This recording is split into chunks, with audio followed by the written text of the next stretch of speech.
Hi, welcome to our show.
Hey, I know what that is. That's an old TV show.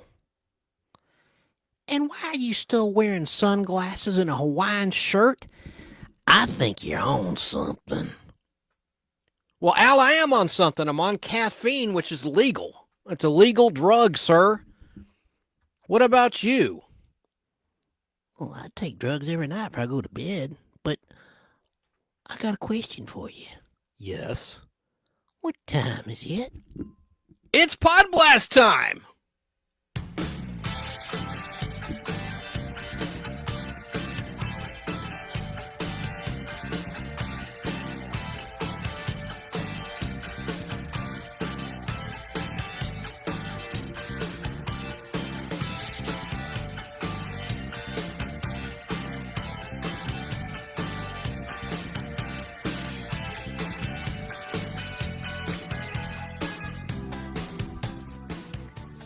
That's right, it's Podblast time. So excited to be here with you. People that love classic television, my wonderful game show people, I have a lot of good information for you and some audio and clips and fun. The main thing we're going to do today in this edition of The Nostalgic Podblast is count down the top 55 Billboard television theme songs that were released as single records, be it vinyl 45, old school style, a compact disc, or in the cloud. If it charted on Billboard at position 55, we're going to count it down to number one. 55 of Greta down to number one. Hey, if you're listening at Apple or Google Podcasts, TuneIn, Spotify, podcast.co, Podbean, FistFulOfRadio out of Atlanta, streaming out of Atlanta, wherever, I would encourage you to go to our YouTube channel, The Nostalgic Podblast, so you can see all these record albums and collectibles I'll be sharing with you tonight. Now, for the listener, it's all good if you can't or don't want to look and watch the video feed in our Facebook group, The Nostalgic Podblast, or the YouTube channel, The Nostalgic Podblast, because I'm going to have some music playing while I show these items like I always do. I want this to be an audio-friendly show. For me, the audio is king. It's about the listener as well as the viewer, but I have this whole show is geared towards the listener. So again, it's Podblast time at last. I took a week off because our guest, Shelley, was so wonderful. The author of that book, that great book that I would encourage you to get anywhere fine books are sold or on Amazon. It's called My Peacock Tale, Secrets of an NBC Page. It's really, really good. And so the response was pretty overwhelming to her interview that I did live on the show last time. I wanted to let that stay fresh for a couple weeks before I did another show. So I'm back. I'm going to try to be weekly from here on out, and I have some other guests lined up that I'm really excited about. I can't announce just yet, but honest to goodness, I have some really cool guests.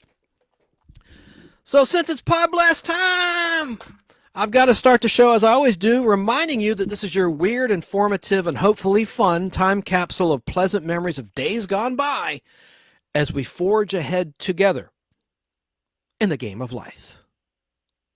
No, not the Milton Bradley board game life. I'm talking life, as in real life. I was more of a Scrabble man myself, but this is what the Nostalgic Podblast is all about. And this is your nostalgia show with a bite, because it bites. Now, I'm Chance Bartels, your host, no relation to Chance the Rapper of the band Milky Chance. I'm just Chance Bartels, plain old Chance Bartels, sitting here in a Hawaiian shirt with sunglasses on because it's still summer.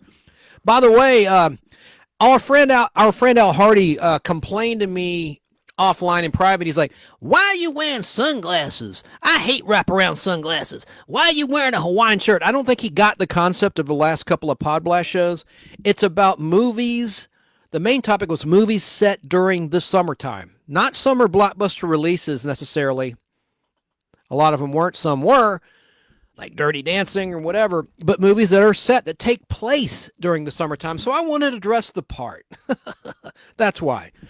That's why I made the little corny joke about where Al is supposedly asking me, are you on drugs? Why are you wearing sunglasses? No. You see my eyes, people? They're clear as a bell. Might have a little dark circle under my eye because I have not slept but maybe 4 hours because I've had a very busy weekend. Just attended a really cool collector show.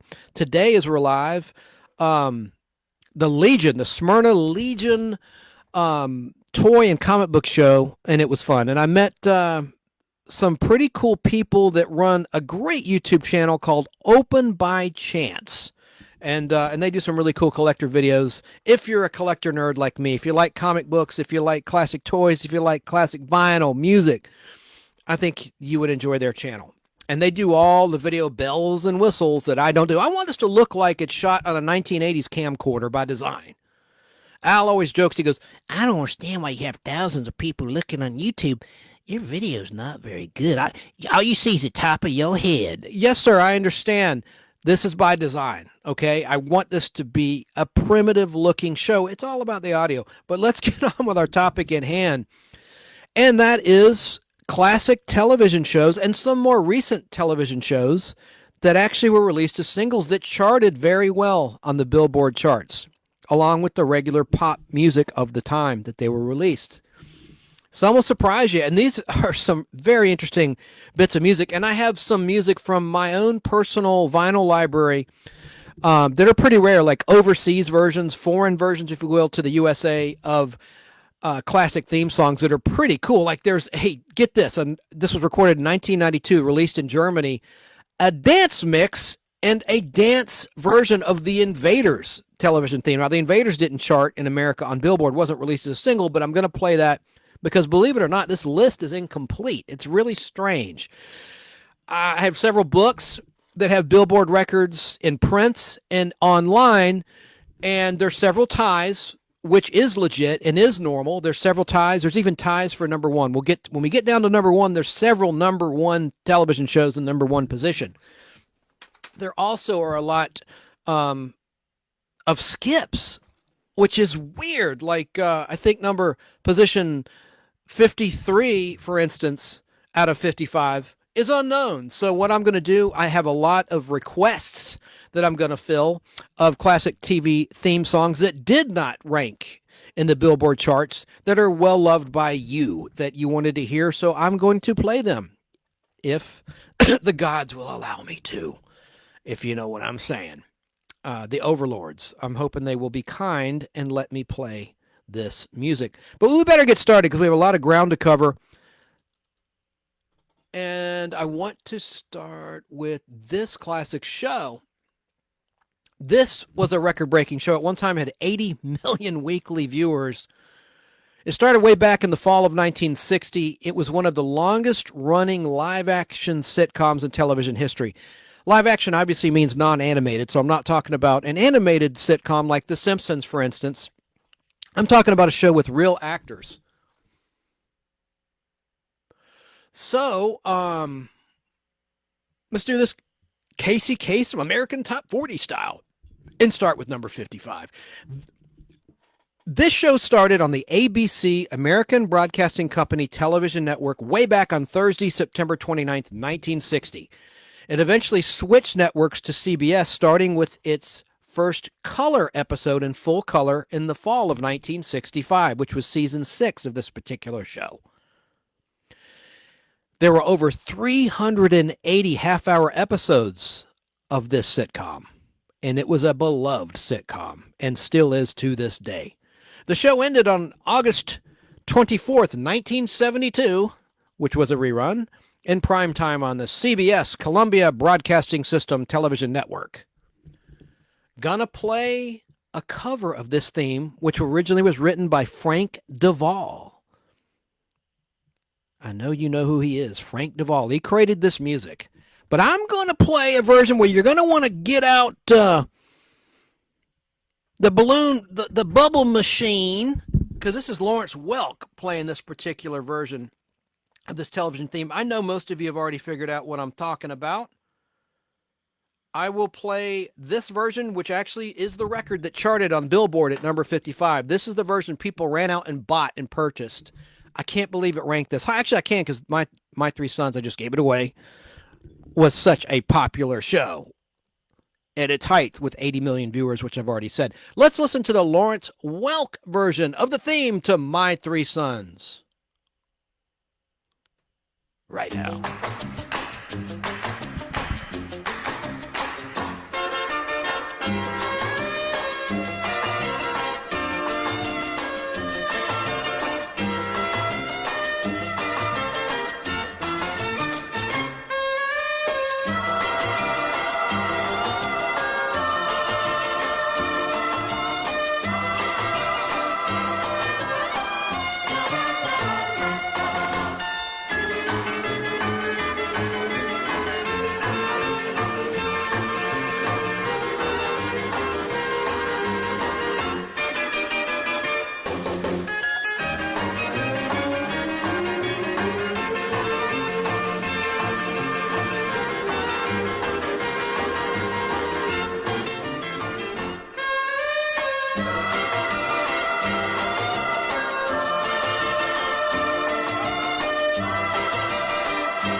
Let's listen to the original version. At the very top of the show, you heard something that's almost always cut in syndication. It was the star of My Three Sons, Fred McMurray's greeting.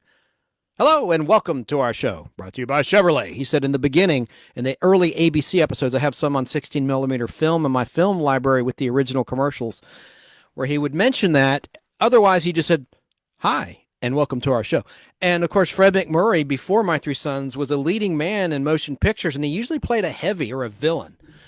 And he did a lot of movies in the film noir part of Hollywood history. But let's listen to the original theme as we heard it on television. Here we go. Hi, welcome to our show.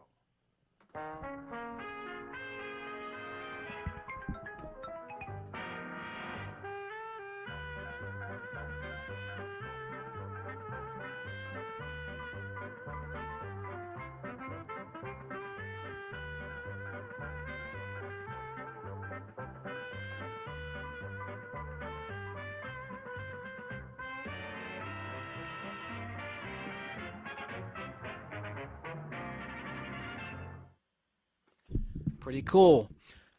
But the version I played previously was released, I didn't mention this yet, by DOT Records. No, that doesn't stand for the Department of Transportation. It stands for DOT. It stands for nothing. It's DOT Records. DOT Records is how it's spelled. It has a cute little colorful logo on the 45 record. So let's move on to number 54 as we count down to the number one song, or songs, because there's a triple tie at number one. The best-selling records that were television theme songs released as singles. This is a dramatic show that was actually an import from Europe. This classic dramatic television show had a very catchy theme song with great lyrics to accompany the rousing guitar riffs in the theme. This show was an international espionage series that began airing in the United Kingdom way back on September 10th, 1960, but it was imported from Europe by CBS during its third season to capture the James Bond 007 American movie-going audience. The series didn't last long in the USA, however. Only a year, airing Saturday nights on CBS from April 3rd, 1965 until September 10th, 1966, which was a rerun. Overall, there were 86 episodes filmed of this show. Have you guessed which TV series this is? Well, let's listen to the theme song released as a single that ranked at number 54. And let me tell you I'll tell you in just a second who the artist is.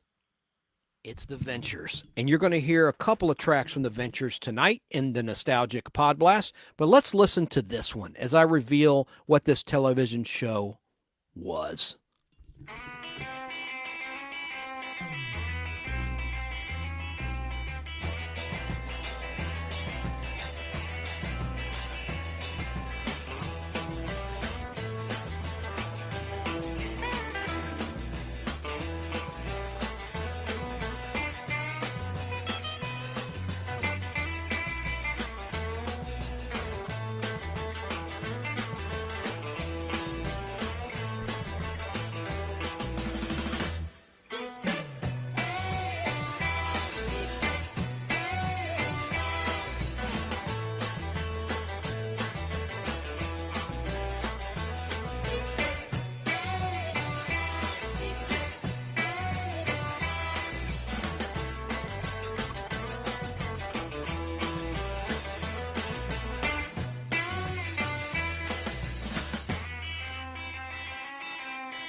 That was Secret Agent Man. You didn't hear the lyrics in that version. That was an instrumental version. Now, that music was written by P.F. Sloan and Steve Barry. Steve Barry's last name is spelled B-A-R-R-I. The most famous recording of the song was made by Johnny Rivers for the opening title sequence.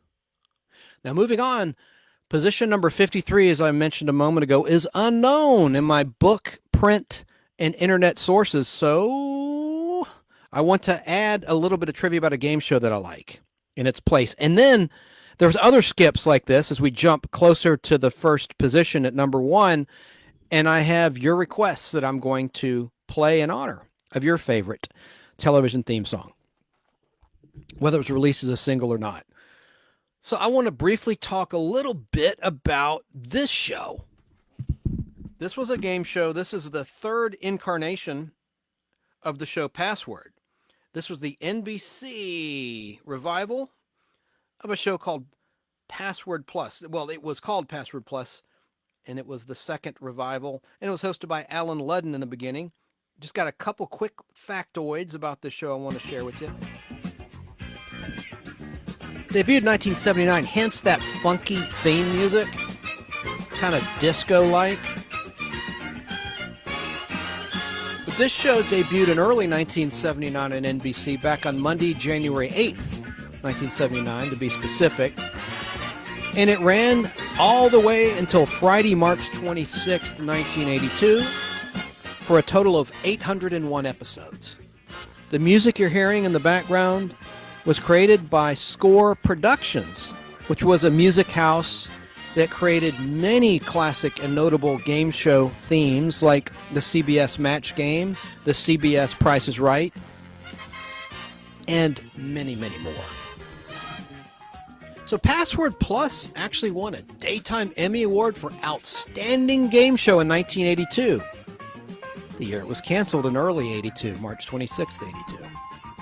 Mr. Password, Alan Ludden, Betty Wife's late husband, of course she's late herself unfortunately, had hosted it, as I said.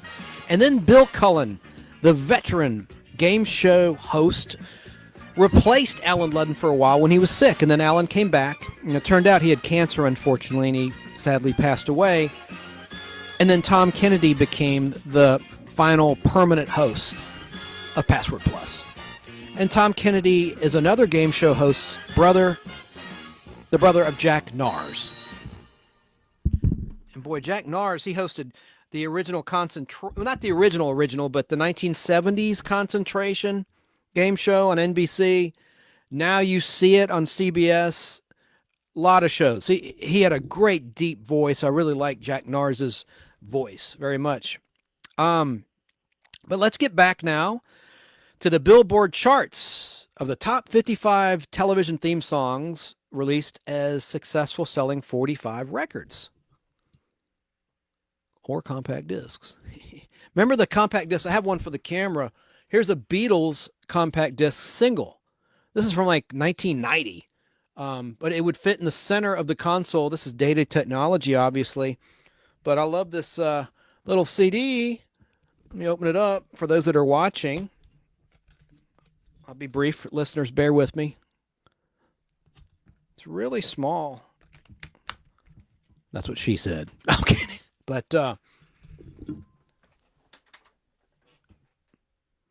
here's a theme for you. I like to tease it. I want to give you a chance to guess what show I'm talking about. So let me just say this. This very popular, dramatic, hour-long ABC television series was a partial clone to Dallas on CBS, the nighttime soap opera, which at the time that this show debuted was running at 10 p.m. Friday nights on CBS. And it was breaking ratings records with the Who Shot JR business on Friday, November 21st, 1980. That set a ratings record that would not be broken until the final MASH episode, Hello, Farewell, and Goodbye. Epic long finale. So, of course, networks, there's always trends in Hollywood. Like when Star Wars was a big hit, you had all these knockoffs of space movies, clones, if you will. Even James Bond went into outer space. At the end of The Spy Who Loved Me in 1977, it said James Bond will return in For Your Eyes Only. Nope. They put that aside and went with Moonraker. Same thing with the Vietnam movie, like Platoon. Then all of a sudden you had Hamburger Hill. Tons of 1980s era Vietnam movies. Well, First Blood, I guess you could say, really started the trend, and then its sequel, Rambo, in 1985. But there were a whole bunch of Vietnam-era war movies that were very successful. Full Metal Jacket comes to mind. But anyway, Dallas was breaking ratings records, so ABC said, we've got to do a nighttime soap. That's what people want to see. Have you figured out what this show is yet? Have you guessed it? I'm sure you did. You guys are very smart. Very smart, and I don't insult your intelligence. This show was a winter replacement show in the middle of 1980-1981 television season. That's what a winter replacement show is. It literally replaces a show that was canceled, and so they try for maybe 13 weeks or so a new show and see if it takes with the public, and this sure did, this particular show. This show started airing on Monday, January 12th, 1981, and that got me thinking as I was writing the facts I wanted to share with you tonight. A television show, this probably has occurred to you, but it's a no-brainer, but I think it's interesting. When I was younger, the summers lasted longer, like throughout the entire month of August, sometimes even up until Labor Day. And it's like the television TV season mirrors the school calendar year. Because they go into reruns during the summer. I guess that they figure people and executives, network executives, going back to the 50s thought, look, people on summer vacations are not watching TV. Let's just air some reruns. But anyway, I just thought that was kind of neat how television, at least when we had full summers when we were kids, it mirrored pretty much the start of a television season when you went back to school. But you know how I said a moment ago that this show was like a Dallas clone? Well, get this. The very first episode on January 12th, 81 was a 3-hour episode, an epic episode titled Oil. Real original. Not. I'm talking, of course, about Dynasty, or as I joke, I call it Die-nasty. I always have. I don't know why. It's stupid. Die-nasty. But it's Dynasty. With the great Linda Evans as one of the stars who was in the 1960s in The Big Valley. She looked a little different to me. I don't think it's because of any augmentation with surgery, but I think it's just the way people's face changes. But she still is beautiful in Dynasty. Don't misunderstand. I'm not being an ageist pig. But she literally looked like a different person in Big Valley. I mean, beautiful in both shows. And she also was married to John Derek at one time. John Derek was married to Ursula Andress, Linda Evans, and Bo Derek. My God, man. Wow. He must he liked the blondes, the tan blondes, boy. So Dynasty, let's get to the theme.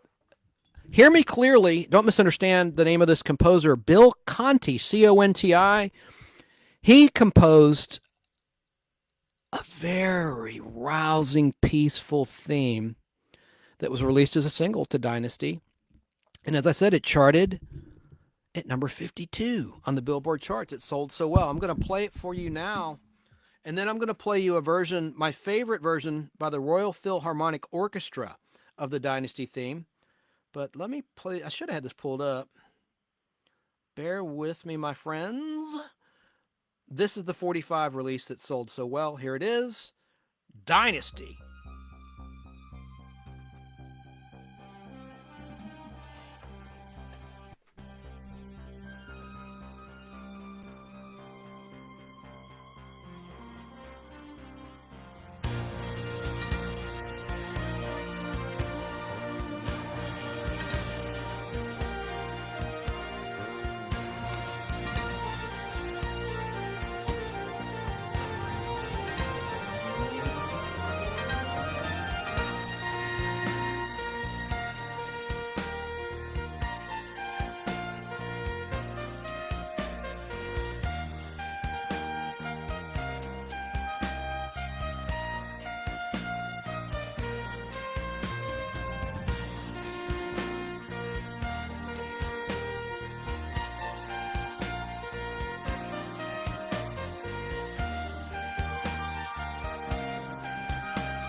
Cut this a little short and not play the whole thing.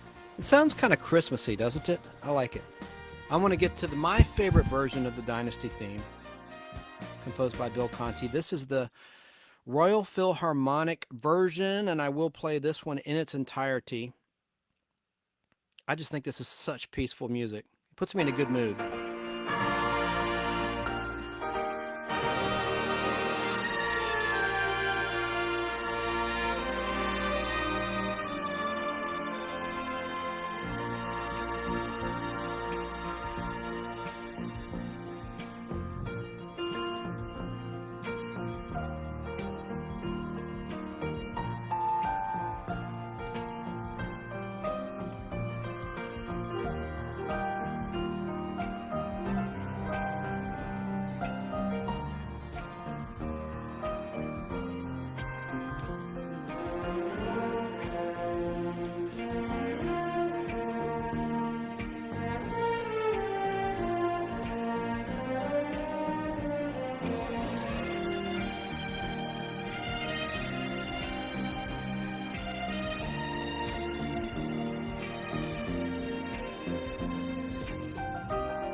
I don't really give a flip about the show, but I really like that music. It puts me at ease. It's peaceful. Sounds Christmassy.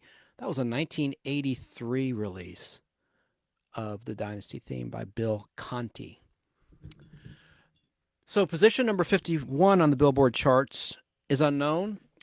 So I'm going to tell you a little bit about Now You See It. Now, I'm not going to play the theme. I was live earlier and I encountered a problem when I played the theme by Quincy Jones and Bill Cosby, so I'm not going to play that now. It's a really funky theme, but I'll just quickly tell you about Now You See It, which was a very complicated game show hosted by Jack Nars. Wordplay, it was difficult and complicated to direct, to play as a contestant, to host, everything about it. It's the most complicated show, even more than Jeopardy, all aspects of it. It didn't last long, unfortunately. It ran on CBS Daytime from Monday, April Fool's Day, April 1st, 1974, until Friday, June 13th, 1975, for a total of 308 half-hour episodes. That's all I got to say about that. But the theme was called Chump Change. Look it up on YouTube. I can't play it, but it's called Chump Change, and it was scored by Quincy Jones around the time he had scored the Sanford & Son theme, which you may or may not hear tonight. You will.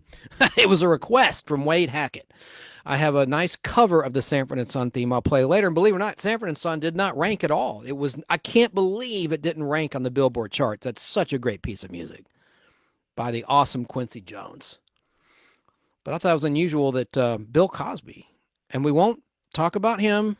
He's, we all know, but he was a creative guy, man. I love Fat Albert and his clean comedy. Anyway, I don't condone. I don't want to go there. I don't want to talk about it. Don't condone innocent to proven guilty, I guess. I don't know. But he created the cool music there with Quincy Jones. Look it up, Chump Change. So number 50. Now, this is confusing because this particular TV theme charted 3 different times by 3 different recording artists over the years. The last time it was recorded was back in 1986, and that version charted at number 50. And the artist was The Art of Noise. They created a cover to this theme song, which originally hit the public back in 1959, when this music debuted for the very first time. And at that time, the version I will play later reached number 8 on the Billboard charts.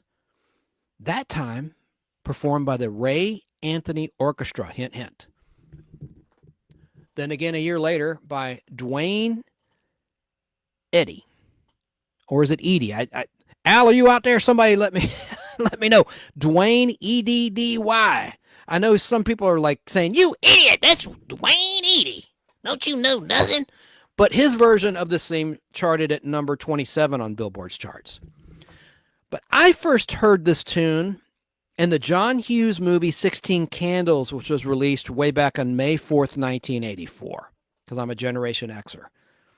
Of course, I'm talking about the theme to the crime noir television classic, Peter Gunn, which lasted for 114 30-minute episodes starting on Monday, September 22nd, 1958 at 9 p.m. on NBC.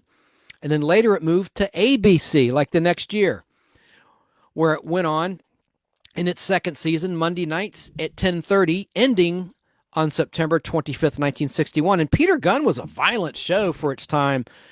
I mean, right out of the gate, before the opening credits, before you heard the iconic theme, you saw all sorts of terrible things happening. I saw Billy Barty, the little person.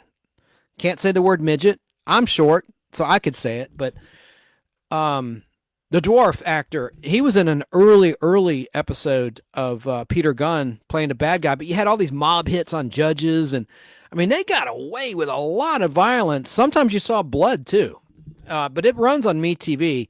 Quite a show. And if you're wondering, those watching, why there's a Playboy magazine in the background, it's because there was a movie version of Gunn with a well-known sexy actress who went topless in the film. And I've not seen that film. It's available in Europe, at least last time I looked for it. I haven't looked for it in years.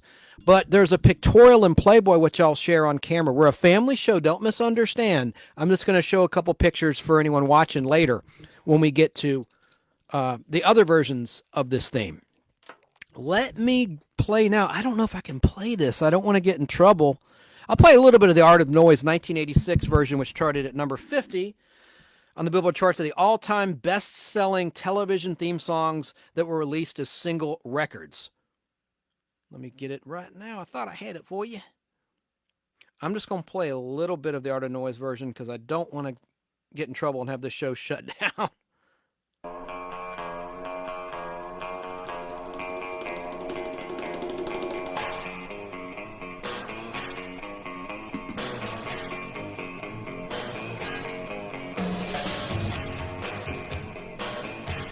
Great theme. That's all I'm going to play. That's all I'm going to play because I think somebody would be ticked off at me if I played the whole thing. But that's Peter Gunn.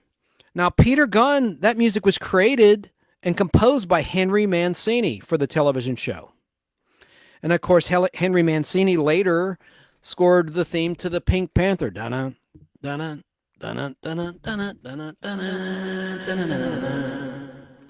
off key. I'm always off key. Pitchy. Henry Mancini, not only Pink Panther, but so many wonderful pieces of music. By the way, Mancini did win an Emmy Award and 2 Grammys for Album of the Year and Best Arrangement for the theme to Peter Gunn. And the album, The Music from Peter Gunn. That was the title of that record. So let's see what I have for you now. Later, we are going to play the Ray Anthony Orchestra version of the Peter Gunn theme, which went on to number 8 on the charts with that toe-tapping hit tune, which they released for Capitol Records. Now, another quick game show note, because number 49 is unknown. It just blows my mind that I can't find in print, many print sources, or on the internet what number 49 is. Now, I was thinking logically, maybe it's because there's so many ties. Maybe they just skipped. Maybe that's the reasoning. But even that mathematically doesn't make sense. So perhaps that's the reason, but I can't find what number 53, number 49, and a few others, what they were. So when that happens, I'm going to play your requests that we got on the Nostalgic Podblast Facebook group for your favorite television theme song that did not chart on the Billboard charts. Because if it did, I said, oh, it's on the list. It's on the list. That was my comment. Let them know. Don't worry. You're going to hear it, Lord willing. If the bot gods will be with me and not against me. I'm going to play a cover of a game show theme. And this is just a quick paragraph, folks. I want to talk about this television show. It was a game show that was imported from England. And it was around the world, in Australia, very popular. It's called Sale of the Century, which ran on NBC here in the United States of America, and it was syndicated for 1 year between 1985 and 1986. So the concept came from England, and then NBC brought it over here and hired Jim Perry, who was the host of Card Sharks, the original Card Sharks, before Bob Eubanks, to host Sail the Century for NBC. The TV theme was composed in 1982 by Ray Ellis and his son Mark, which is spelled with a C, M-A-R-C, Mark Ellis. And it was more or less a reworking of composer Jack Grimsley's original 1980 recording of the Sail of the Century theme for the Australian version of the game show. The 1980s version of Sail of the Century debuted on NBC Daytime back on January 3rd, 1983, which obviously was a Monday, and it aired weekdays until Friday, March 24th, 1989. And the Buzzer Network runs Sail of the Century. They've played the last week of the NBC shows, but they haven't actually played yet the very last episode, to my knowledge. I kind of want to see that. And then, as I said, that syndicated half-hour version of Sail the Century was only on for the 1985 to 1986 season, but reruns from both versions of the American versions aired on the USA Cable Network in the early 1990s. And my God, in like the 1985 to 86 season, they had some really risque models, hardly dressed at all. I mean, it was just unbelievable. I guess they were trying to get ratings, the old Howard Stern style with sex sells. But let's listen to what I like. I like this reorchestration better than the original version of the Sail the Century theme because you can almost hear the stars in the night sky. And those watching, I'm going to point upward towards the stars when you hear the piece of music, or when the piece of music plays that I'm referring to. Let's listen.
I'm very easily amused.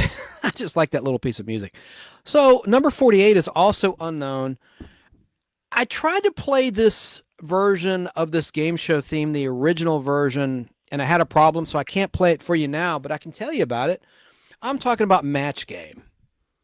Not talking about a version I can play, which I will play in just a moment, the CBS version, but the original NBC version, which had the theme song A Swingin' Safari, which is a great piece of music. You can look it up on YouTube. And that piece of music, A Swingin' Safari, that's the title, was composed by Bert Kaempfert. Hear me clearly. I'll spell it out. His name was spelled B-E-R-T, Bert, K-A-E-M-P-F-E-R-T, Kaempfert. And his version of A Swingin' Safari served as the original theme music to the television game show, The Match Game, from 1962 until 1967. Although that version continued on through 1969, they replaced that music after 1967. And Match Game originally aired on the NBC television network starting on December 31st, 1962, and it was filmed in Rockefeller Plaza in New York City. It was created by Frank Wayne, who was known for producing popular game shows throughout the 1960s and the 1970s. So I can't play that theme. I had planned to play it, and then I'd say, ha, equal time, and play the classic CBS version of the Match Game theme. I'll play some of that because I know Buzzer's my friend. They won't have a problem with it. As I tell you, a little brief information about the Gene Rayburn CBS Match Game. There we go. That's more familiar. Soon after CBS revived The Price is Right, which was hosted by Bill Cullen on NBC and ABC, on CBS in 1972, hosted by Bob Barker, obviously. They also revived Match Game in 1973. They produced a pilot on May 19th, 1973, and then on CBS Daytime, Match Game debuted on July 2nd, 1973, running on that network in daytime until April 20th, 1979. There were 1,454 Match Game episodes which aired on CBS. That's a lot. The ratings quickly shot to number one, thanks to the banter of the regular celebrity panelists. They'd have three, as you know, like Charles Nelson Riley, Richard Dawson in the beginning, before he shot to superstardom in the ratings on his solo show Family Feud, and Brett Summers. Those were the three main, and then they have three rotating, as everybody knows. This isn't news to anyone. I try to be historical and educational and factual, so that's what I'm doing right here. But it shot to number one. It was really popular with high school kids getting home from high school. 4 p.m. was a popular time slot, and then the network screwed around with it around 1977, and the ratings dipped, and that's what's so frustrating when a network breaks something that isn't broken, and they try to fix something that isn't broken. Since the ratings were so good, a syndicated version of Match Game was launched in 1975 titled Match Game PM. I want to make sense of this for some of you. So what that meant was they would actually tape 6 episodes per session. I always dreamed of being a game show host because think about it. If you only host one game show, you work 1 day a week. On a weekend, typically Saturday or Sunday back then, to avoid traffic. And I think to this day that's still what they do primarily when they tape and produce game shows, because there's so much traffic out in Los Angeles and Burbank. But they would tape 5 of the weekday shows for CBS and then 1 of the syndicated shows, which of course could be on any network, an NBC station, independent station. It could also be on a CBS station. It could be on any station. The Match Game PM syndicated half-hour show once a week. Match Game PM ran for 230 weekly episodes over 6 seasons in syndicated television until 1981.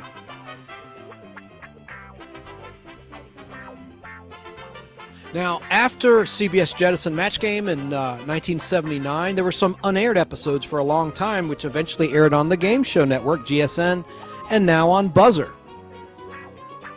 Because they'd produced a bunch of Match Game episodes before the plug was pulled and it was canceled. So it went into syndication on a daily basis, too, not to be confused with Match Game PM, which was weekly.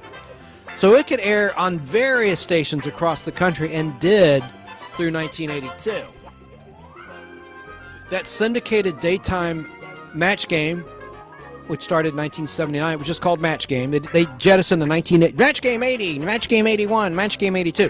They just called it Match Game, not Match Game PM, Match Game. And that ran for 525 episodes until September 10th, 1982, which was exactly 3 years after the debut of the syndicated Match Game, after CBS canceled it in 1979.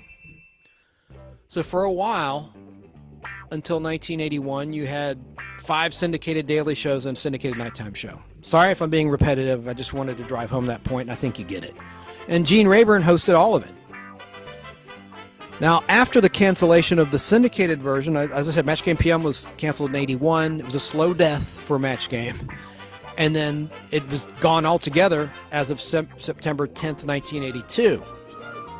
But Gene Rayburn returned in 1983 to host the Match Game portion of the Match Game Hollywood Squares Hour on NBC. So Gene Rayburn returned to NBC hosting Match Game in a sense, which is where he started in the early 1960s and in the 1960s decade on that network, hosting Match Game, which was, of course, a different version. They changed the format for CBS, blah, blah, blah. This show didn't fare too well in the ratings. A lot of people didn't like it. It was co-hosted with John Bauman, better known as Bowser and Sha-Na-Na. Bowser!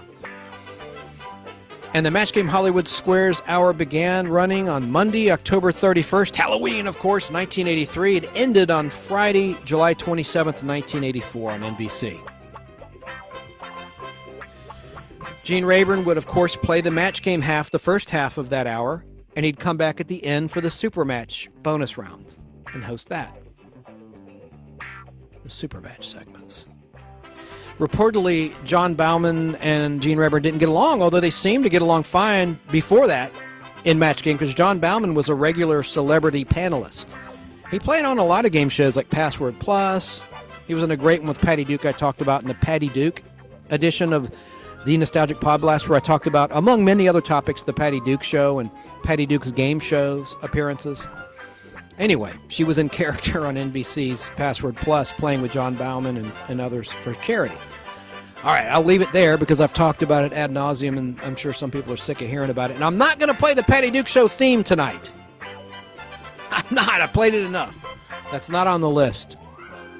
And it certainly wasn't released as a single, so it doesn't belong in this Podblast. But I love that theme. And no one requested it, so I'm not going to play it. In terms of the announcer, Gene Wood was the announcer for the Match Game Hollywood Squares Hour, which was kind of a shame because Johnny Olson was the voice of the CBS Match Game. But he did fill in for Gene Wood on occasion. It was nice to hear his voice in the Match Game Hollywood Squares Hour. And then a voice artist named Rich Jeffries also was a substitute announcer during the run. NBC canceled it, as I said, in 1984 on June 27th. That's when the last episode aired, but it was canceled before that in the spring of 84, with the final episode airing on July 27th, 84 in the summer, well after July 4th. It was replaced the following Monday with the soap opera titled Santa Barbara, which ran for 9 years. Now, I'm going to play a little bit of the theme to the Match Game Hollywood Squares Hour. This was music that was recycled a lot.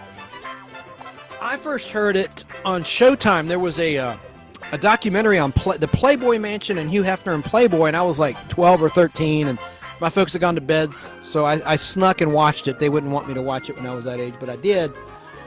Has nothing to do with why there's a Playboy magazine in the background. I explained earlier. That's going to come up again when we talk about Peter Gunn, when I tell you a little bit about Gunn, the movie from the 1960s. There was nudity in it. In particular, a really attractive actress who's still with us, thank God. Family show, don't misunderstand. This isn't going to get creepy or inappropriate, believe me. Oh yeah. Let me get to a little bit of the Match Game Hollywood Squares theme. I think the theme was the best part of the damn show, to be honest with you.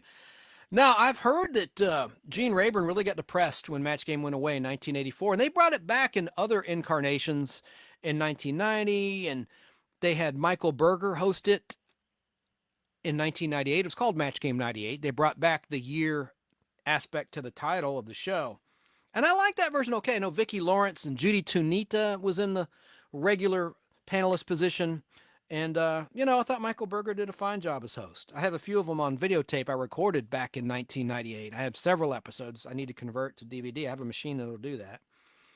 But let me play that theme, and then we'll move on with some real music, some real Billboard charted TV themes. Here we go. I'm just going to play a little bit of it. I don't want to get thrown off the air by the bots.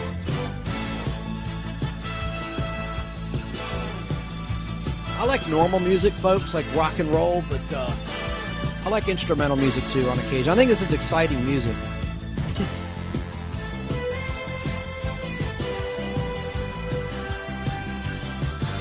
Makes me think of the battles of October, watching the World Series on CBS in the fall,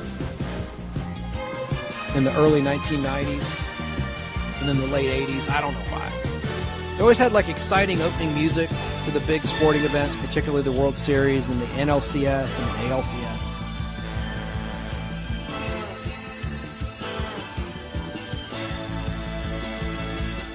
And again, Score Productions produced this music. It's a little repetitive, so I'm going to stop it in a second. I can hear Al Hardy now, my part-time former co-host, saying, I didn't care for that Match Game Hollywood Squares Hour. Did I tell you? I saw a taping of the Peter Marshall Hollywood Squares in California. I saw him tape 6 episodes. That's pretty cool, actually. I'm not making fun. I think that's pretty cool. I wish I had seen that. He's like, yeah, they were really stacked up. All the stars are stacked up in boxes. They really were. They come around the back. Anyway.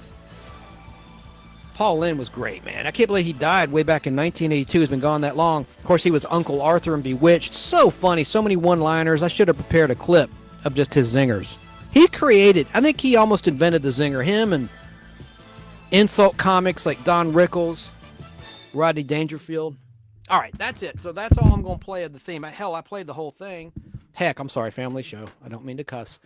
My wonderful game show people, I have other game show tidbits, but we're going to get back to the music now for everyone else.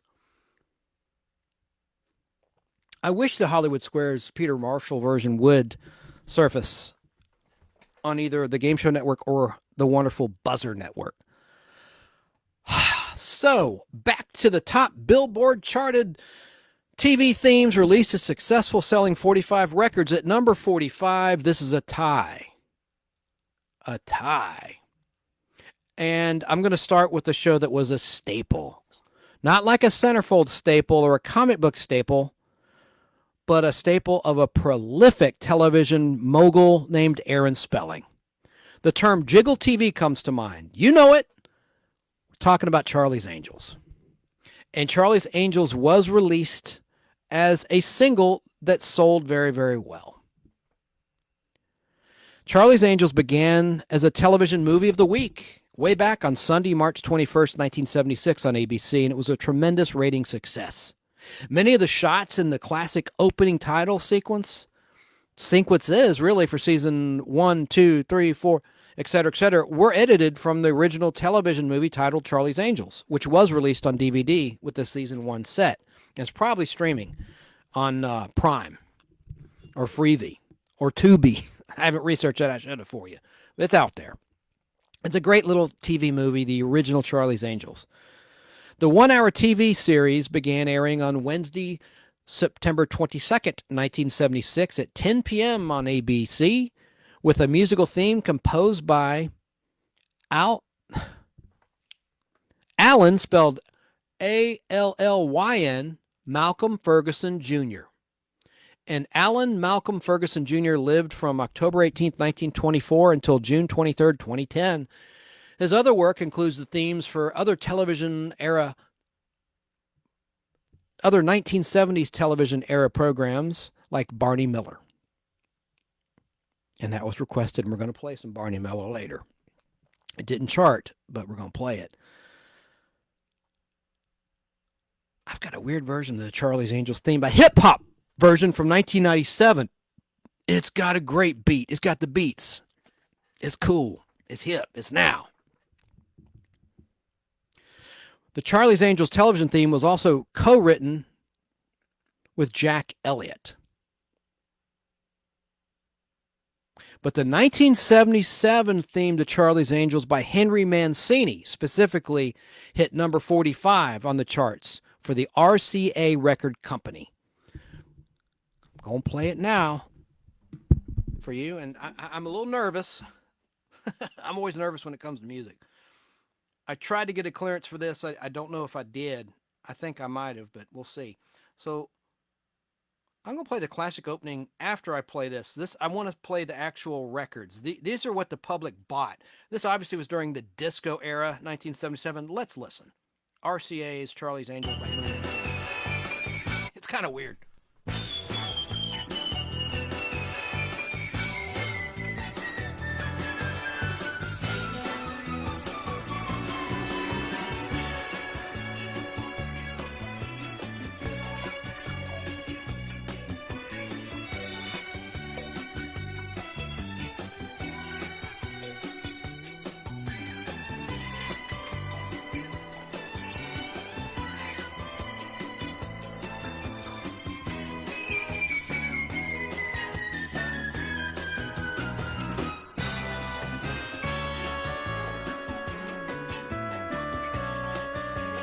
Let's boogie!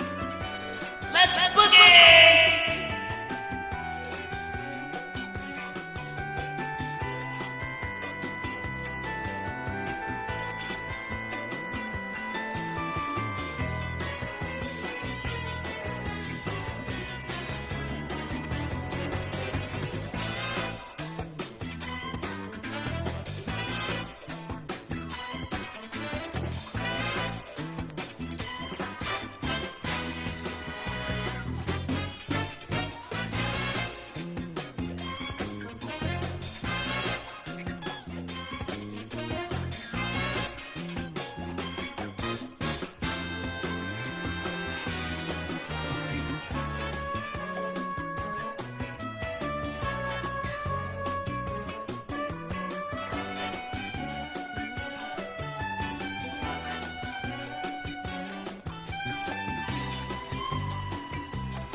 Get on the floor, mama!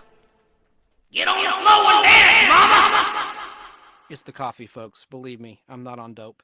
Okay, I want to play now the original opening and end titles of the Charlie's Angels theme. I like this. It's brief. It's not long, but I just dig it. I do like this theme. Once upon a time, there were 3 little girls who went to the police academy. Never argue with a gun.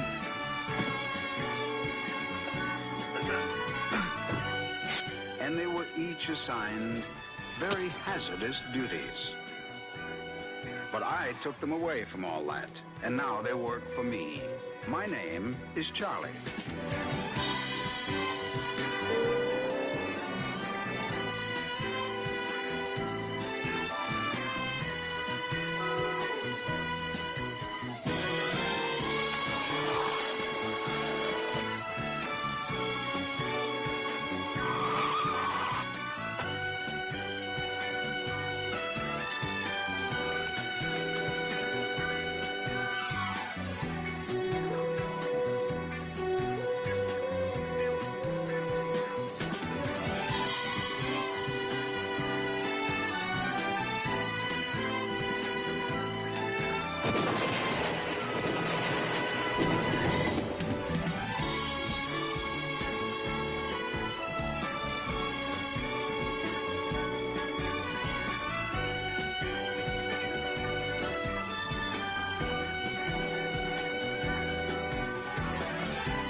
Yeah, I like that, except they would have the Columbia Pictures logo originally.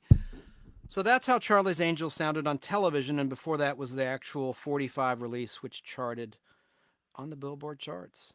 And it's a tie. We'll get to the other one at 45 in a minute. I want to play now a clip from my personal collection. This is an import. I'll show it on camera in a minute. It's from 1997. This is a hip-hop version of the Charlie's Angels theme, and I think it's pretty cool. It's pretty rare, and the beats are just incredible. Let me get it. Yeah. Bear with me. I hope the audio's okay. It might be a little hot, just like the Angels were hot. Here it is. Here it is. This is dope.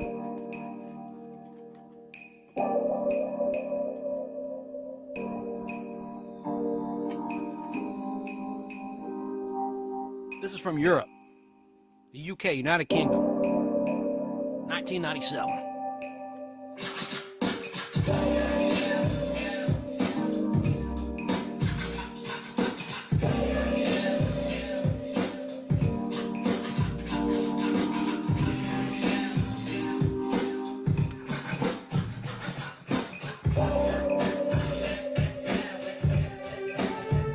Mighty bop, B-O-P, bop.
that's just so dope.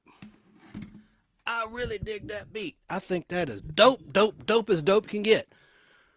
Charlie's Angels 1997 by the Mighty Bop, United Kingdom. You're going to hear more from them later. By the way, the shirt I'm wearing, did I mention this? This is from Alpha Dog, the movie from 2006. Johnny True Love wore this shirt in that movie. Alpha Dog, that's a weird movie. And the guy who went on to play Chekhov in the Star Trek movies, who sadly was killed by his own car. He's working on his car in his garage and he got smashed. It's awful, man. Chekhov, forget the actor's name. He was in it. He plays this kid that gets kidnapped. It's based on a true story. Weird movie. All right, let's get on with our list here. That's just one of the many interesting, I think, tunes from my personal collection that are kind of rare. Watch it be on YouTube. I don't know. I didn't check. I should have checked. I just converted that for you. Custom. Oh, so Charlie's Angels ended its run on ABC on August 19th, 1981, which was a rerun, by the way. 110 one-hour episodes were filmed of Charlie's Angels, along with 6 two-hour episodes, including one where they're on the Love Boat to start, I think, the 4th season. The tie, I didn't reveal yet. So that's number 45. The version I played by Henry Mancini, the disco version from 1977. It was tied with Beretta. The theme song and single, Keep Your Eye on the Sparrow. By the way, there's a version by Sammy Davis Jr. I'll talk about later, reached number 20 in 1976, released by 20th Century Records label. But the version by Mary Clayton hit number 45 on the Billboard charts. Gonna play that for you. Let's see, I think I have that queued up right quick. Let's see.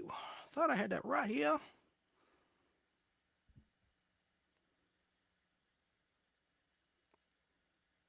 Please bear with me, y'all.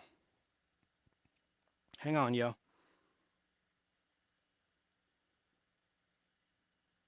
This has got to be it. If it's not, I'll find it. Yeah, here it is. Here it is. I don't know why I'm talking that way.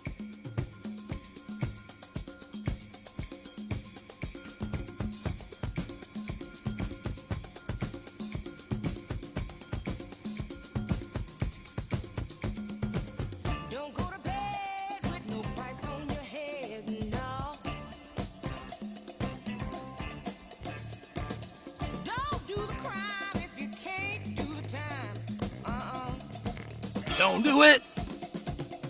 Keep your eye on the sparrow.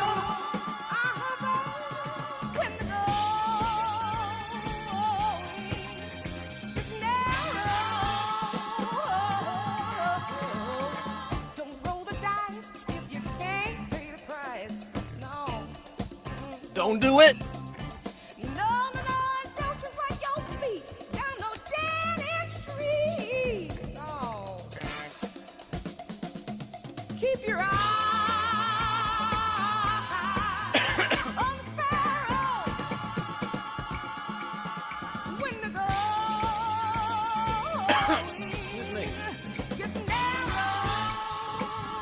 Do it. Don't do it.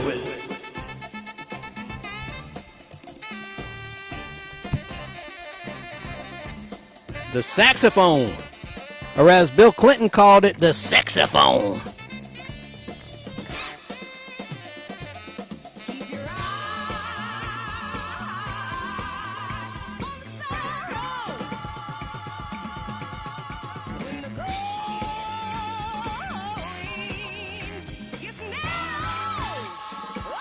Hit that high note.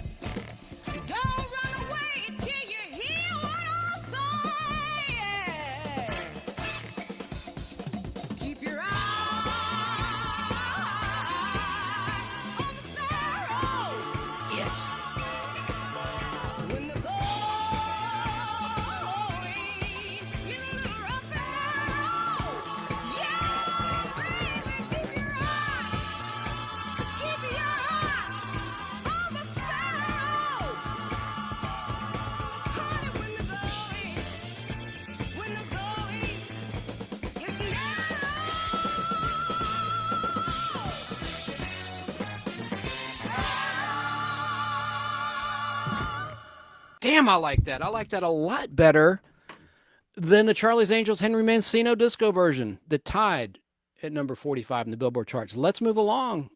Try to knock this out. Man, that was a good version by Mary Clayton, like Merry Christmas, Mary Clayton. That was exciting. So Beretta, the television show, starred Robert Blake, previously and ironically from the movie In Cold Blood, based on the book by Truman Capote. The crime show Beretta started on January 17th, 1975, and aired on ABC until June 1st, 1978. Most of its run was on Wednesday night. 82 one-hour episodes were filmed during 4 television seasons, and believe it or not, there were no two-part episodes. No two-parters at all. No 2-hour episodes or two-parters. Number 44. Let's get back down to some normalcy. I got a little funky there, a little wild with my dancing around. Anyone watching on camera? By the way, I must say again, if you're listening at Fistful of Radio out of Atlanta, or if you are listening at Apple Podcast or Google Podcast or Spotify, wherever, I would direct you to check out our video for some fun collectibles and items and fooling around on camera at the nostalgic, with a C, not nostalgia, the nostalgic Podblast on YouTube. Simply Google the nostalgic Podblast. It'll pop right up. You'll see all the places we're at, and YouTube will be towards the very top of the list. Just click that, and this particular episode will be titled, and is titled, Billboard Top 55 Television Show Themes, TV Show Themes. So, man, let's get to this show. This was a show that was number 1 for years in the Nielsen television ratings. Think on that. Think about what you think that might be. What am I talking about? I know you might think you know. Maybe you do, maybe you don't. But I'm going to play the 45 release that charted on Billboard. Oh, you just heard I gave it away as I was trying to cue it up. I'm talking about the Beverly Hillbillies theme by Lester Flatt and Earl Scruggs, titled The Ballad of Jed Clampett, released by Columbia Records. It reached number 44 on the Billboard charts in 1962, the same year that the Beverly Hillbillies debuted on CBS in the fall of 1962.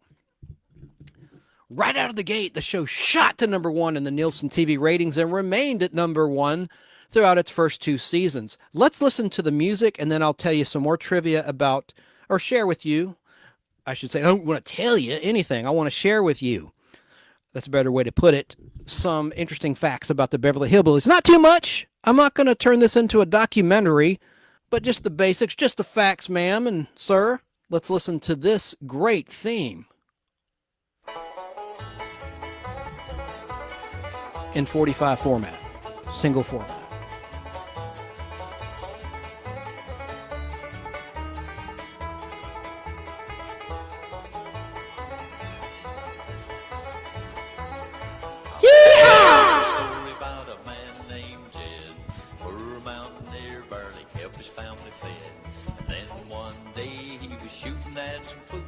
And up through the ground come a bubbling crude. All that is black gold, Texas tea. That's just a jam right there. Banjo jam.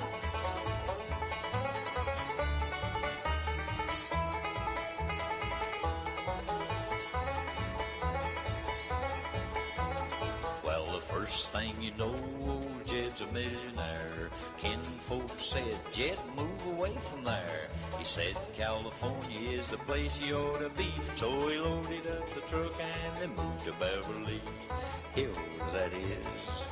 Swimming pools, movie star.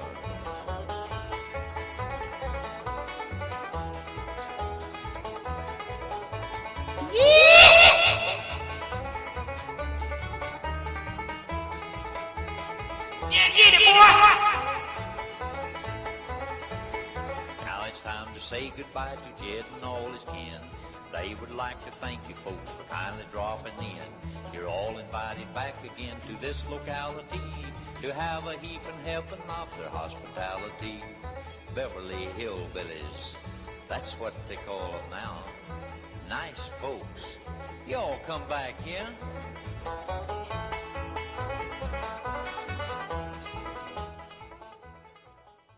Released by Columbia Records. What a great tune. Wow. So after the first two seasons at number 1, the show slipped to number 12 in the Nielsen ratings, which are still good, but it slipped out of the top 5 and the top 10 thanks to CBS moving the show from 9 p.m. on Wednesday night to 8:30 p.m. opposite Shindig on ABC. During the 1964 to 1965 television season, Shindig was a very popular music show. Very popular. With young folks who probably only had one TV in their household. Oh, Mom and Dad, I want to watch Shindig. You've seen the Beverly Hillbillies enough for years. I want to watch this. It's now. It's hip. That's the reason, man.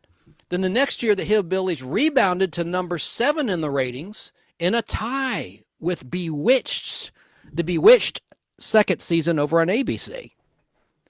274 hilarious half-hour episodes aired on CBS of the Beverly Hillbillies from Wednesday, September 26th, 1962, until September 7th, 1971, which was a rerun. The first season and most of season 2 is in public domain and is actually streaming for free on several streaming platforms. And these are from 16mm film prints with the original sponsor tag for Kellogg's cereal after the opening credits theme. Paul Henning supposedly supplied those prints. I don't know why that is. Why not all of season 2? It's just most of season 2. But you won't see anything beyond that. The majority of the show is not streaming anywhere. CBS Paramount owns the rights to the Beverly Hillbillies. They've released them on DVD, but I don't think it's streaming anywhere. And it should. They should put it on Paramount Plus. I've said for many, many months now here on the Nostalgic Podblast that I wish CBS Paramount would release some of the stuff that they own, like The Invaders, The Fugitive, Love American Style, because they're running The Love Boat, which was the next wave, no pun intended, of Love American Style on Paramount Plus. So why not dig into the vault and let this stuff come to light? People would love it. I guess they figure people that remember those shows aren't streaming. They're old folks, or they're dying off, or whatever the logic is. Wrong. Younger people watch this stuff. Look at the YouTube numbers of people that, and they're cracking down. I noticed The Invader. Well, I'm going off on a tangent. We'll talk about that later when I get to this weird dance mix of The Invaders theme released in Germany in 1992. It's very bizarre. The cool thing is the entire Beverly Hillbillies series is airing currently as we're live at the end of August 2023 in prime time at 9 o'clock on MeTV, which is a free over-the-air streaming national network. You can't get it on Pluto TV. It's on Friendly. Look up Friendly. I don't think that's a free service. It's a paid. In fact, I know it is, but you can get it over there. If you're within the signal of an affiliate, you can watch MeTV for free with digital rabbit ears if you still can. And most people should be able to. You know, you just flip your TV to that frequency and you can pick up any local channel if you're in range. If you're in a rural area, I can't help you with that, but you'd have to get a streaming service. But I'm watching them for the first time. I'm up to season 6 now. I think MeTV is starting season 6 of the Beverly Hillbillies. The first color season was season 4. The 1965 to 1966 season. Season 4. Yeah, that was the first color season of the Beverly Hillbillies. So I guess that's all I got to say. Oh, yeah, about Beverly Hillbillies, except this is interesting for any Lost in Space fans. Lost in Space preceded, meaning it was before the Beverly Hillbillies on CBS in the years when Lost in Space was on the air. Lost in Space was always on Wednesday night at 7:30, and throughout most of the run, the Beverly Hillbillies was on Wednesday night at 8:30 or 9 o'clock, and then the network screwed with the time slot and the ratings dipped again. And of course, I won't go into detail, but we all know about the purge. It wasn't just the rural purge. People like to talk about how CBS and Fred Silverman took out all these rural shows due to the popularity of All in the Family, which we'll talk about next. And audience taste changed, but maybe it was premature. They weren't in the top 10 anymore, the Beverly Hillbillies, but not only were the rural shows taken out, but like Hogan's Heroes was canceled, and many other shows that weren't quote unquote rural shows like Green Acres and the like. Hell, My Three Sons was taken out. That wasn't a rural show. It was taken out at the end of the 71-72 season. Let's talk about number 43. I already let the cat out of the bag. It's All in the Family, which actually had a single release of the theme. And I'm going to play it now, the 45 version. Those Were the Days, which was released in 1971 by Atlantic Records. Went to number 3 on the Billboard Charts. Let's listen to a little bit of it. I hope I will not get into trouble for playing this. I think I got clearance, but I don't know. I certainly don't own the rights to this music. I just want to share a little bit of it with you.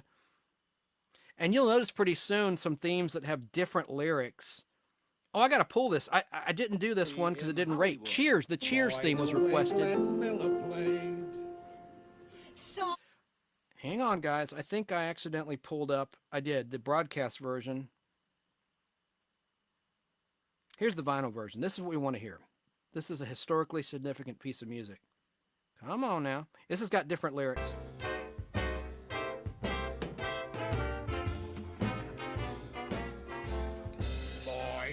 Glenn Miller played. Carol O'Connor. Guys like me, we had it made. Those were the days. Didn't need no welfare state. everybody pulled his weight. Gee, our old LaSalle ran great. Those were the days. Hit it!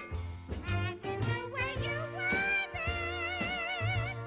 Girls were girls and men were men. Mister, we could use a man like Herbert Hoover again. How great were they? Maureen Stapleton and Carol O'Connor. Wow. What chemistry. People seem to be content. $50 paid the rent.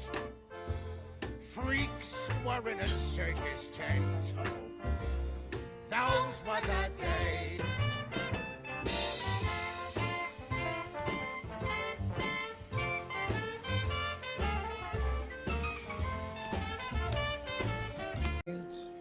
Everybody pulled his weight. G.R.O. LaSalle ran great. Those were the days.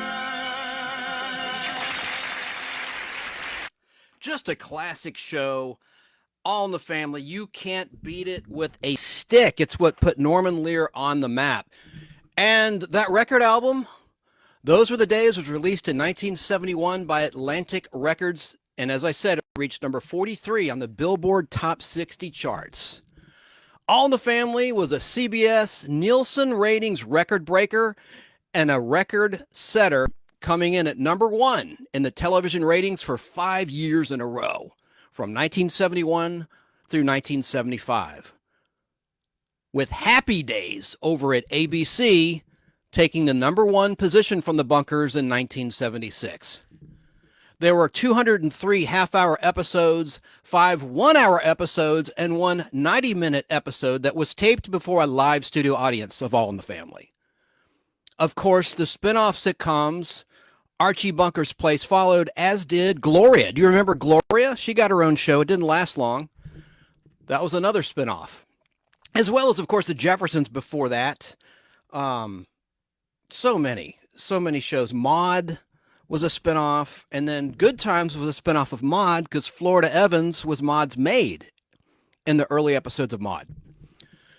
So that's just really cool. Now, as I mentioned earlier in the show, some of these on the list are unknown. It's so bizarre. I can't find what charted at number 42, so I'm going to now slip in a little game show music. This is the Price is Right theme at the very beginning when Johnny Olson would say, "Come on down! You're the next contestant on The Price is Right."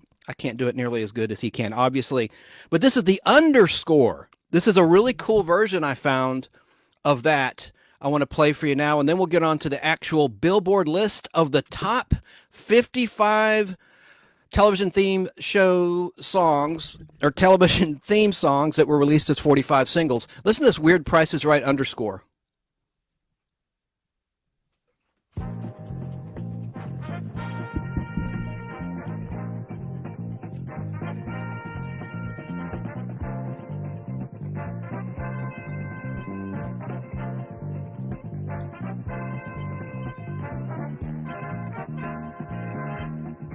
So you recognize that part.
There you have it. I think that's kind of neat. You never hear that underscore part of the theme to The Price is Right. So continuing on with our list, let's see what we have. But I did have a few brief notes about The Price is Right. Bill Cullen hosted The Price is Right on NBC in the 1960s and then on ABC in 1963 before CBS revived the show as a half-hour game show originally with the Truth or Consequences host Bob Barker as the master of ceremonies. The program premiered on Monday, September 4th, 1972 on CBS with Bob Barker at the helm. And Bob Barker, of course, was The Price is Right's longest-running host from its 1972 debut until his retirement in June of 2007. And praise the Lord, he's almost 100 years old. I hope he makes it, unlike dear Betty White. My wonderful fellow game show people, how we loved Betty White as an actress and as a game show patriarch. So, of course, Drew Carey, who is a Marine, a U.S. Marine, he took over the reins of The Price is Right. Everybody knows that. And Bob Barker was accompanied by a series of announcers, beginning with the great Johnny Olson, who passed away in October 1985, followed by Rod Ridey, who was flashy with his attire, and he had done the voice work on the original Press Your Luck and some other game shows. And then Rich Fields was an announcer for The Price is Right. But back to the top Billboard charts of the best TV theme songs that actually were successful 45 single records. This is on the official Billboard charts. The top 55 TV themes that were released as records. At number 41, the year was 1968. Your mission, should you choose to accept it, is to listen to this. I love this version. Listen.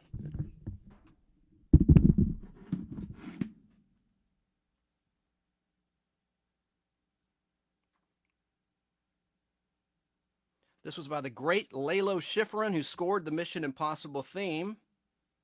If I could get it to play as we're live.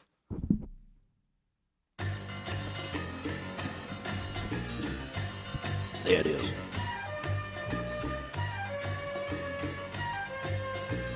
This was the actual 45 record release. It's a little bit different than what you heard on your television.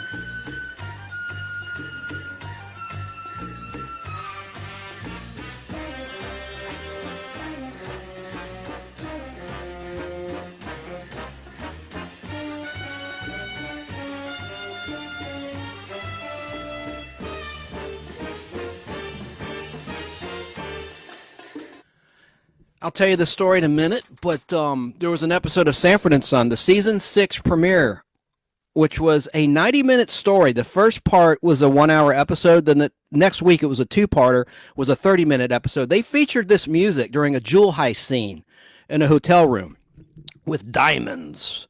And I always thought to myself, because I wasn't familiar with the 45 record, I'm a Generation Xer, I thought, man, that's a cool version of the theme. Where the hell did that come from? Of course, it was from this record, which peaked at number 41 on the Billboard Charts.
What was missing from that version? The bongos at the end. I love the bongos on the television version of the Mission Impossible theme, the original one.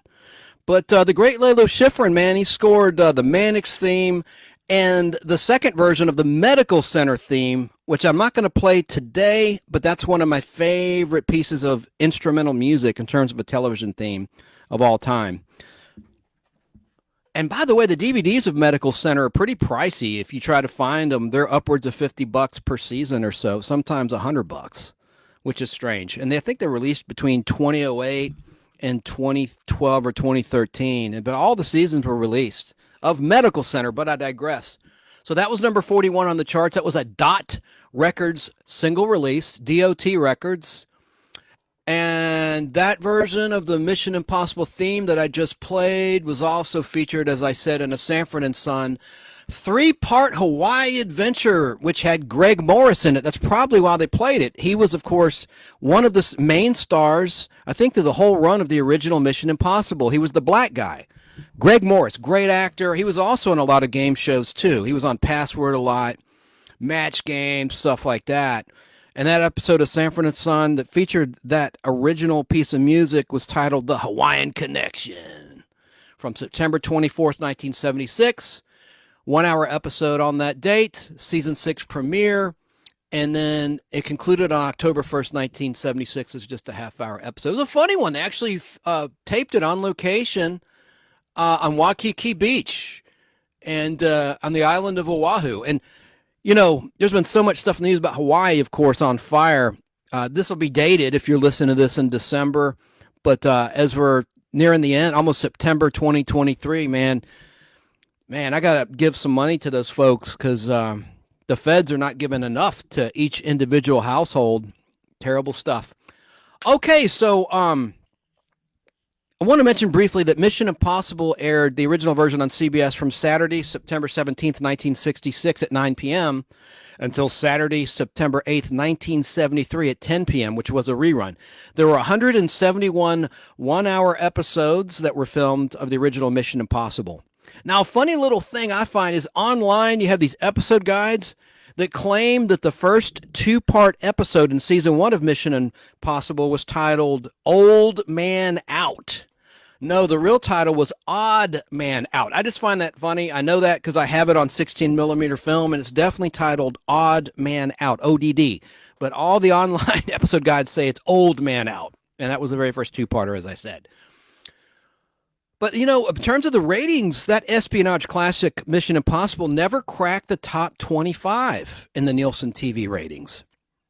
But I guess an executive at CBS liked the show. They probably said in the boardroom meeting when they're deciding on what shows to scrap and which ones to keep, oh, let's keep it on another year. I wonder then why at the end of season 3, the series stars Martin Landau and Barbara Bain reportedly demanded a steep pay increase when the ratings were not the best. I don't know. And I'm a fan of both of them. And I've met Martin Landau in person on a set of the Anna Nicole movie. I've never met Barbara Bain. She's still with us, thank God. So talented. What a great, talented couple they were. And, of course, Martin Landau was in the Alfred Hitchcock classic, North by Northwest. So many great things he did. He won an Oscar for playing Bela Lugosi and Ed Wood from Tim Burton. Pull the string! He's just awesome. Now, I've got another piece of game show trivia for you because number 40 on the Billboard list of the top television themes that were released as single records that charted is unknown. So I want to talk a little bit about this show. This was a game show you don't see anymore, but it was a heck of a lot of fun. Let me pull up the theme, and I'll give you some liner notes about that. Yeah, here it is. Let's see if I can get this to go for you as we're live. Talking about Joker's Wild.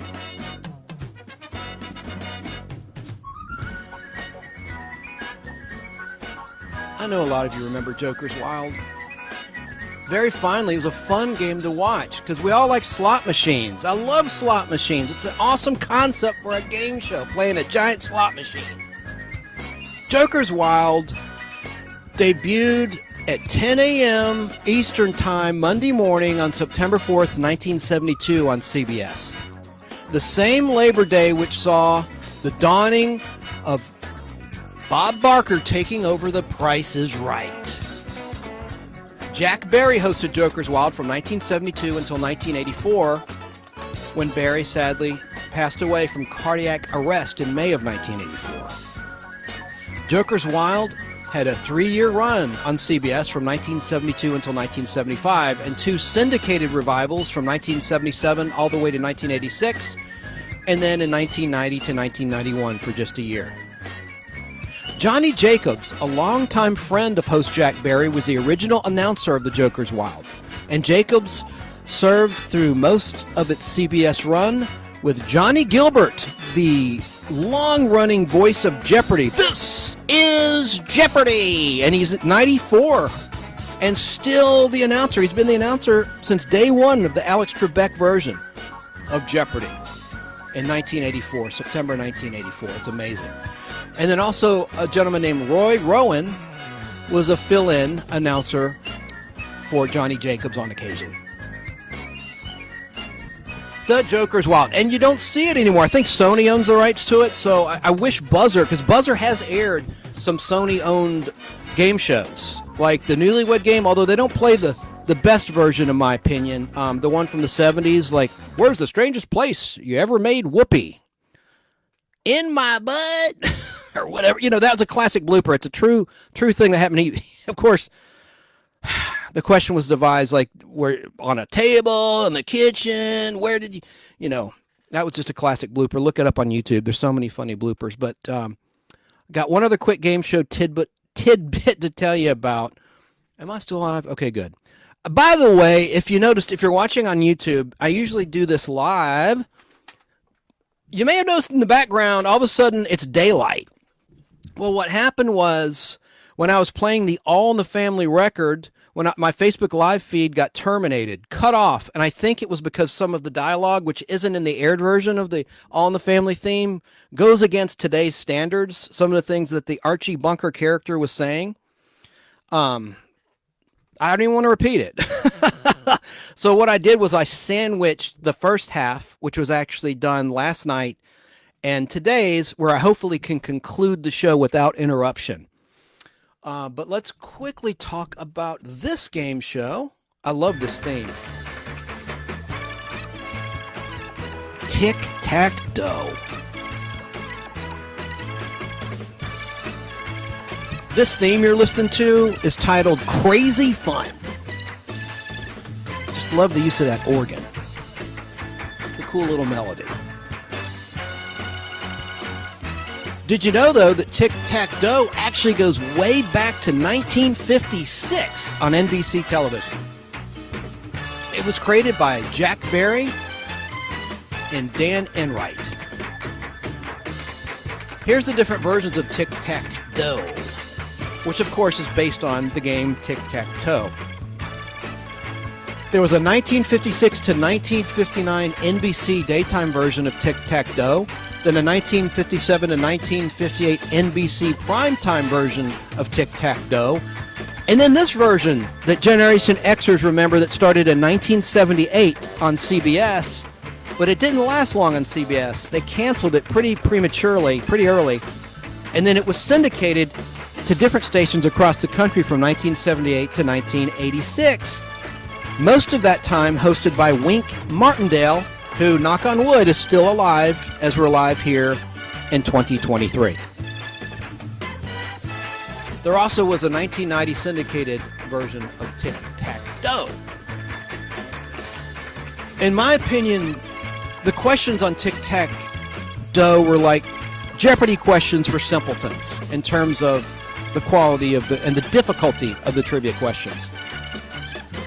I love the dreaded dragon, though, that would appear in the bonus round. It kind of looked like the dragon in the old Atari 2600 home video game called Adventure. I know a lot of you remember that video game. It had really bad graphics, even back then, but it was a lot of fun to watch, and there was like a little dot, like a little Easter egg that the designers had put in that game where you could go through walls and do certain things. Anyway, I'm digressing. We'll save that for a video game, a classic video game, Nostalgic Podblast edition, where we talk about pinball games and video games that we like growing up, playing at home and in the arcade.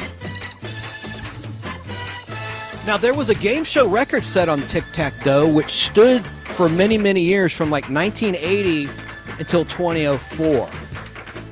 Over the course of 9 weeks on Tic-Tac-Toe in 1980, a gentleman named Tom McKee, and that's spelled T-H-O-M, Tom McKee, M-C-K-E-E, defeated 43 opponents to win 8 cars and take home $312,700 with other bonus game prizes. That's a lot of money in 1980. Hell, it's a lot of money now, really. So he had $200,000 in cash. So the $312,700 included cars, prizes, but $200,000 of that was cash. That was a record of the time. In one game, Tom McKee broke the record for winning the biggest pot in a match, which reached $36,800 after 4 tie games against a challenger named Pete Cooper.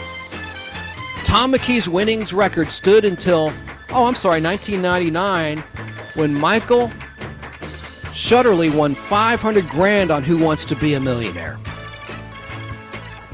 I thought someone won $1 million. They did. But okay, so then the million beat the $500,000 on Who Wants to Be a Millionaire, hosted by, is that your final answer? The late great Regis Philbin. Now, Ken Jennings, of course, smashed that record from Who Wants to Be a Millionaire on Jeopardy in 2004. So here's the current ranks of the most winningest game show contestants. Number 1 is Ken Jennings. Number 2 is Brad Rutter. And number 3 is James Holzhauer, who came along, I think, in 2020 pandemic, when we had the pandemic, on Jeopardy. And he just kicked butt. His strategy was he would go for the $2,000, the high dollar questions, and he would bid high and go all in. And he'd push his poker chips. He actually is a sports gambler in Las Vegas. James Holzhauer. But Ken Jennings' 74-game winning streak on Jeopardy earned him $2,520,700 back in 2004. Just a year after the show's longtime executive producer Harry Friedman lifted the 5-day win cap, where a champion had to retire after 5 games back then, meaning contestants could continue playing until they were defeated. But back to the top Billboard charts of the top 55 TV themes released as successful selling 45 records. Number 38. I have another tie for you.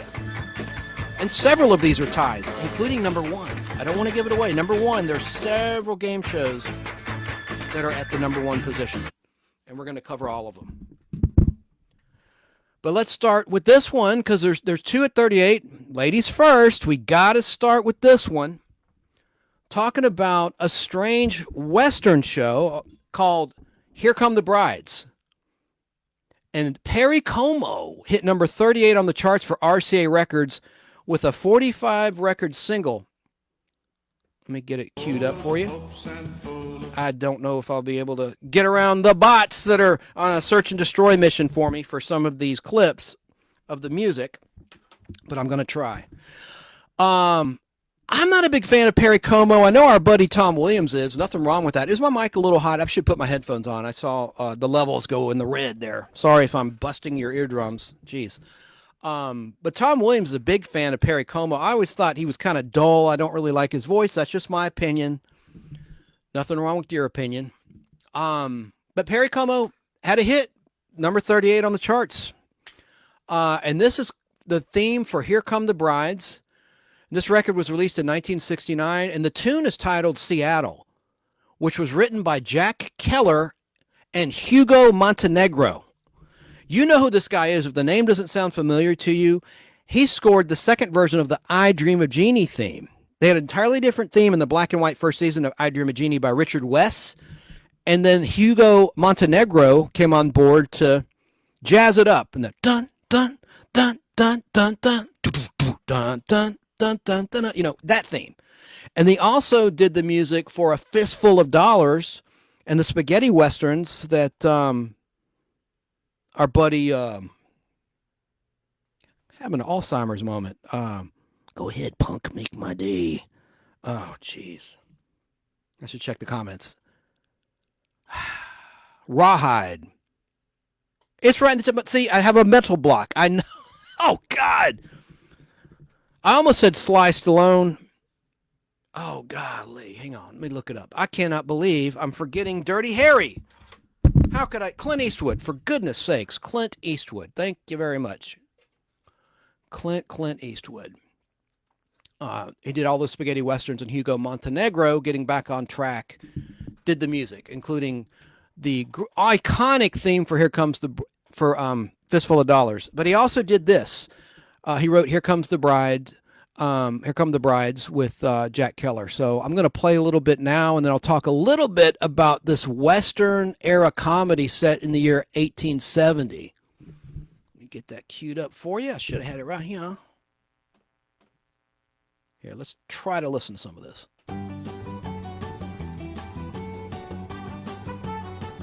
The bluest skies you've ever seen are in Seattle, and the hills the greenest green in Seattle. Like a beautiful child growing up free and wild, full of hopes and full of fears, full of laughter, full of tears, full of dreams to last the years in Seattle. See, I just don't like his voice much. I'm sorry, no disrespect intended. I don't like the way he presents the lyrics. Boring. It's the hardest thing a boy can ever do. And you pray that. All right, I better stop it because I don't want to get in trouble for playing the entire thing. I'll just talk over it and give you some brief facts about this show, Here Come the Brides. Here Come the Brides was a Western 1870s era comedy adventure starring David Soul, years before he was the co-star of Starsky and Hutch. Bobby Sherman was in the cast, and an actor named Robert Brown, whom a lot of Trekkers out there may recall from a classic Star Trek Season 1 episode titled The Alternative Factor, which is one of the worst episodes of the original Star Trek ever. And his acting was deplorable. It was just the worst acting. His name's Robert Brown. He played Lazarus. We're talking about a creature capable of destroying worlds. Bad impression. That's my impression of Robert Brown in Star Trek, The Alternative Factor. He did like a dual role, going in between different dimensions. Just crap episode. And speaking of Trek, also in the cast of Here Come the Brides was Mark Leonard, who in Star Trek played Spock's dad, Sarek, as well as a Romulan in a season 1 episode titled Balance of Terror, and he played a Vulcan in the original rated G Star Trek The Motion Picture 1979 movie. The episode that Mark Leonard debuted as Spock's father was a season 2 episode titled Journey to Babel, which is streaming on Paramount Plus. And Mark Leonard also was in the Planet of the Apes television show, among other things. But, and Mark Leonard, I want to mention, reprised the role of Spock's father, Sarek, in the blockbuster movie from 1986, Star Trek IV, The Voyage Home. Or I should say the Homo Voyage, since Star Trek IV was set in San Francisco. Why did I write that joke? That's a bad joke, and someone's going to get mad and offended. I meant no offense. Okay, hang on a second. Hang on. Okay. It was set in San Francisco on planet Earth in 1986, the one with the whales. Why did I make that dumb joke? I don't know why I wrote that. I'm just reading what I wrote, and I must have been in a loopy mood. Forgive me. Strike that from the record. So Here Come the Brides aired on ABC from Wednesday, September 25th, 1968 at 7:30 p.m. until Friday, September 18th, 1970 at 9 p.m., which was a rerun. 52 one-hour episodes were produced of Here Come the Brides. Now here's the tie. Also ranking at number 38, as I said, was the theme song to an adventure television show titled The Men, which was a 1-hour show that rotated 3 different stories. They were like 3 different shows in one every other week in that time slot. These 3 shows within a show were called Assignment Vienna, which was a spy show starring Robert Conrad from the Wild Wild West as Jake Webster.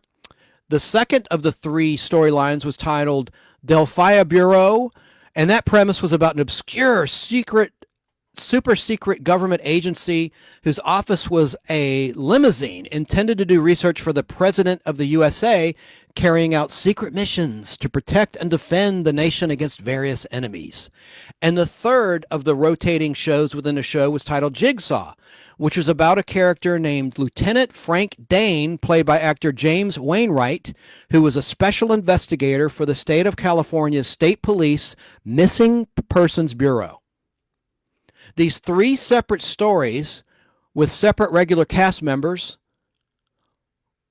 were in an equal weekly rotation at first.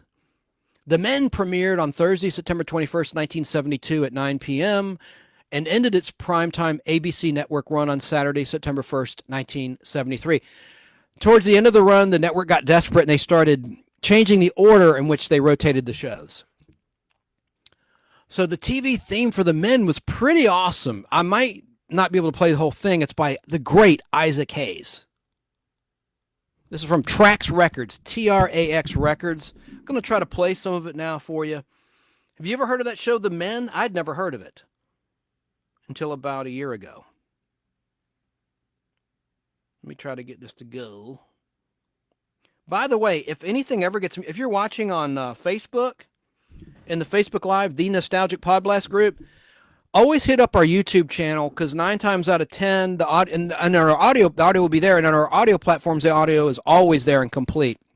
On Apple Podcasts, TuneIn, Spotify, Fistful of Radio out of Atlanta, streaming out of Atlanta, you can catch it there too. Let me try. I don't know why I'm having so many problems. This is going to be a fun show. I have some exclusive audio from my own collection, which to my knowledge is not available on YouTube or anywhere else. Rare record albums from other countries of TV themes, strange versions I'm going to share with you. It's really interesting audio. Okay, let me try one more time to get Mr. Isaac Hayes. Well, I might not be able to play it at all, folks. What a bummer. There we go. There it is. The Men by Isaac Hayes. Ranked at number 38 on the Billboard Charts.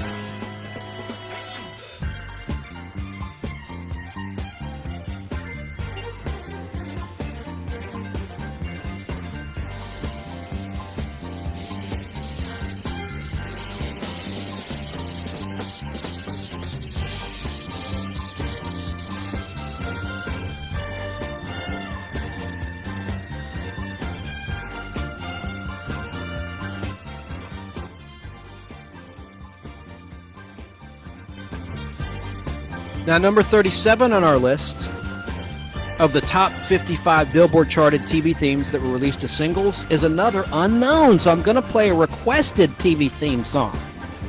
Trey Agnew in the Nostalgic Podblast Facebook group requested this one that I'm going to play next. It did not chart in the top 55, but you gotta love the bass in this theme. I think I'll go ahead and play it now instead of playing this entire theme from The Men by Isaac Hayes, which was number 38 in the Billboard charts. It's a pretty groovy little tune, pretty funky.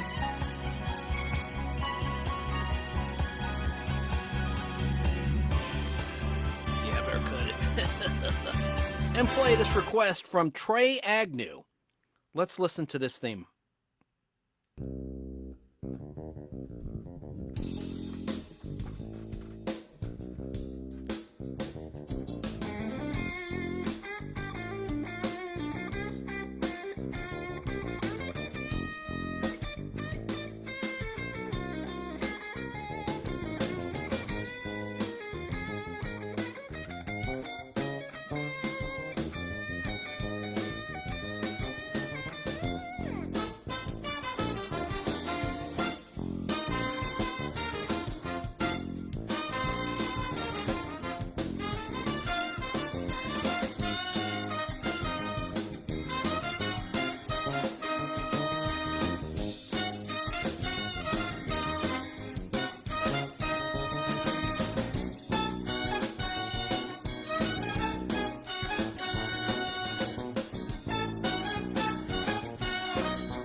Barney Miller. Gotta love that bass, right?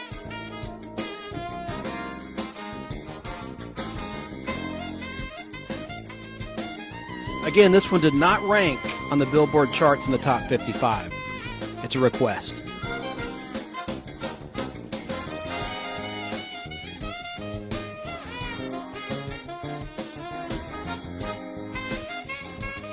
That's total 1975 right there.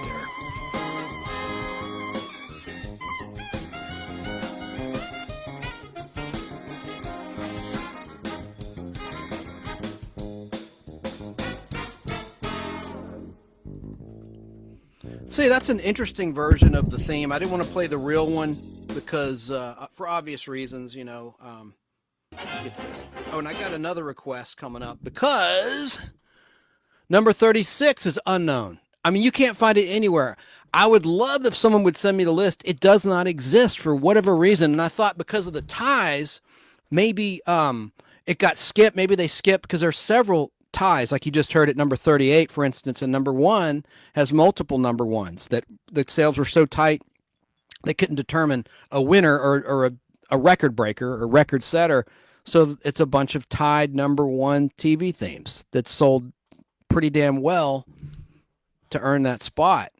I don't think it went platinum or anything. It just went number one on the Billboard charts. But Barney Miller starred Hal Linden, Abe Vigoda, who played Fish on that show. Also, future star of a movie I love, DC Cab, Max Gale, Jack Sue, who sadly passed away during the original run of Barney Miller, Ron Glass, and others, including Linda Lavin.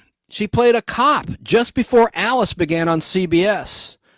But she was on this ABC sitcom in the first couple seasons, actually. And And it debuted on Thursday, January 23rd, 1975 at 8 p.m., running until Thursday, September 9th, 1982, which was a rerun on ABC. There were 166 half-hour episodes of Barney Miller and 2 one-hour episodes that were all taped before a live studio audience. This is an interesting factoid that most people don't know or don't talk about. Almost 3 months before that very same network, ABC, that aired Barney Miller, almost 3 months before the debut on that same network, there was another character named Barney Miller. And they changed the name of this character after Barney Miller premiered the sitcom.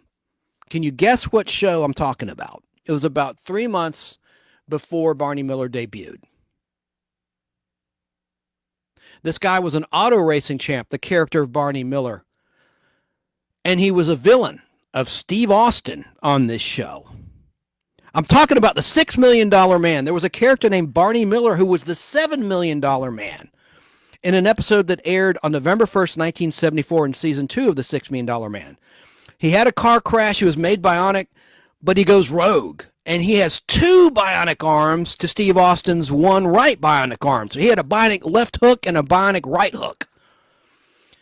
And he was introduced in that episode titled The $7 Million Man on November 1st, 1974. But when the character returned a year later, now after Barney Miller, the sitcom, had debuted on ABC, same network that the $6 Million Man aired on, the character's last name was changed from Miller to Hiller. So suddenly he was Barney Hiller in the season 3 $6 Million Man episode titled The Bionic Criminal, which aired on November 9th, 1975 on ABC TV when season 2 of Barney Miller was underway, airing on that network.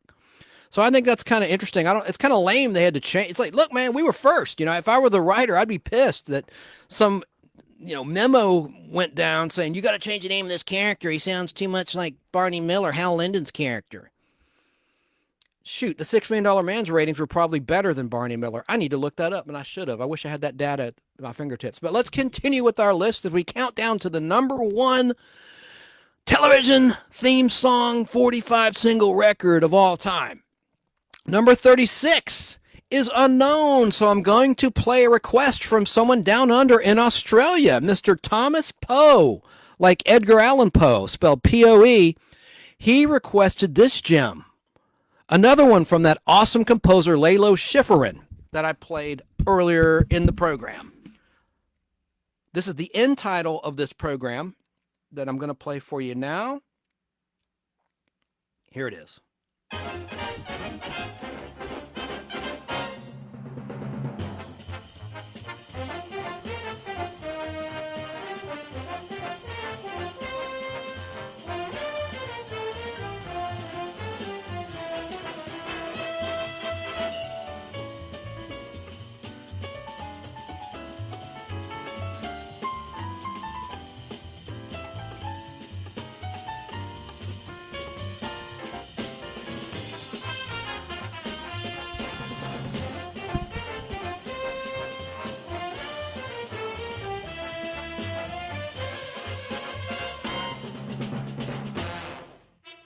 Was cut. Oh, I cut off the Paramount logo, the classic. Forgive me for that, folks. That sucks. I did that. That of course was Mannix, starring Mike Connors, who was, by all accounts, a great guy and a very capable actor. I didn't buy his character. I thought it was it wasn't my favorite detective show. I like Barnaby Jones better than Mannix, but nothing wrong with it if you did, of course. Who am I to judge? I'm not judging.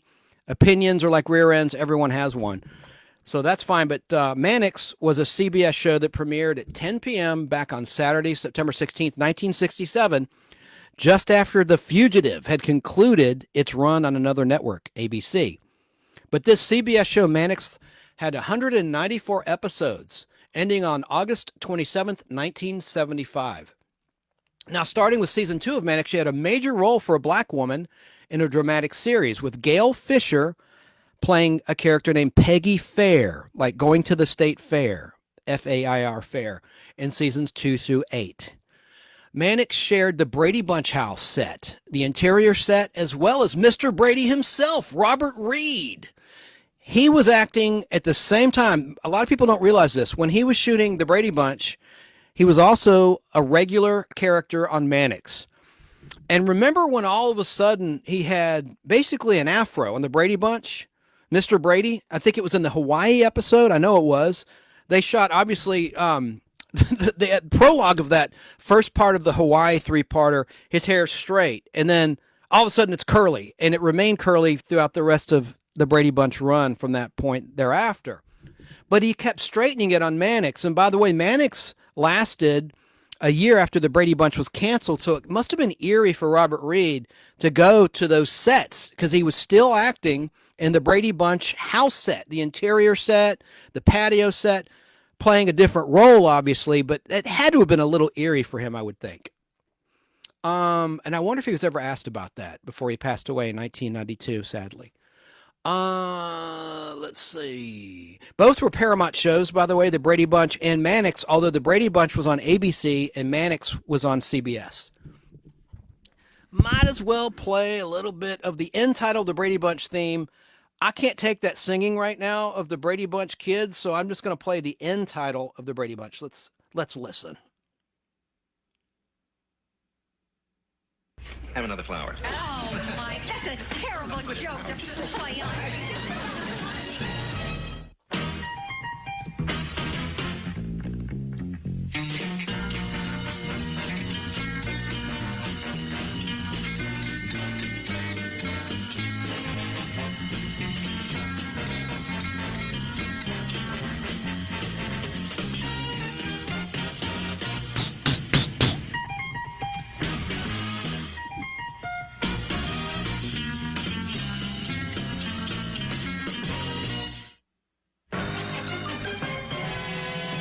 Classic Paramount logo there.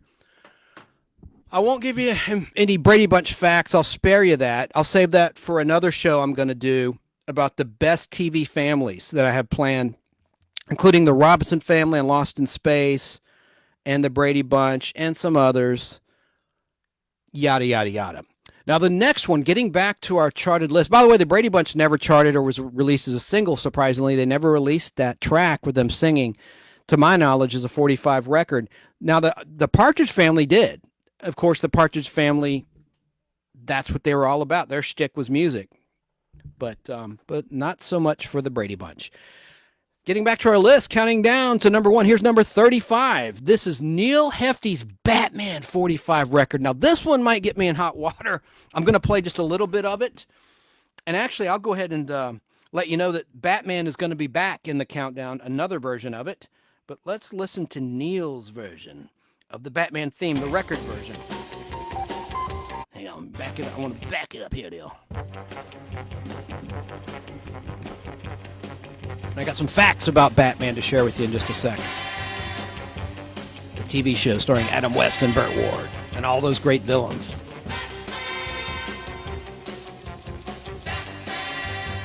Don't you love those lyrics? What incredible lyrics. So creative.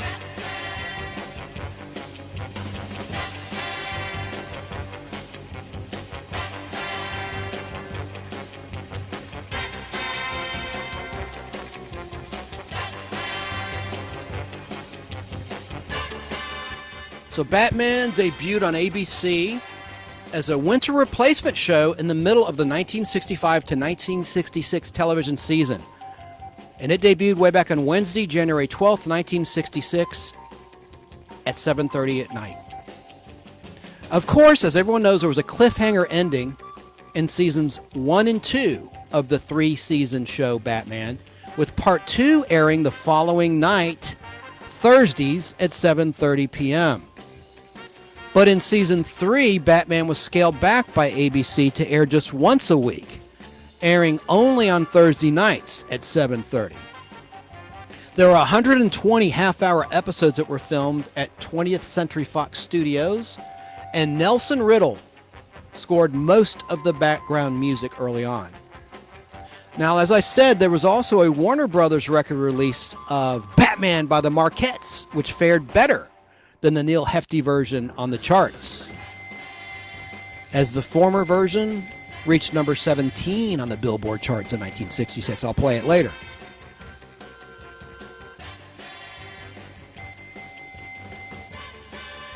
Great lyrics. Now, position number 34 is also unknown. So I have another request for you. And I'm going to play a foreign version of this from my record collection. Batman! And I know a lot of you that are longtime listeners of the Nostalgic Podblast are probably sick to death of this theme, but I'm going to honor this request. By the way, Christopher Corman, the son of the great Harvey Korman, chimed in with a request I'm going to play later in the show. Had a lot of requests for favorite television theme songs. I keep wanting to say game shows. The best TV theme song. Julie Gillard, or is it Gillard with a G? Her last name is spelled Gillard. Julie Gillard or Julie Gillard? I'm sorry, I don't know. I should have asked before I went on the air. She requested this song, sung by a star. I've got every episode of this on reel-to-reel 16mm film, all 5 seasons. This is the actual record version. This was released as a single record with slightly different lyrics that you only heard on the show and the end titles of the pilot, the 2-hour pilot of this program, a 1980s action-adventure show called The Fall Guy. Let's listen. This is from vinyl. Listen to it pop. Hear the popping?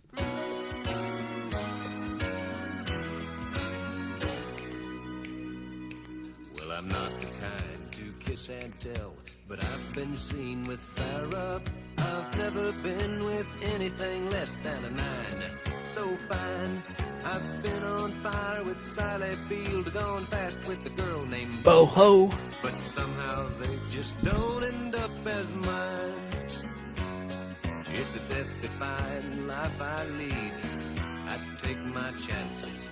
I die for living in the movies and TV. But the hardest thing I ever do is watch my leading ladies kiss some other guy while I'm bandaging my knee. I might fall from a tall building, I might roll a brand new car, 'cause I'm the unknown stuntman that made Redford such a star.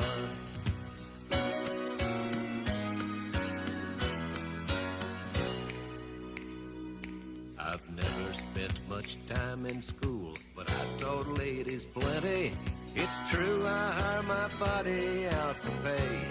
Hey, hey, I've gotten burned over Cheryl Teague's, blown up for Raquel Welch. But when I wind up in the hay, it's only hay.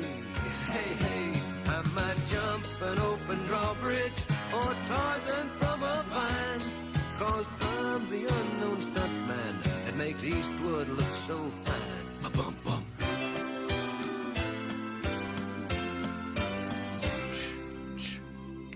They'll never make me president. Here's the unique lyrics. I got the best first ladies. Some days I've got 'em as far as the eye can see. Ooh-wee. A morning dive with Jackie Smith. I crash in the night with Cheryl. But in the end, Cheryl they lad. never stay with me. I might fall from a tall building so Burt Reynolds don't get hurt. I might leap a mighty canyon so he can't kiss and flirt. While that smooth talker's kissing my girl, I'm just kissing dirt. Yes, I'm the lonely stuntman that made a lover out of Bert.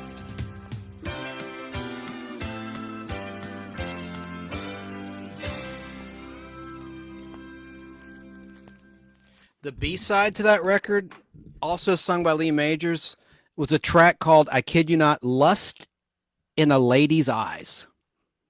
Not going to play that one, but I just noticed for the very first time, I think it's interesting that in the rare lyrics, he mentioned Cheryl Ladd, who replaced Farrah Fawcett, his wife at the time. They divorced in 1982.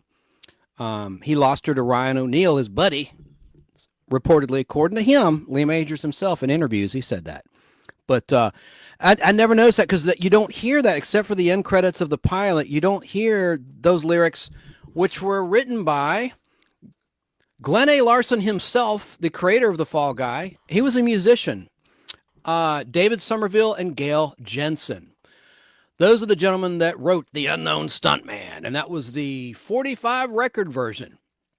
Now I'm going to play from my collection just for you, Julie, a version that is, let me find my notes. God dang, I didn't write a note on it. Oh yeah, this is an import, and it's in the, if you're watching, by the way, on camera, you can see a little blue 45 record. I'll hold it up for the camera up close in just a second while it's playing. This is a 1982 French version by an artist named Lionel Leroy, and I kind of like it. It's like a French guy trying to do country. It's bizarre. Let me play it from my actual 45 record. You see there, I'm going to hold it. And by the way, if you're listening on an audio platform or at Fistful of Radio, you can see this on the YouTube channel, The Nostalgic with a C Podblast. Just Google The Nostalgic Podblast, and right at the top, you'll see the YouTube channel. Click that, and you'll see a video titled Top Billboard 55 Television Theme Songs. Now I want to play for you that 45 record. Get it right here, and let me see. That is clip number 2. Clip number 2. Let's see if this works. This is always interesting, and there it is. Yes. Check it out, Julie.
Go. That's from my record collection.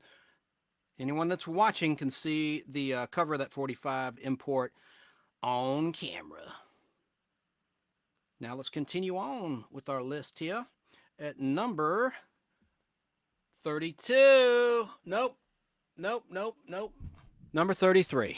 And this is actually on the Billboard Top 60 charts of the top 55. We're going to 55, but this is from the top 60 list if you want to look at the list yourself. It's called the Top 60 Billboard Charts. And this is from 1962, this music. And this was the instrumental theme to a Western titled Have Gun Will Travel by Dwayne Eddy for RCA Victor Records. And I think I have it pulled up right here. Let's shift gears here. Yes. This is the Ballad of Paladin.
Wow, pretty cool. By the way, hey, James Install. He says hi from St. Louis, Missouri.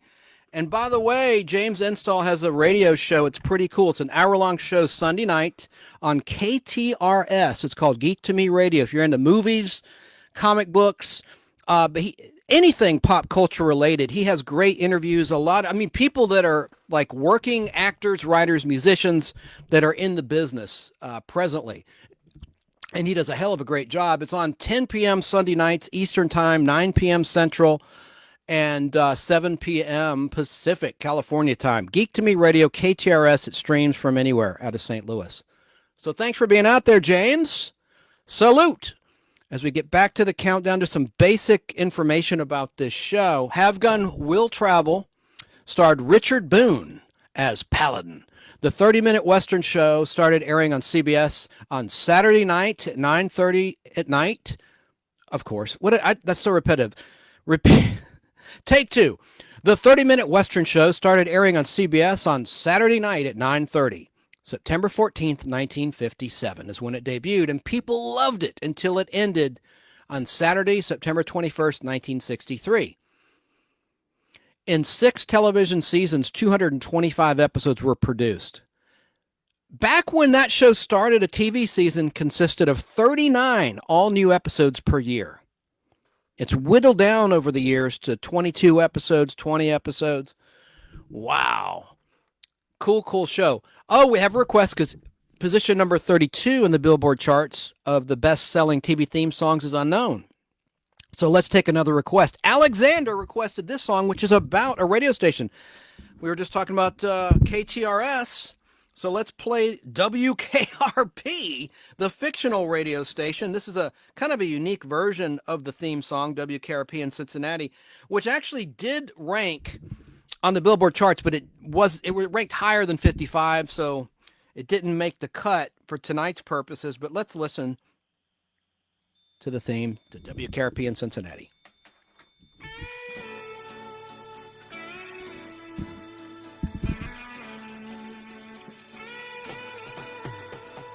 Baby, if you've ever wondered whatever became of me, I'm living on the air in Cincinnati, WKRP. Got kinda tired of packing and unpacking, town to town, up and down the dial. Maybe you and me were never meant to be, just maybe think of me once in a while. You'll hear some different lyrics here.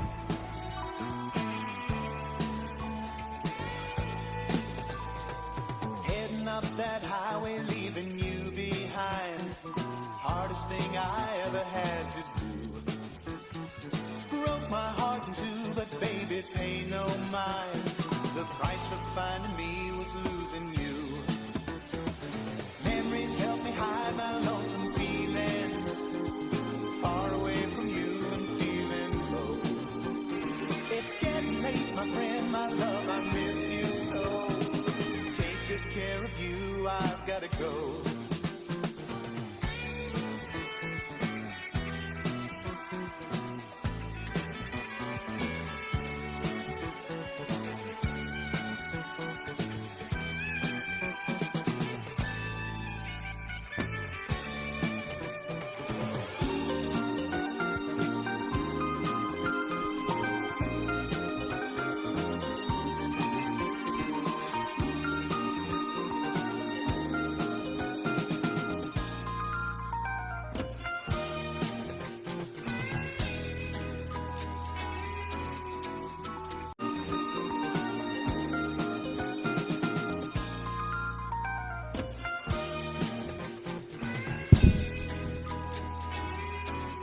So some facts about WKRP. Again, that was a request from Alexander in the Nostalgic Podblast Facebook group.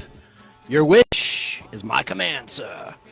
WKRP in Cincinnati was a 30-minute sitcom that started on CBS at 8 p.m. back on Monday, September 18th, 1978. And it lasted for 86 half-hour episodes along with 2 one-hour episodes. Here's a little fun fact for you. A lot of people remember the episode titled Turkeys Away, which was a Thanksgiving episode. Pretty funny episode that's always played on Antenna TV every year for Thanksgiving.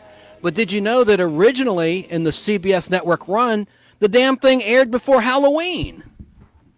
It didn't even air in the month of November. It aired on October 30th, 1978, Turkeys Away. CBS messed up their scheduling and programming, airing it out of order. And there actually was one episode that aired after Turkeys Away in November. It aired on November 6th. So I don't know why Turkeys Away aired on October 30th, 1978 before friggin' Halloween. And then after that Thanksgiving, that solo November episode on November 6th, 1978, WKRP in Cincinnati went on hiatus until January 15th, 1979. When it came back, it rebounded strong in the ratings and went on to last for 4 television seasons. Number 31 on our charts as we count down to number 1 is another request, because it's not on the top 55 charts in terms of a television theme, and number 31 is unknown. You can't find it anywhere, folks. Can't find it in print or on the internet what number 31 is. I cannot figure out if it's because of ties they skipped it, or if, maybe they skipped it because there were several that tied at certain positions, or maybe there wasn't a TV show ever that charted at number 31. That could be the reason. I can't find a common denominator. But let's take another request. This was a beloved sitcom. Talk about it in a moment, with a great ensemble cast. It started in 1978. I think I got it here for you. Yes. See if I can play this Bob James classic, talking about Taxi on ABC.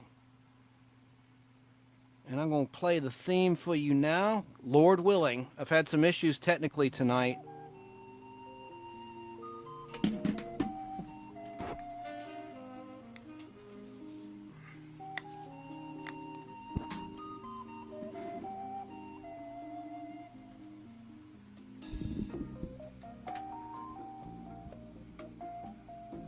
Here you go, Arthur Charles.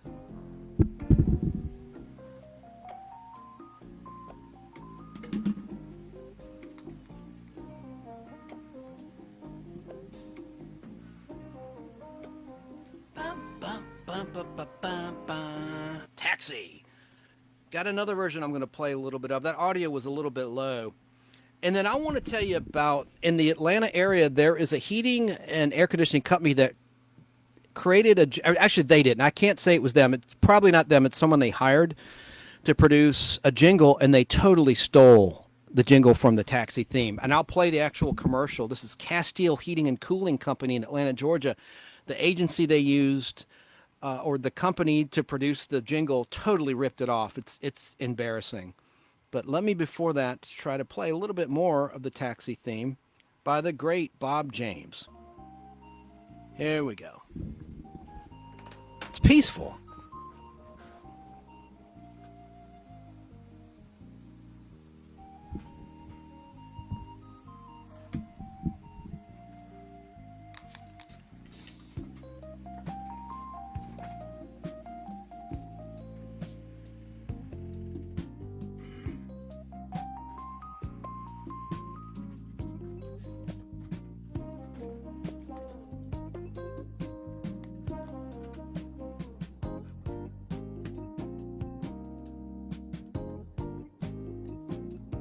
Hear those notes right there? That's what's in the Castile Heating and Cooling jingle. Totally ripped off. Those notes right there.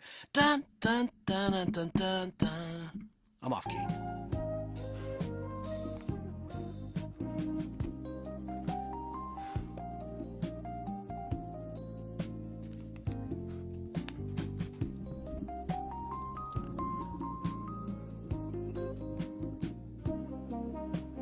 So Taxi started on ABC, but it wound up on NBC for its final season. I just love that music. Some facts about Taxi. Of course, you know the cast. Judd Hirsch played Alex. Danny DeVito played Louie. Mary Lou Henner played Elaine. Tony Danza played Tony. The awesome comic Andy Kaufman. Jeff Conaway.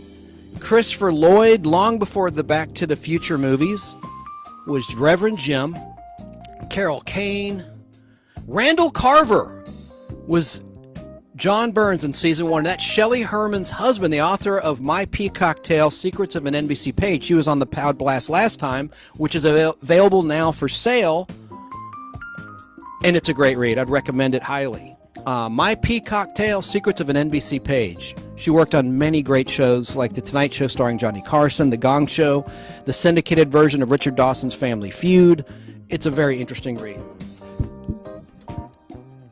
But Taxi began airing on ABC at 9:30 p.m. back on Tuesday, September 12th, 1978. And then it left ABC in June of 1982, and NBC picked up the hilarious show in September 1982 and ran it until Wednesday, July 27th, 1983. 112 half-hour episodes and one one-hour episode aired of Taxi altogether. That solo one-hour episode aired on NBC on March 23rd, 1983, titled A Taxi Celebration. Now, there were two-part episodes, but those count by air date as individual half-hour episodes, not as a one-hour episode. It had to air that same night. So that's just, in my world, that's what classifies whether a show is a two-parter or a two-hour episode or a one-hour episode or a two-parter. It all goes by air date. I just think that was a great TV theme requested by the nostalgic Podblast group member. I'm very happy to play that for you there. Arthur Charles. Now, I'm going to play that jingle. You've heard this enough. I'm going to play the Castile Heating and Cooling jingle. I better cut that. I've had some issues with playing music tonight. Here is the Castile Heating and Cooling 30-second commercial. Listen to how they ripped off the theme to Taxi. See, and Mr. James. Hotter than ever. I'm doing my best to keep up, but I got a problem somewhere. You got to call Castile Heating and Cooling. They'll give me a full checkup, and it's not going to cost you a lot. You won't pay for Freon. That's right. No fee for Freon. So call Castile and let me make you wait for it. Comfortable. Castile comfortable. You won't pay for Freon. Castile Heating and Cooling. Call today. What a damn rip. You won't pay for Freon. So stupid. Castile Heating and Cooling. That's Taxi. Over here. Play it one more time. Can't you Again, it's not the company that did it. It's whomever they hired to create that jingle. What a Freon. That's right. No fee rip for off. Freon. So call Castile and let me make you Castile comfortable. Castile comfortable. You won't pay for Freon. Castile Heating and Cooling. Call today. It's always bothered me when I'd hear that on Atlanta radio. That was some years ago, like maybe in 2008 or all the way through maybe 2016, I'd hear that spot, and I thought, man, why didn't somebody do something about that or let Mr. James know? Maybe he got a kickback, you know. Maybe that's the case where he was compensated in some way. But Bob James, if you're out there, that's just not right what Castile Heating and Cooling did. Now let me sneak in my fake rant of the week. Speaking of radio, I love radio. And as we're live, it's National Radio Day, but man, I am sick to death of the commercials and the commercial breaks in radio programs. And this is coming from someone who sold radio ads for about 5 years for Cumulus Media, corporate radio. We all prefer to consume information and entertainment with limited commercial interruption, but radio is maximum commercial interruption, wall to wall in terms of form of media. And it's repetitive ads too. Advertisers, I'm telling you from experience, you should change the content of your ad at least every 6 months, or else they risk audience burnout and tune out.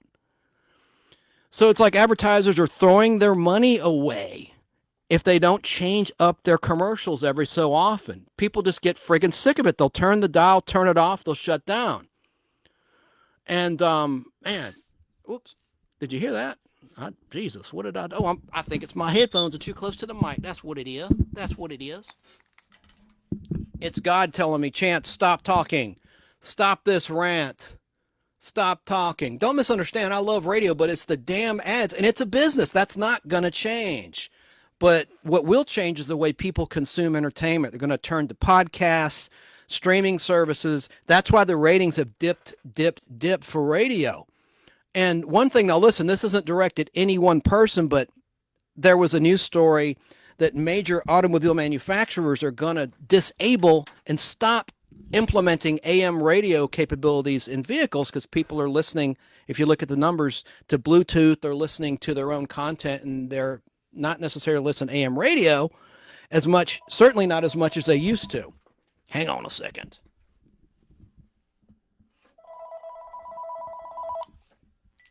The nostalgic Podblast. Hello, hang on a second. Do you mind if I put you on the air?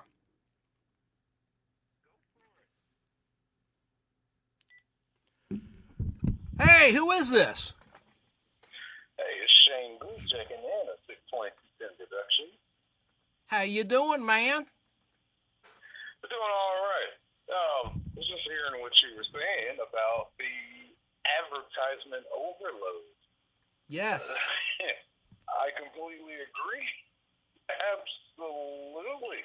There's too much of the repetitive ad space that's being sold. But, you know, they kind of have to do that sometimes.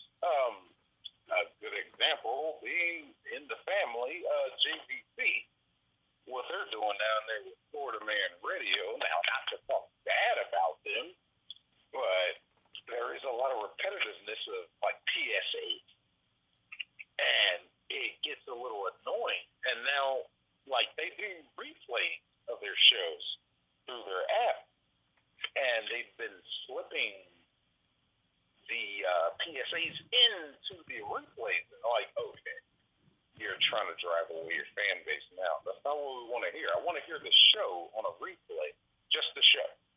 Right. I don't need your advertisement. But they're slipping it in. They're slipping it in slowly. And you'll hear the same ad twice. Something for this, Adopt a Pet Foundation and all this. No. I understand what you got to do. You got to get your revenue. You got to represent your sponsors. I get that. But maybe you figure out another way to up your content to get better advertisers. It's an easy thing to say, of course, naturally. But hell, give us a break. Well, I agree. And one thing I think is funny is some people will say, in reference to the AM radio being blocked, it's like, wait a minute, people still turn to radio for traffic alerts and weather. I'm like, dude, it's all on our phone. I mean, don't be in denial. If that's your industry and you're a radio on-air personality, I get it. You got to defend the medium. But let's be real. Our phones, the iPhones and the Androids have really supplied all the information we need in the palm of our hands. People aren't turning to radio. I mean, some do for sure. But for a weather update, a news or fake news update, if you will, it's all on your phone. Yes, that's true. Definitely true. If you want the real alerts, yeah, you put those notifications on, like Amber Alerts, Silver Alerts, stuff like that. Yeah. Weather alerts, keep that stuff on. A lot of people most of these days are plugging in their whatever device they use to listen to their music. As a truck driver, I listen to YouTube all day. I'll put on like a podcast or somebody's stuff that's going on, and I just listen to that all day. So yeah, I'm not listening to the radio, but I figure they alerts to my phone. That's right. Now I've got a sponsor. There's nothing wrong. And of course, the stuff on YouTube, there's ads there, but it's usually at the beginning. But what pisses me off is when you're watching like a music video and an ad will pop up in the middle of the song. So friggin' annoying. By the way, Shane, I was going to say, you're still on and this is still recording. Facebook has blocked my feed because I played the taxi theme.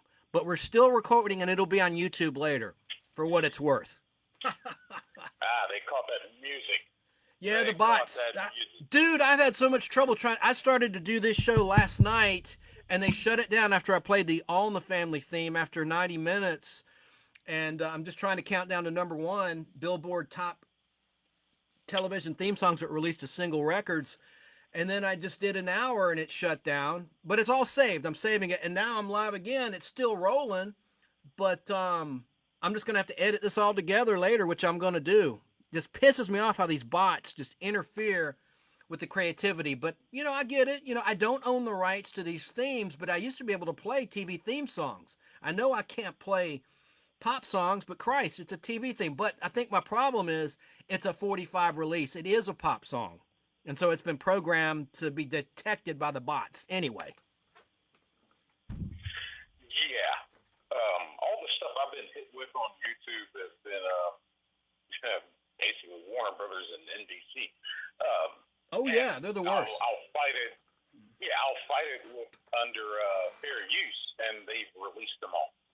And music is tricky. I try to keep music to about 5 seconds, maybe 4, as short as I can. Try to find a particular part of the song that I'm trying to use to promote my point in the video. And it's been working out fine. The video I just did with whatever it had, Hey There Delilah. I tried to keep that one as short as possible, and I had Tech Nine's song in there too. Kept it as short as possible, and they never got hit. It's all about length. It's all about length. So you gotta watch out for that. That's what she said, right? But I hear you. It's different when you're live broadcasting on YouTube. It's really more difficult because of the live stream and how the algo works. It's like they're monitoring that real hard as opposed to recording and then release it later. That's true. And it's Facebook specifically I'm having an issue with, not YouTube. YouTube's been fine, but on Facebook, that's what just got, they say, blocked. I can see it, but I don't think anyone else can, for what it's worth. But I don't care. I'm going to put it on YouTube later, as long as it's being recorded. Facebook is the absolute worst. What I really called you about was, did you get a chance to see the Blue Beetle movie this weekend? No, sir. I don't see the DC movies. I usually will just see the Marvel stuff. I didn't see The Flash. No, I have not seen it. Was it laughable? Sounds like it was. I got 41 minutes in, and I couldn't take any more. I just couldn't take any more. I think I'm going to try to finish it. I'm watching it on an alternative site. And I'm going to try to finish it. But 41 minutes in, there's social commentary through we got our main star is, he's Miguel from Cobra Kai. We'll just call him that. He's fine. I think he's fine in the movie. But everything around him is just, there's a social commentary where his sister is talking about the social class of rich versus poor, how they're never going to make it anywhere because they're poor. And I was like, okay, economic class, social commentary. All right, fine. George Lopez in this movie, and he plays, I guess he's his uncle. I'm assuming he's his uncle. He has to be his uncle. He makes a snarky little comment about,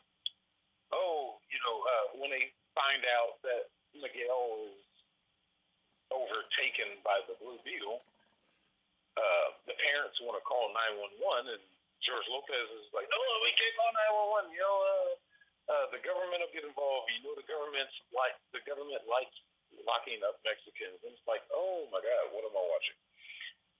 How many more times are we going to do this in this movie? And it just got annoying at a point. Never Laugh.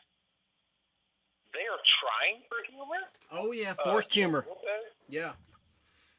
George Lopez is the one who seems, of course, he's the comedic relief. He's trying hard to make jokes. And it felt like nothing was landing. Nothing was landing. He's what this. I have tried to forgive him for that when he went on his, tirades against Trump, like all these celebrities went on. As soon as Trump got in office, Trump, We're like, okay, I'm trying to give you a chance, dude. I'm trying to give you a chance. But it seems like he was either poorly directed in this movie or he's trying too hard to be funny. And I don't know which one it is. Looking up who wrote this thing. None of the jokes seemed like they were hitting. I'm looking up the writer of Blue Beetle. It's Gareth Dunnett. I can't even pronounce his last name. Alcocer. Alcocer. It looks like he's about 31 years old. Not that that matters. Looking at a picture of him right now. No, that's the director. The director was Angel Manuel Soto, and it was written by Gareth Dunnett. Alcocer. I'm probably butchering his name. Huh. Heavy Hispanic implications, and they're definitely directing this movie towards the Hispanic community. And just in defense of the Hispanic community, not to sound insulting, but it seems like they were just being panderous with this movie, in the same way Mulan was, in the same way kind of Shang-Chi was.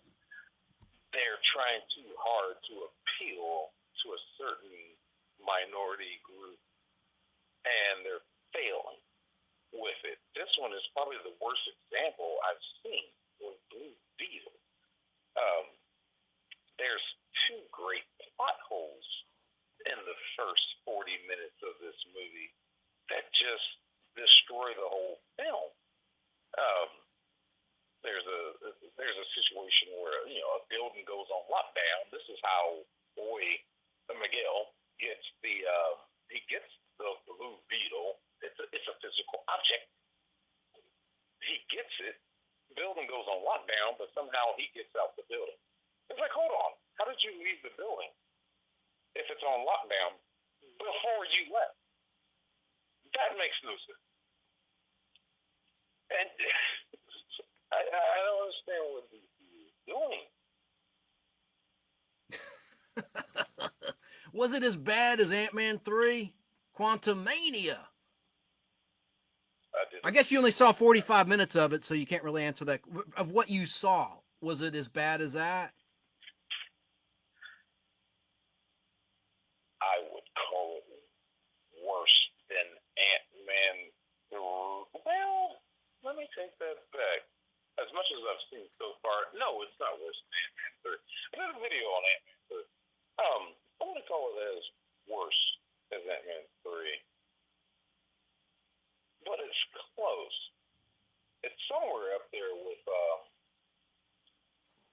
Doctor Strange Multiverse of Madness. Right.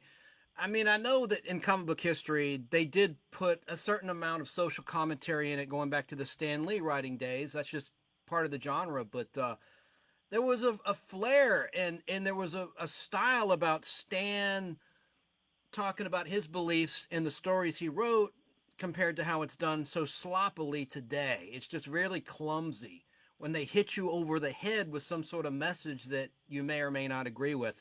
It's so out of place, out of left field. It's really annoying, man. It's like, just entertain me. Where's the entertainment? I don't want to be lectured to.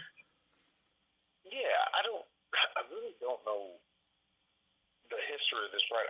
This is stuff I got to look up later about the history of the writers and everything, and the directors, but the other plot hole is the whole reason the Blue Beetle was exposed itself.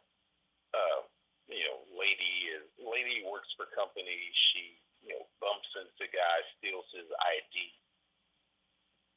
to get into the room.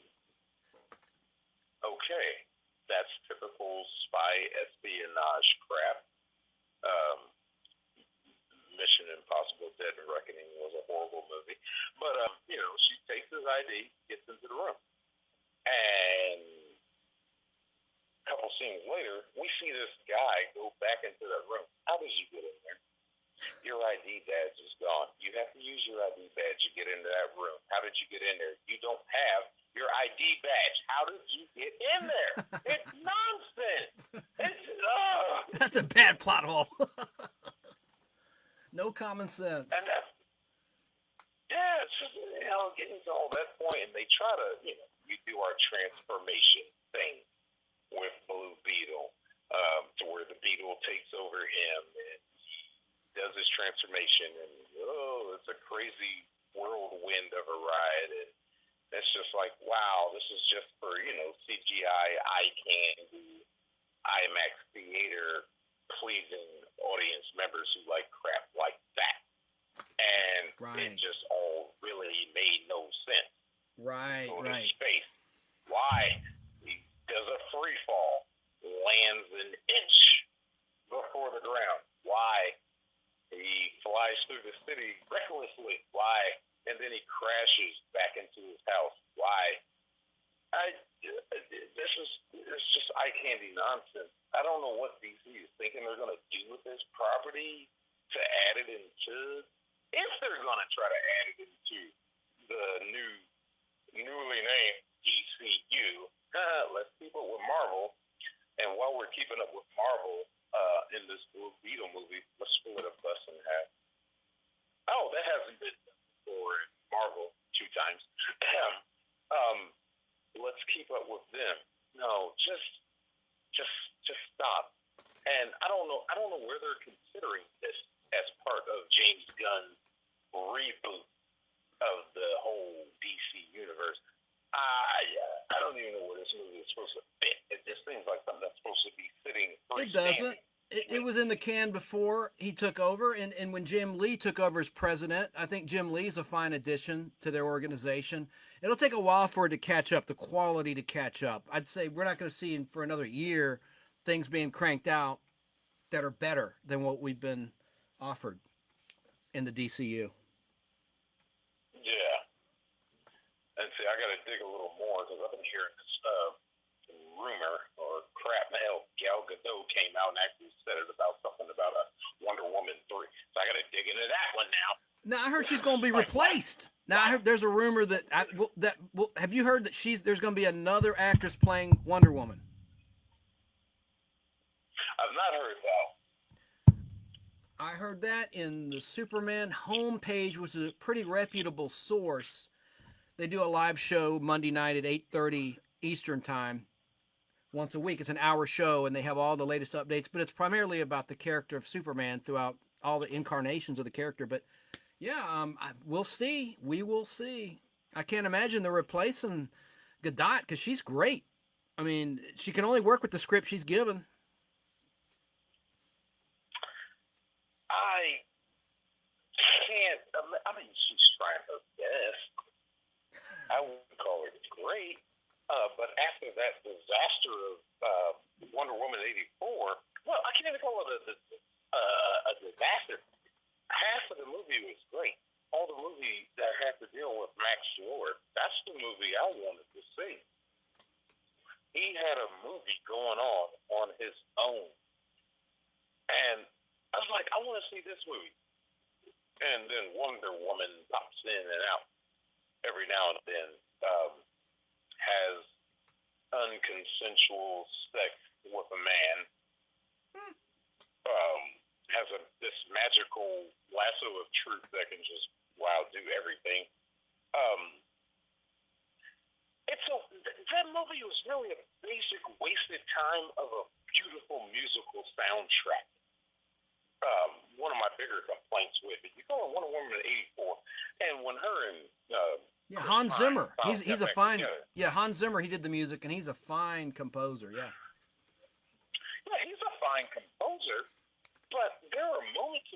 movie where you should have exploited 80s music, or at least 80s style music.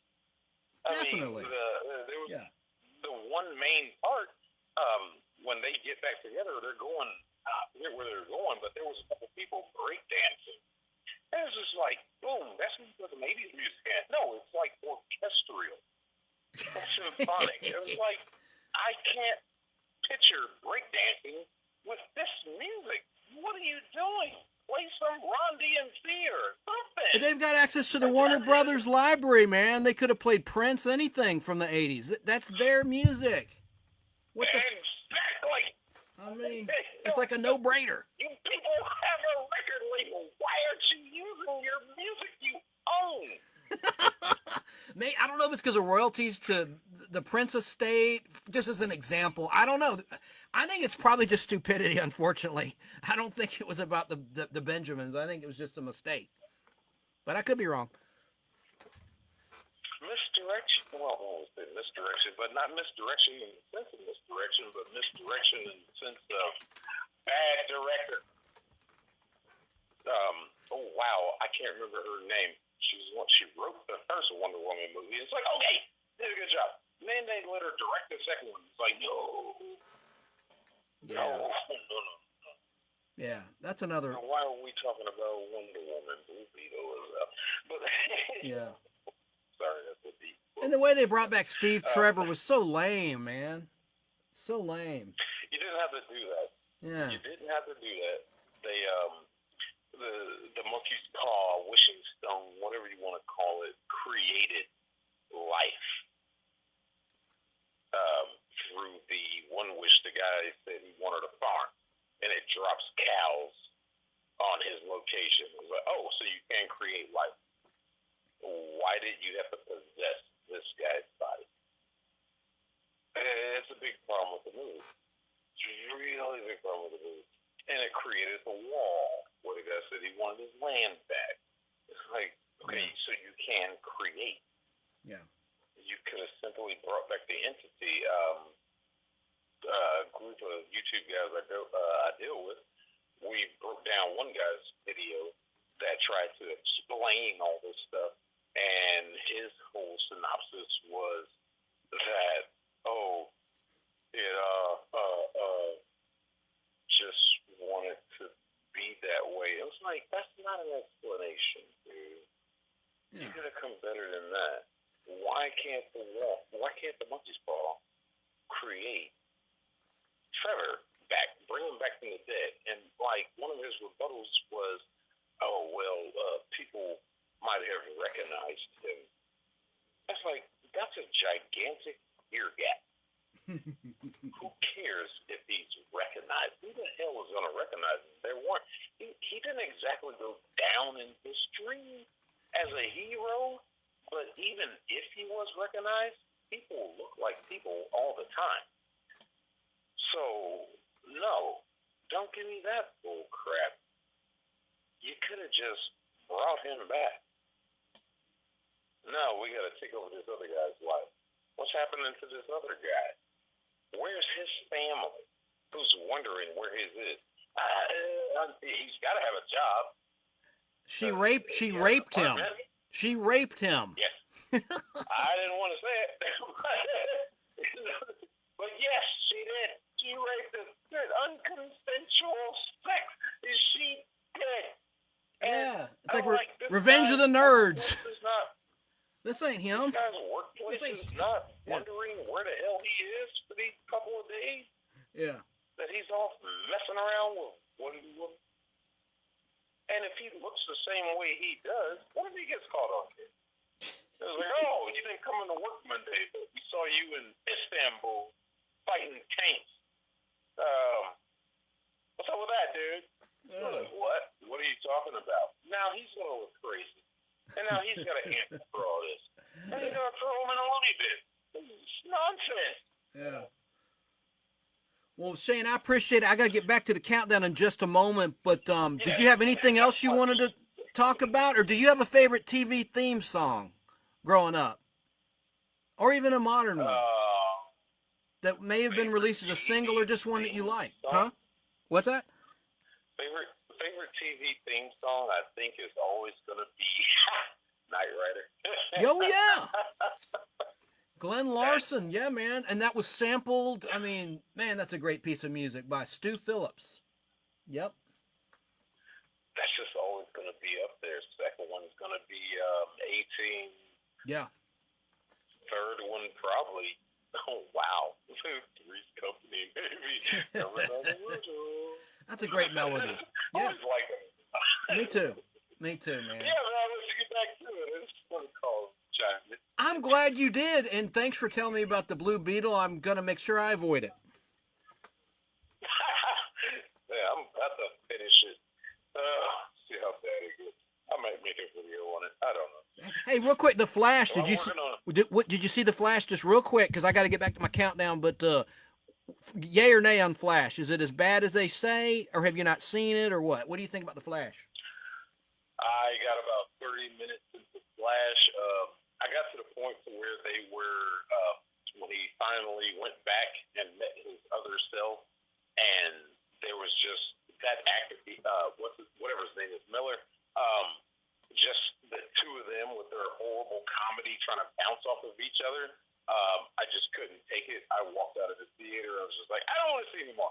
And I've never heard anything good about that movie. I haven't heard anything good about that movie. So I was just like, yeah, I don't need to finish that. All right. Well, let's have a beer sometime, man. I haven't seen you, unfortunately, since Kara Stockton's funeral. We were sitting right next to each other. So I'd like to have a beer with you sometime, and I appreciate you calling in and looking at the nostalgic Podblast while we were live on the stream. All right, definitely, man. All right, man. Peace out. Thanks for calling, Shane. All right, later. Later. That's Shane B, everybody. I appreciate him checking in. And before he called in, I was not trying to bash radio. I listen to radio still, and it's not going anywhere. I just think you're fooling yourself and not being honest if you don't admit that really people turn to their phones more than anything else when it comes to, and you know what? Oh, geez, I hope this will work. Okay, it worked. Thank gosh. I got to get back to the countdown, get back on topic, but I do appreciate him calling in. On my laptop I use for the show, the other day, the little pad, you know how you use a finger on a MacBook or a laptop as a mouse? Well, the damn thing broke, so I had to get a remote-controlled mouse, which you can see on camera, anyone that's watching. And the damn thing lights up constantly, and I can't figure out how to turn off the light. It takes 2 AAA batteries. And, I mean, I just got this thing from Micro Center 3 days ago, and I have plenty of AAA batteries. That's not the point. It's just like, why did they put this stupid light? Maybe that's the mechanism that communicates with the card that you insert into the USB port into your device to make it work. I don't know, but it's like, you can turn it off. Yes, I understand you can turn it off to conserve battery power, but it's just like, why does there need to be a red glowing light constantly shining, draining the battery? Anyway, that was Shane B talking about the Blue Beetle. I'm sorry we got off topic, but I don't mind. I love when Shane or anybody calls in. You can talk about whatever you want that's nostalgia related. And I hope nobody was offended by the opinions expressed, but he's got a right to his opinion, and so do you. I do not mind that. And my point about the radio commercials being repetitive, I'm trying to be helpful here to the advertiser that's paying good money. You have to change that creative. You have to change that message. Now, if you have a jingle that's catchy, don't change the jingle. One that's not stolen from, say, Taxi, the theme song to Taxi by Bob James. If you have a catchy, legit jingle, you know, of course, psychologists and all the experts will tell you, keep that in because that's branding. That gets into people's heads in a good way. And if it's a bad jingle, we'll get in their head in a bad way. But that's besides the point. Anyway, that's all I had to say about that. I don't know how I got off on that tangent, but I did. But I mean, absolutely no disrespect to my radio partners and buddies. It's just, you know, you got to be honest, though. You just got, and I'm not saying you're not. I'm just saying, when you say, oh, people turn to AM radio when there's a traffic alert or weather. No, they're looking at their phone. Enough said. Let's get back to the countdown. And this is the Nelson Riddle Orchestra. Nelson Riddle went on to do, after this show I'm going to play the theme to, the Batman music. Mentioned that earlier. But this is a really awesome theme, and this was a really great, well-remembered show. It's somewhat dated today. It was a black and white show. Let me pull up the clip for you now. And here it is. This was a show that took you all across the country each and every week, supposedly. And actually, it was shot on location across the country. I'm talking about Route 66. Do you say route or route? I say route. Route 66. Some people say route. Route 66 is what I say. It's just me. This track you're listening to now went on to position number 30 on the Billboard Charts, released by Capitol Records in 1962. Route 66 starred Martin Milner, George Maharis, and later Glenn Corbett. It was a 1-hour drama adventure series which debuted on CBS on Friday night at 8:30, where it remained throughout its entire run until it went off the air after September 18th, 1964's Friday at 8:30 episode. And that was a rerun. There were a total of 4 seasons and 116 episodes. It's a great piece of music right there. And that is the Billboard charted version you're listening to now.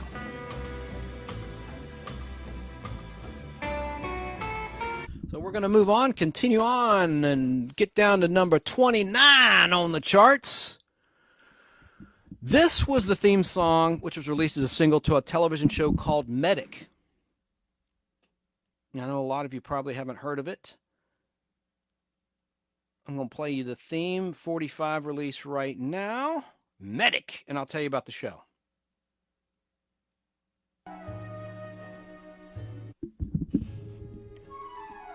The song is called Blue Star, the theme to Medic.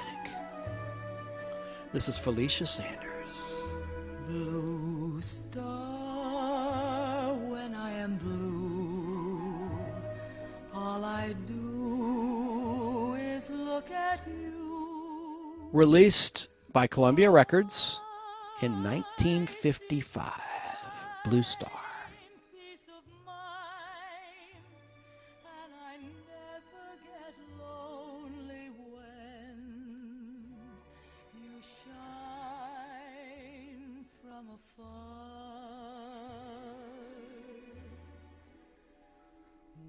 Felicia Sanders.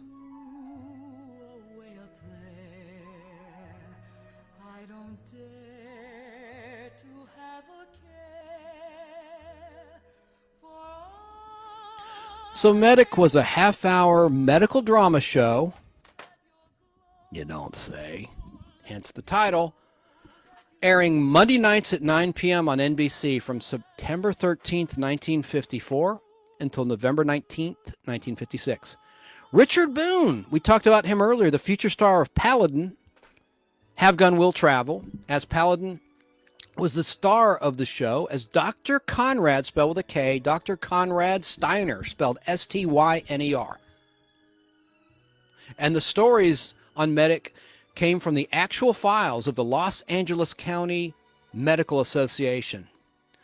59 episodes were filmed during 2 television seasons. Now we have another medical show coming in at number 28 on our Billboard chart. This was long before ER and Chicago Hope and the like. Nah.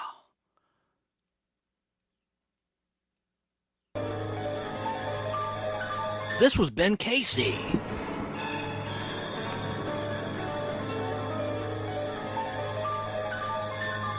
Number 28 on the chart. By Val Jean. Released by Carlton Records in 1962. The orchestra was conducted by John, spelled Jon, Neal, spelled Neel.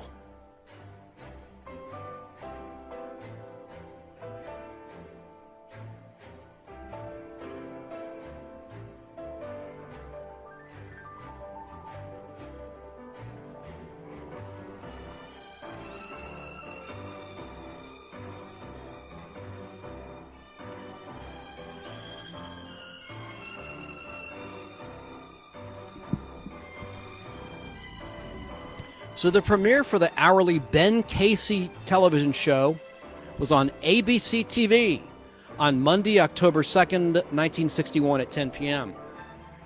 The show ended its run on Monday, March 21st, 1966 at 10 p.m.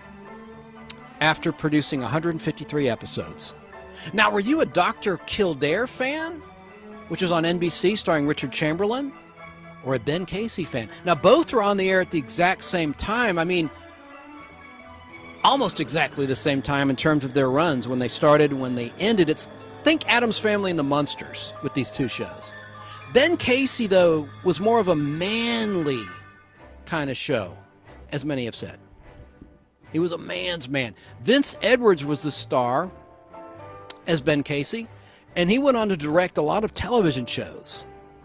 Quick anecdote, he directed a Fall Guy episode, season 2 episode, Hell on Wheels, about a roller derby gang that Heather Thomas's character Jody infiltrates undercover. And that was directed by Vince Edwards. And for some reason in this episode, and I talked about this with Heather Thomas herself when she was on the show, she did a lot of her own skating, most of it, and her own stunts.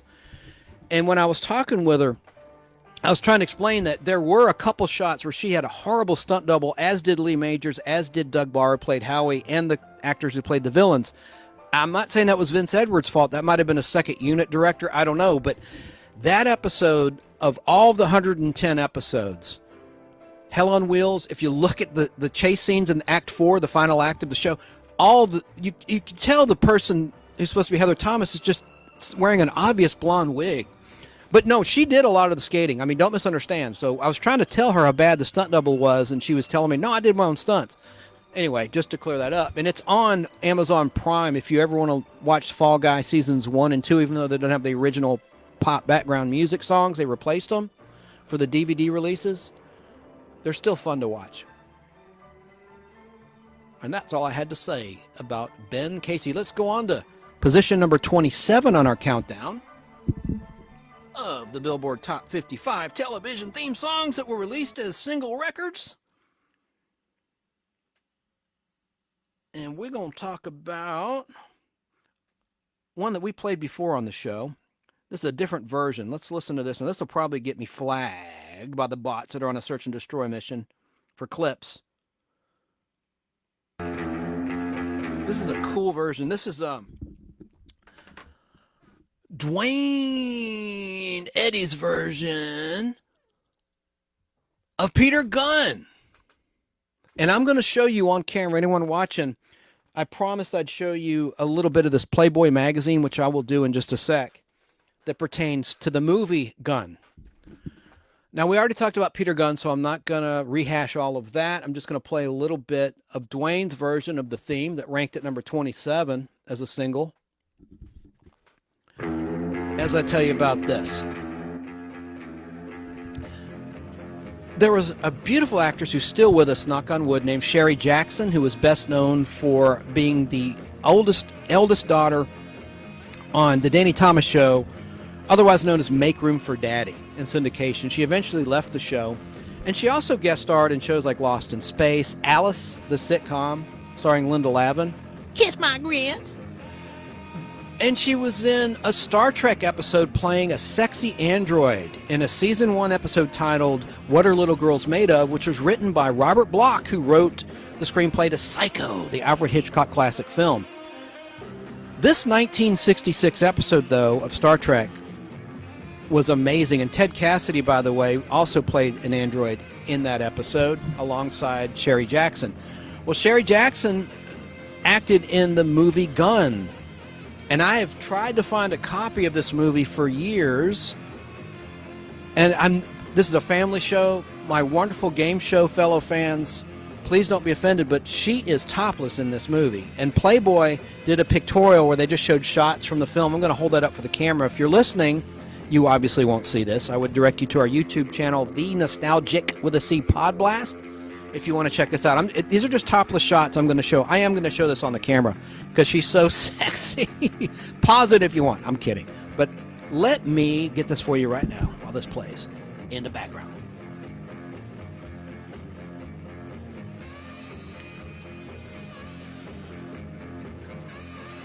Okay. Here's ones where she's covered up. I mean, here's images. Here's ones. Good grammar there, Chance. I'm talking to myself like a crazy person. Okay. There it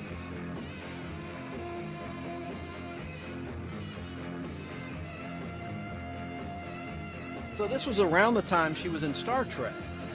Right here, warning, warning, here comes some boobies.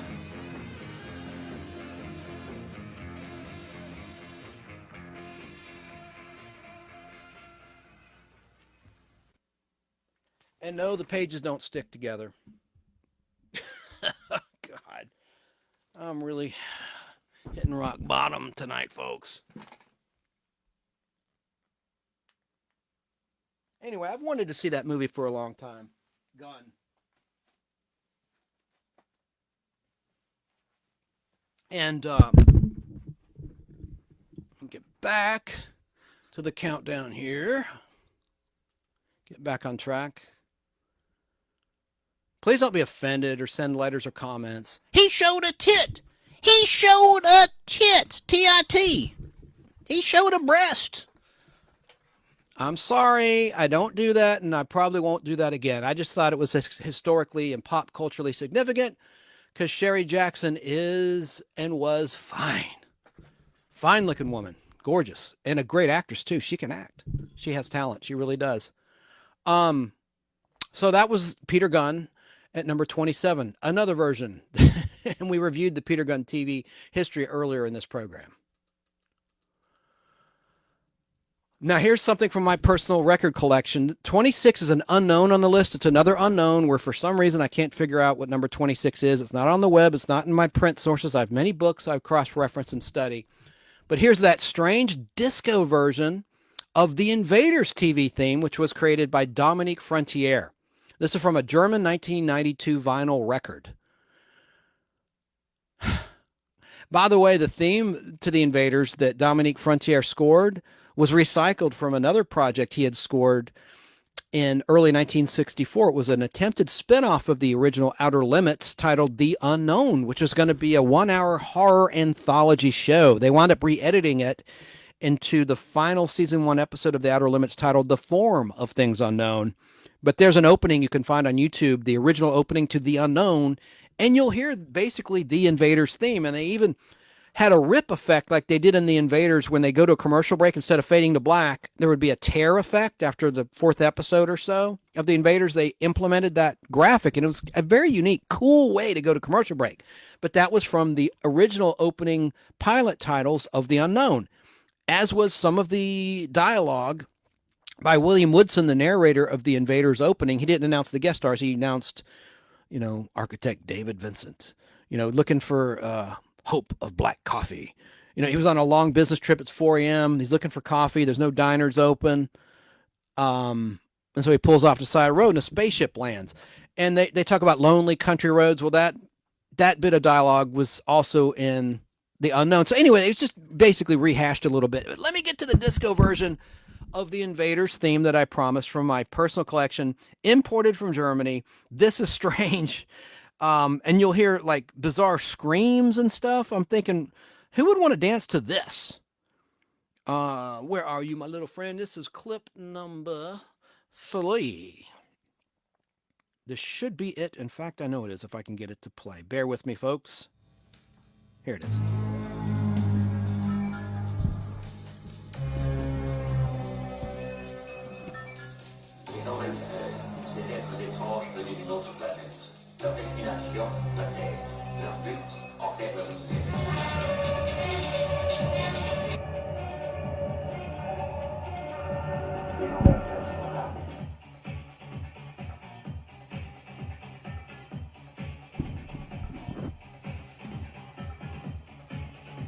Yikes, the audio quality dipped. I don't know what happened there.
Les envahisseurs sont là. Invaders are here. Translation.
How about that? That's pretty bizarre, huh?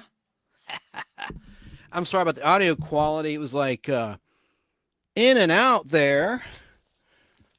That's what she said. But pretty weird that they did a dance mix for the Invaders. But there you have it. So let's get back to the countdown.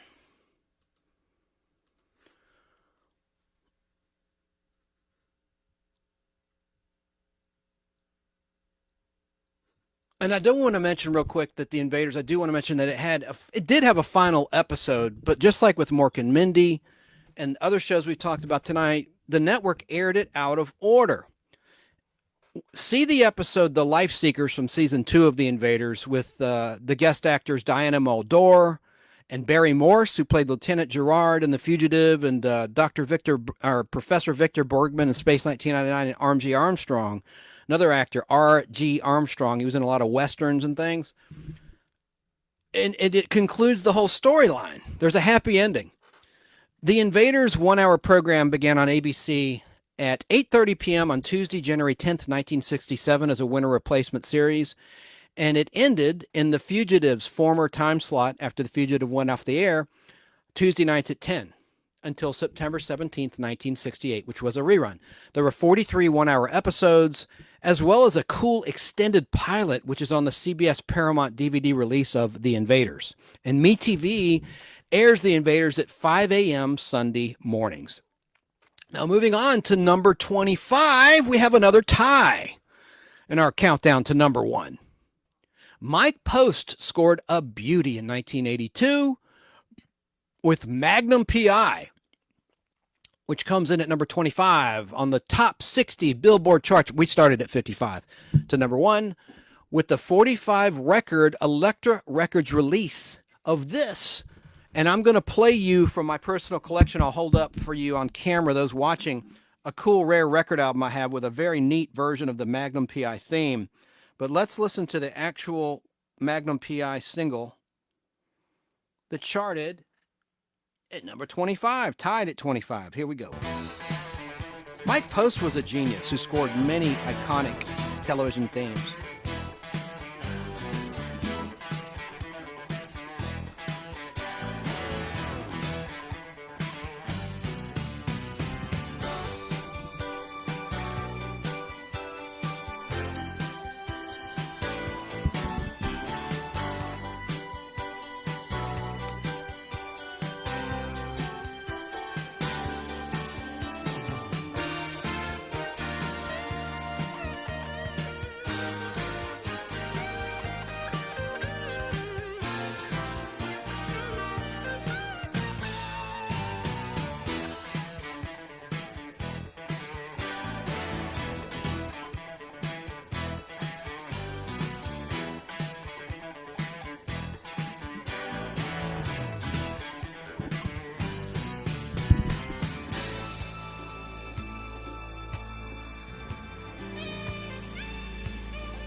It gets a little repetitive, so I want to just mention that Magnum PI started on CBS back on Thursday, December 11th, 1980 at 9 p.m. Do you remember when Tom Selleck was on the Rockford Files? Not too long before the beginning of the original Magnum PI. He played Lance. He played another private detective. And I guess the great Stephen J. Cannell liked what he saw in Tom Selleck, as did the audiences, the ladies in particular. And he created a show for him to star in, which was the reason he could not star in Raiders of the Lost Ark. He was the original choice to play Indiana Jones. Things happen for a reason. I think he would have been fine as Indy, but Harrison Ford was just perfect for that role. So now I'm going to play for you a rare record that you can see on camera. Those that are watching, if you're listening, please head to the Nostalgic Podblast YouTube channel and find this show, Top 55 Television Themes on the Billboard Charts, and you can see what I'm talking about. But this is from my collection. What clip is this? Clip number, I think it's clip 1. This is from a record I bought back in 1998. It's from 1984, I believe, is when it was pressed. But I bought this copy in 98 at an antique market called Lakewood when it was downtown. Now they have a movie studio that was built there, Screen Gem Studios. But before that, in the 90s and 80s and 70s, there were a bunch of houses, which are now sound stages, houses like little barns, but big barns filled with antique dealers. And there was a guy selling vinyl. And I bought this record called Crime Busters, which had the themes to Cagney and Lacey, Miami Vice, Scarecrow and Mrs. King, The Gentle Touch, whatever that is, Hunter, Miss Marple, Remington Steele, Heart to Heart, Mike Hammer, Highway Patrol, Airwolf, Crazy Like a Fox, Murder, She Wrote, Magnum, which you'll hear in just a second, Juliet Bravo, The Sweeney, The Chinese Detective, The Fall Guy, The Bill, parenthesis, Overkill, and Z Cars. These are all great covers of these songs and theme songs. So let's listen real quick to the Magnum PI version from that album. You can see on camera, Crime Stoppers. It's got an interesting piece of art as the cover. See if I can find that for you right fast quick. And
you get the point. That's from my record album right there on camera, Crime Stoppers. And I think that's pretty cool music. I really do. There we go. And Magnum PI, of course, ended on May 1st, my mother's birthday, incidentally, 1988. And the total episode count, there's a ton of episodes of Magnum PI. 152 one-hour episodes, along with 6 two-hour episodes being filmed in Hawaii, including the pilot titled Don't Eat the Snow in Hawaii, and the 2-hour finale titled Resolutions from Sunday, May 1st, 1988. Stephen J. Cannell, just a great television writer and television mogul. Also at number 25 for the tie is this song of a show that is very beloved by a lot of people. It had some really corny elements to it, but let's listen to this theme song, which you can't forget.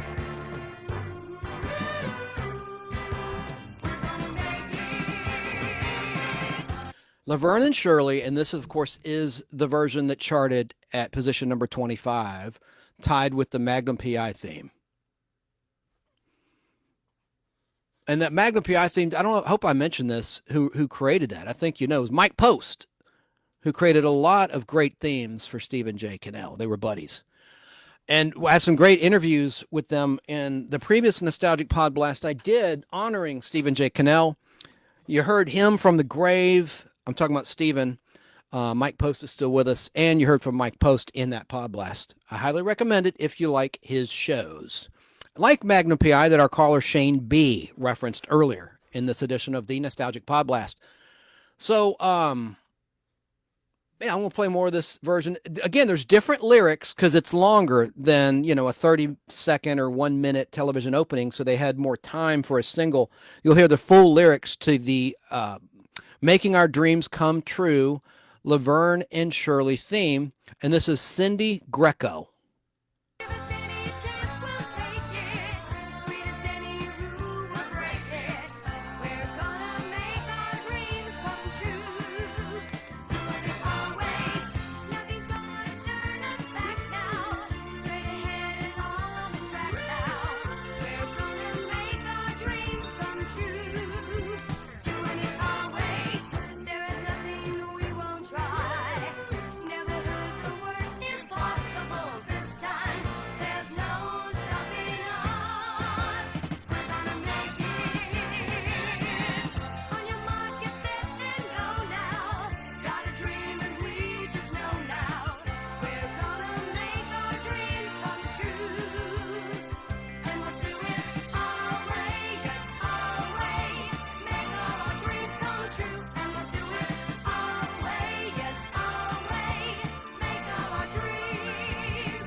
Of course, it was We're Gonna Do It in the television version of the theme song.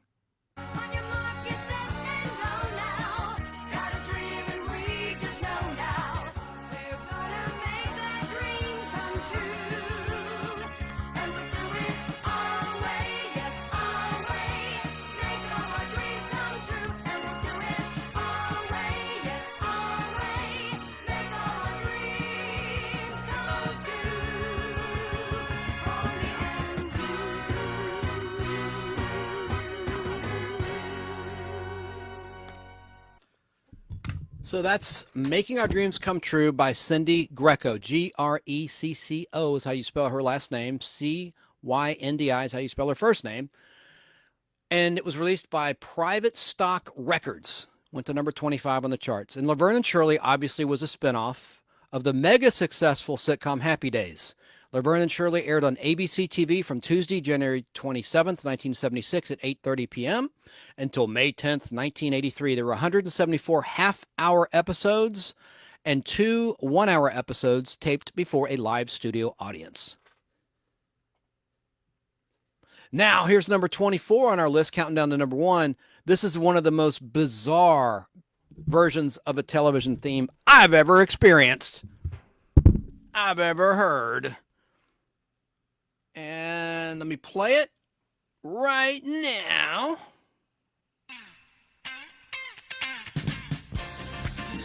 You'll recognize it right away.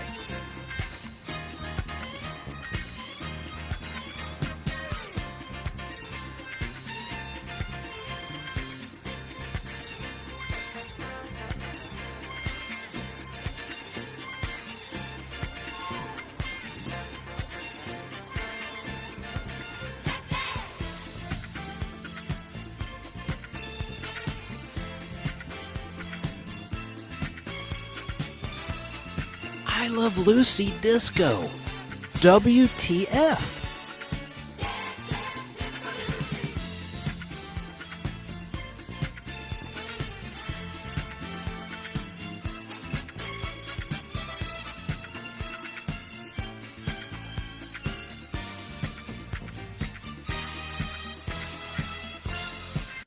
This is, I'm going to stop it for a second.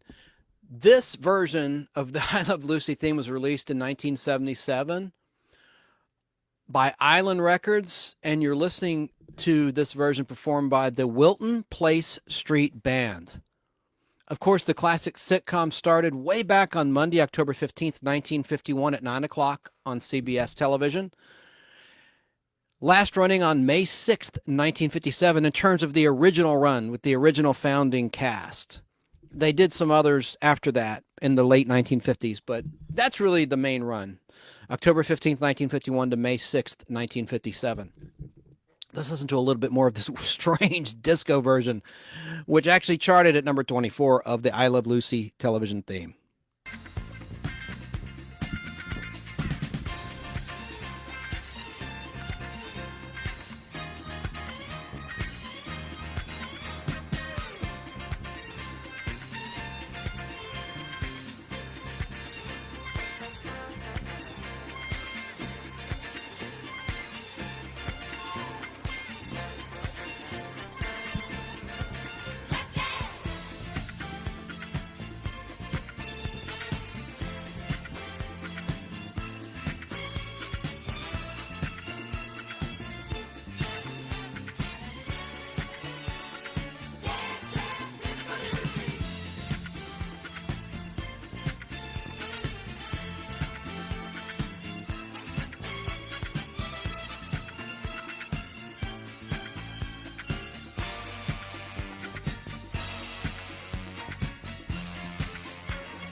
Can't you just see that disco ball just gleaming in the disco there? So bizarre.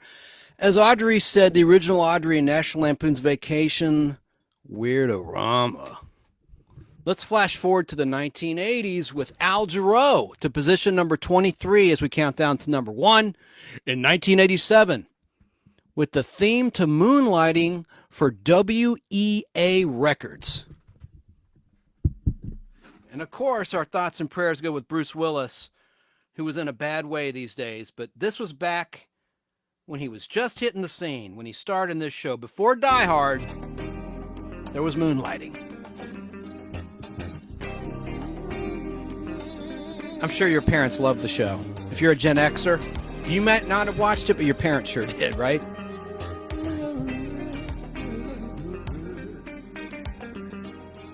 And someone requested this one in the Nostalgic Podblast Facebook group as their favorite thing.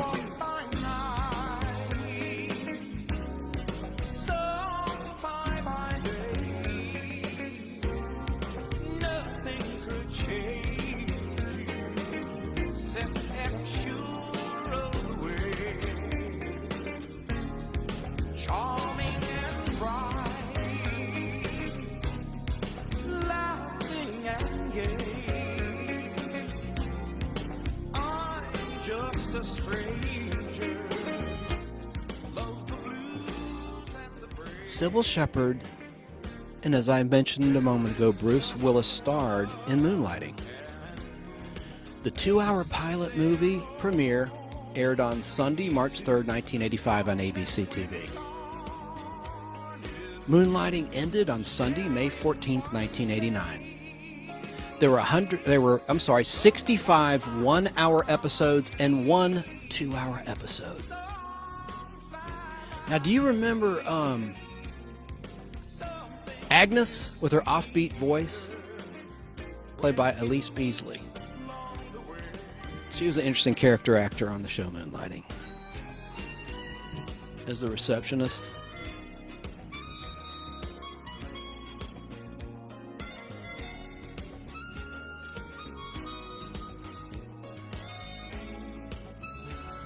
Going to get back to your request in a moment of your favorite television theme song. But the position number 22 is another unknown. So I have an exclusive for you from my personal collection, which I don't think you can hear anywhere else.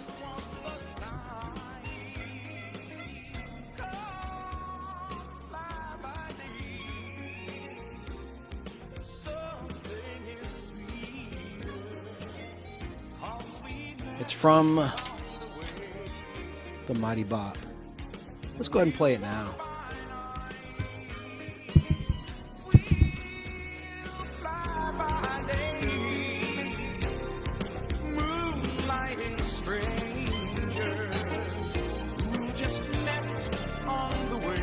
The Great Al Jarreau. Now I'm going to dip into my compact disc collection here. I'm not going to say what this show is. Let me see what clip number this is. Clip 4. Here it is. And this is pretty damn good. This is a techno version of a classic theme song from the 70s.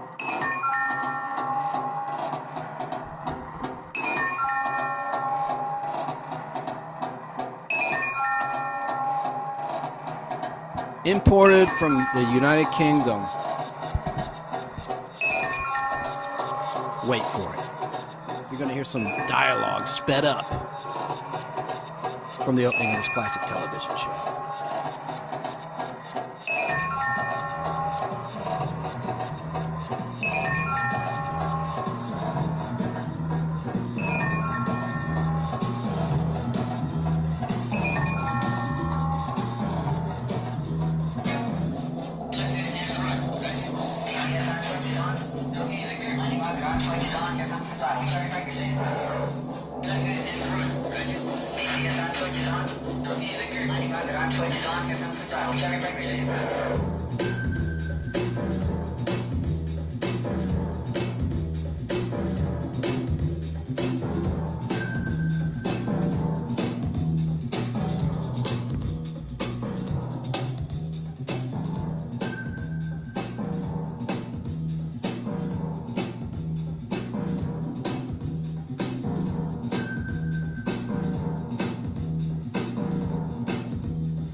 Pretty dope. Pretty dope, man. Techno, $6 million man. That is so cool. But back to the top Billboard chart of the top 55 TV themes, counting down number 1, which were released as successful 45 records here on the Nostalgic Podblast. We have a tie at 21, another tie. We're going to get a little country right now as we play this one by the great Waylon Jennings. That's a dead giveaway immediately as to what's up next. It's this. Them Dukes! Just a good old boy, never meaning no harm.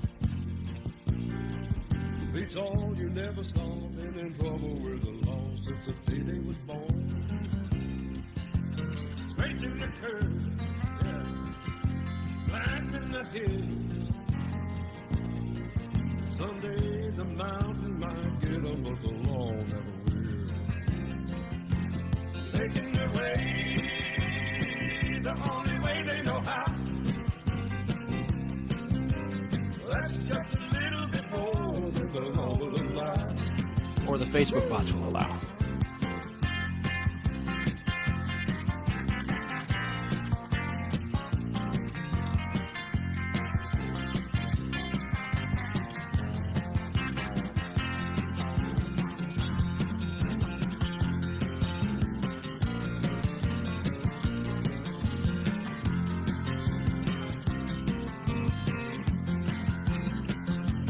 Making their way the only way they know how. Yeah. That's just a little bit more than the law will allow. I'm a good old boy. You know my mama loved me, but she don't understand. They keep her showing my hands and not my face on TV.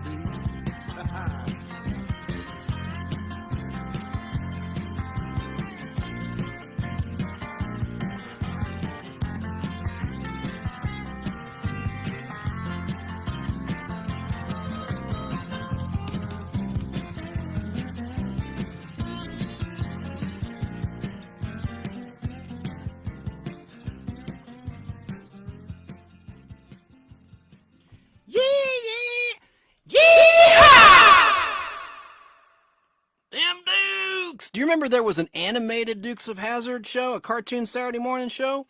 I have some on 16 millimeter film. It was a trip, man.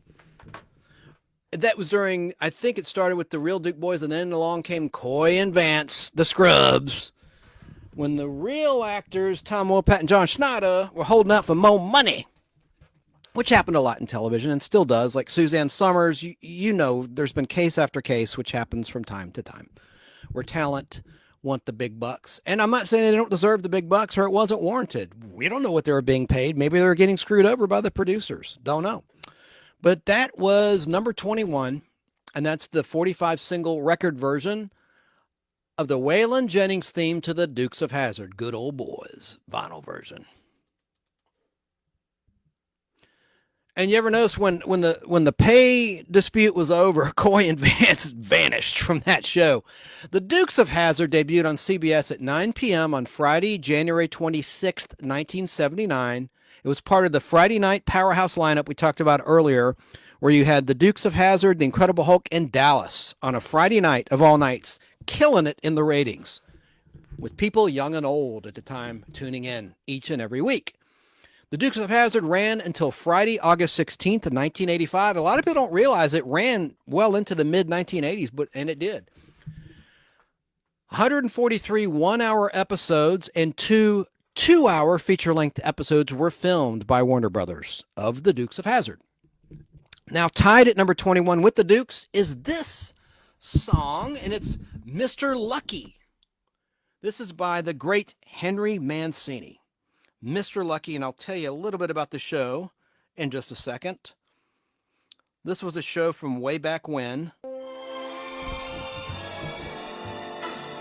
This is a 1960 record.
Sounds like an old roller rink from the early 1960s, doesn't it?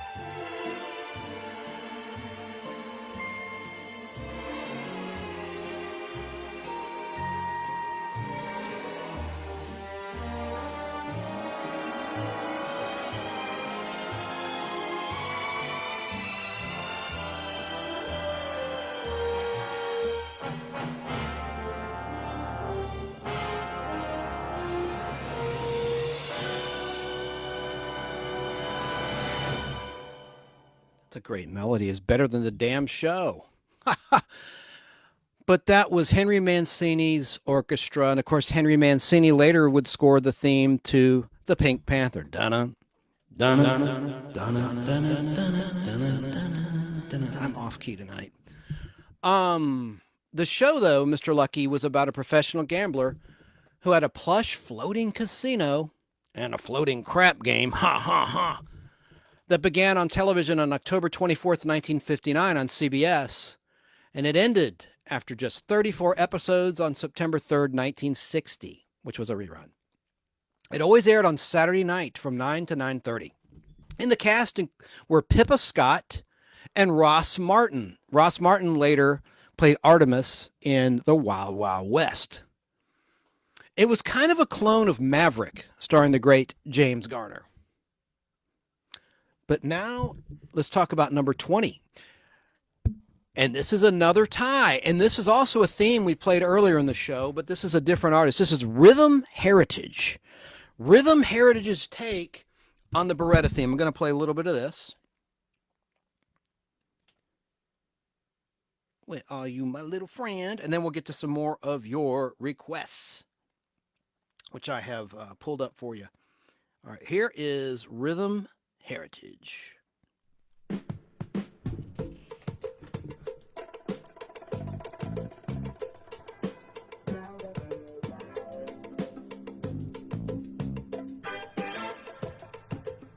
Don't do it.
Pretty damn groovy, man, from 1976. A lot of you are familiar with the version by the late great Sammy Davis Jr., who also crooned the theme to Beretta.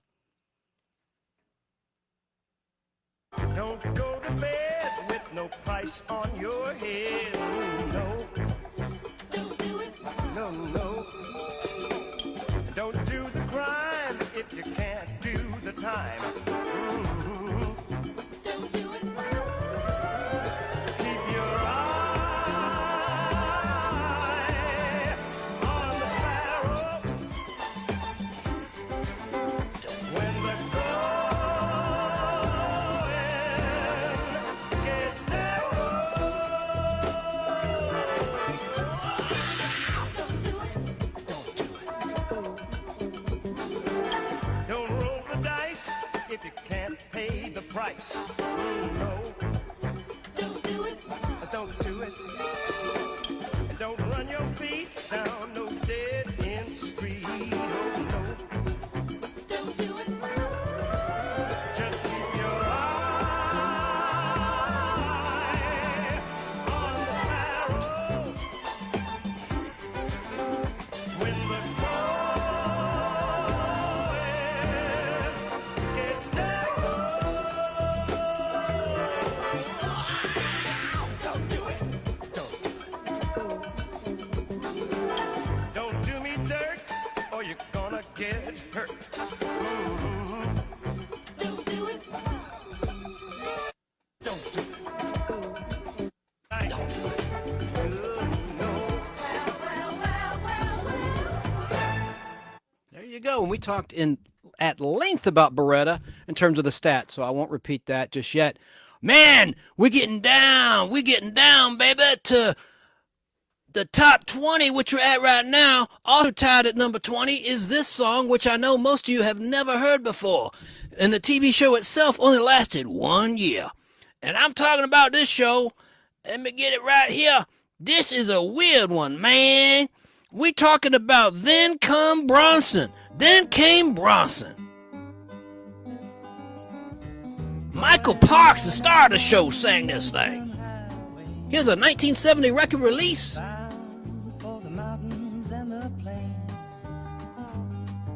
Long Lonesome Highway.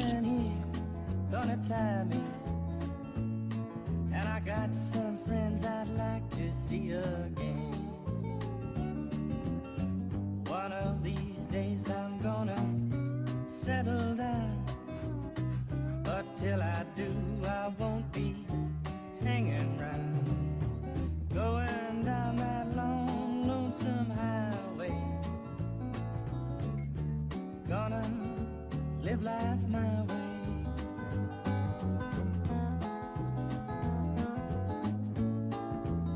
This was an MGM Records release, by the way.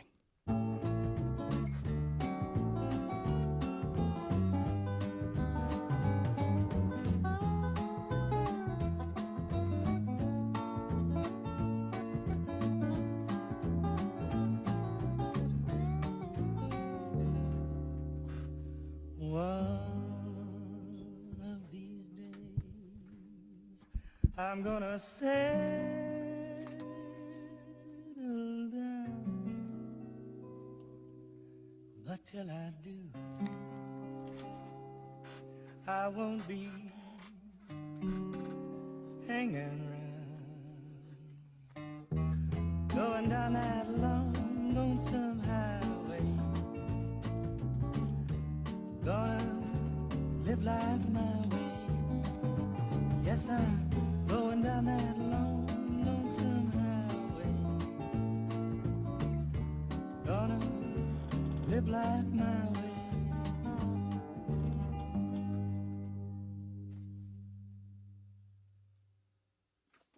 Okay, not my kind of style of music, but that was Long Lonesome Highway by Michael Parks, the mono version of the 45 record. After a movie of the week, which was a pilot on Monday, March 24th, 1969, the show started as a weekly series on NBC, airing on Wednesday, September 17th, 1969, from 10 to 11 p.m. Michael Parks starred as Jim Bronson. It ended after just 26 one-hour episodes on Wednesday, September 9th, 1970, which was a rerun. And it has achieved cult status. There's a pretty good following in the cult TV community for this show. I'm going to play a little bit of how the show sounded in the terms of the actual TV opening. Just a little bit of it, because it is a rare show. You don't see it much anymore, probably because there's only a handful of episodes. But let's listen to how the opening of the show sounded on television. A little bit visual at the start.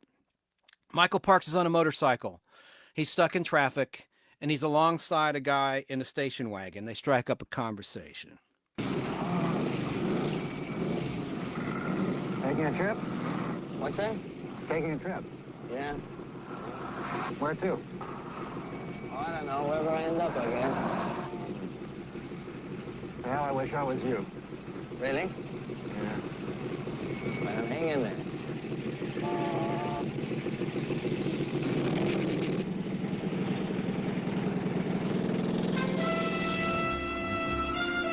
Then came Bronson.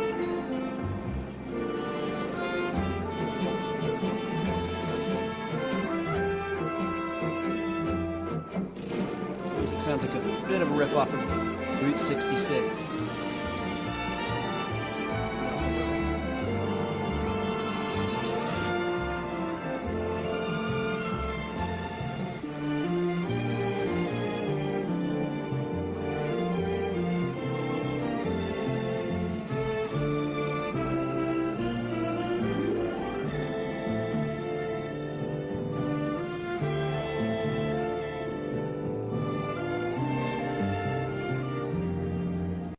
There you go. Now, number 19, we're starting to make headway. We're going to skip a little bit, but I have a few more requests I'm going to play of some classic TV themes that aren't in the top 55 or top 60. But we started at 55 with My Three Sons, the version by Henry Mancini. Let's listen to this incredibly iconic television theme. And this is the 45 record version of it.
Wow, that's very rousing, that theme.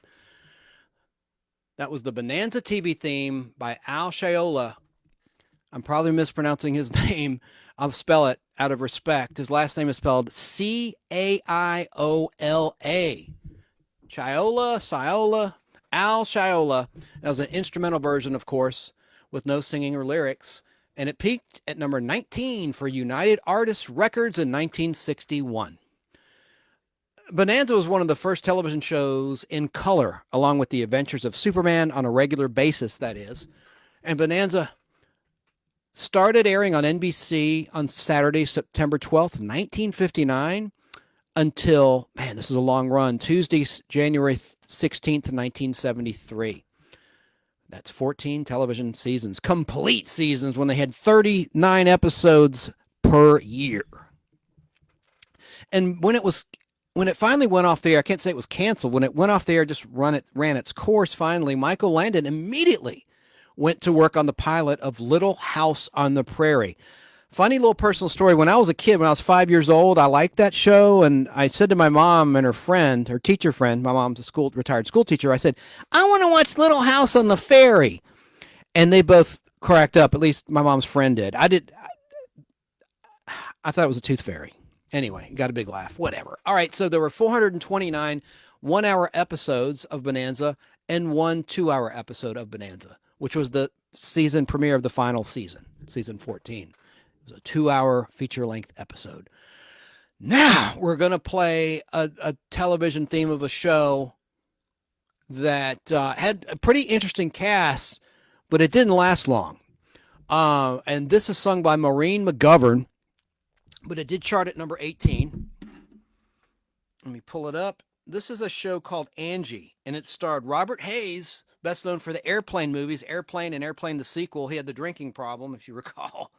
What's your vector, Victor? What's your vector, Victor? I'm like a record. I just skipped. I said the same thing repeatedly. That was strange. That's the coffee, folks. Let me find that for you. Here it is, Maureen McGovern. And also it had Donna Pascal in the cast, and she was best known for Saturday Night Fever at the time. She was the girl in the back of the car. I'll just leave it at that. I'm trying to keep this as a family show, and I've gone off the rails a couple times tonight. And I'm sorry for my wonderful fellow game show people and others. I hope I didn't offend you. I'm just having fun. I'm just having fun, trying to educate.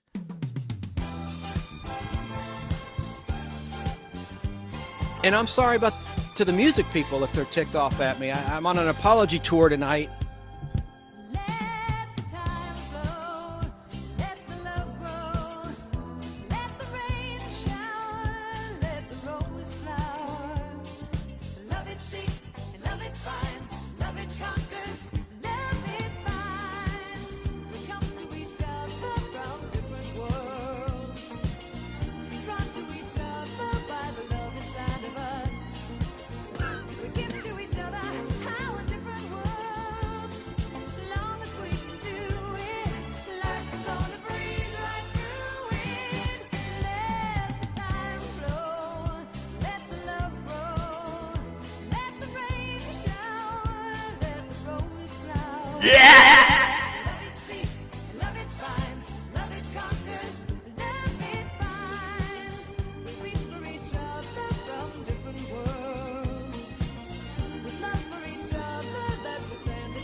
Also in the cast was Deborah Lee Scott, who was in Fernwood Tonight, and she was in Mary Hartman, and she was on Match Game a lot, and Password Plus. She was on a lot of classic game shows, and sadly she passed away.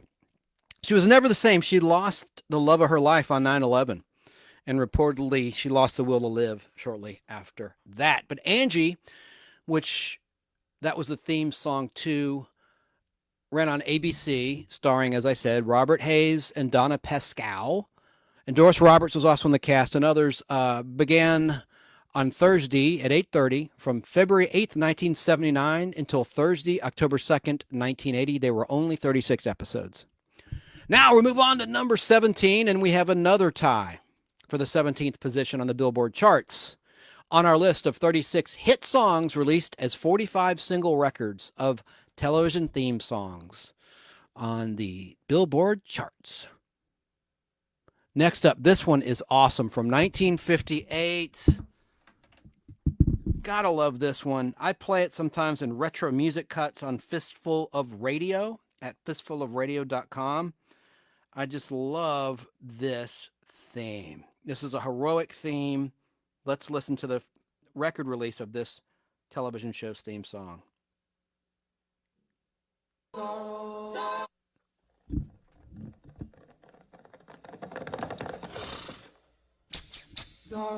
Zorro, Zorro, Zorro, Zorro.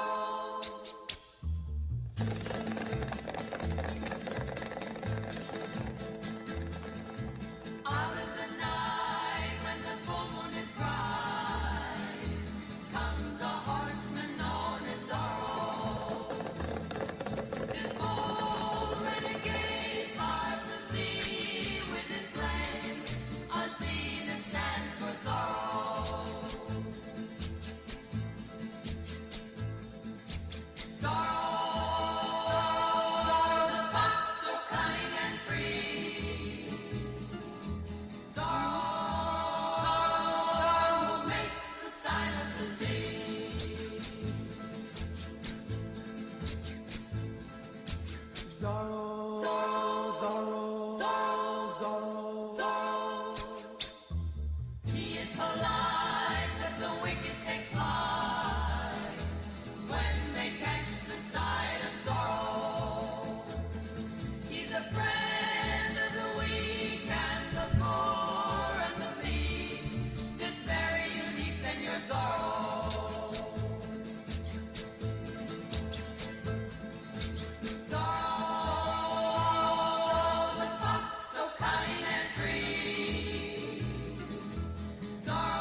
What a great theme.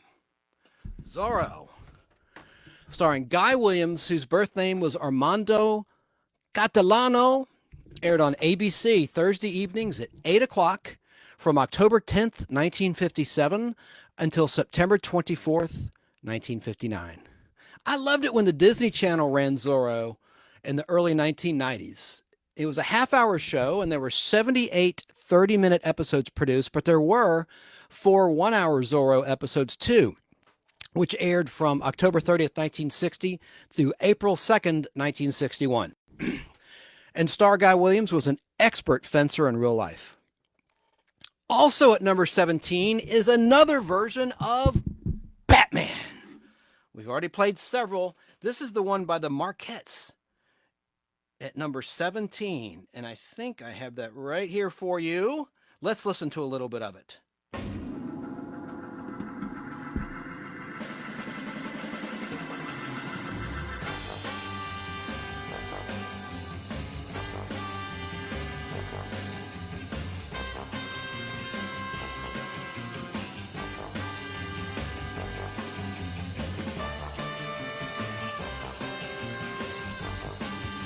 Coming up on the final 10, the top 10 television theme songs of all time on the Billboard Charts in terms of actual sales of the single releases of those tunes.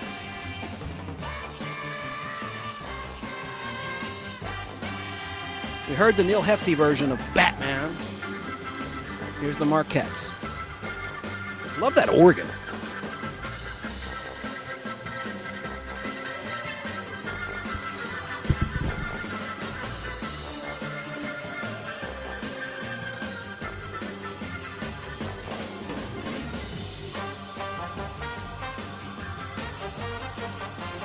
Bam! Pow!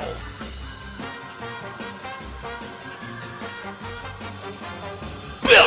Bop!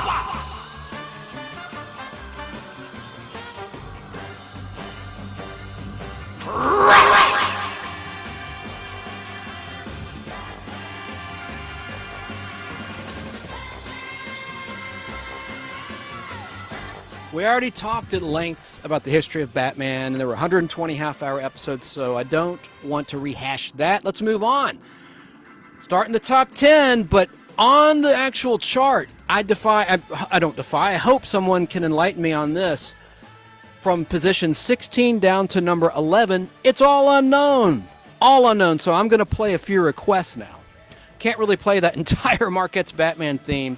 The music people don't want me to do that. Sorry, folks, but you can look it up on YouTube yourself. The Marquette's Batman theme.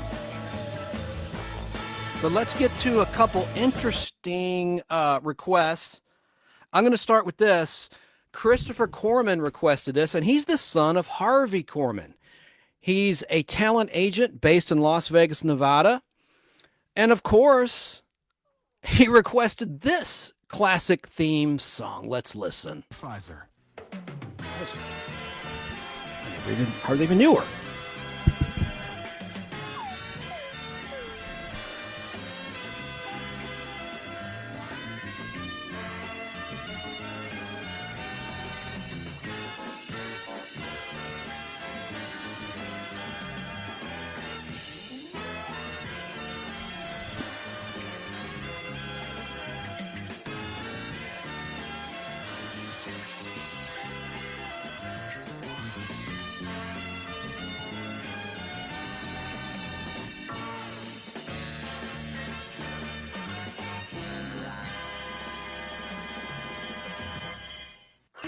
What a great sign-off Carol had. You know, when she tugged in her ear, that was her personal message to her grandmother.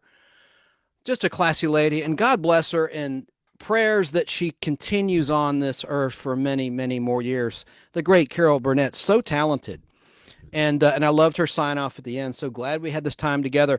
I worked as a core extra in the GNN newsroom in Anchorman 2, shot in Atlanta, Georgia. And I've told this story before, but I'm sure you haven't heard it.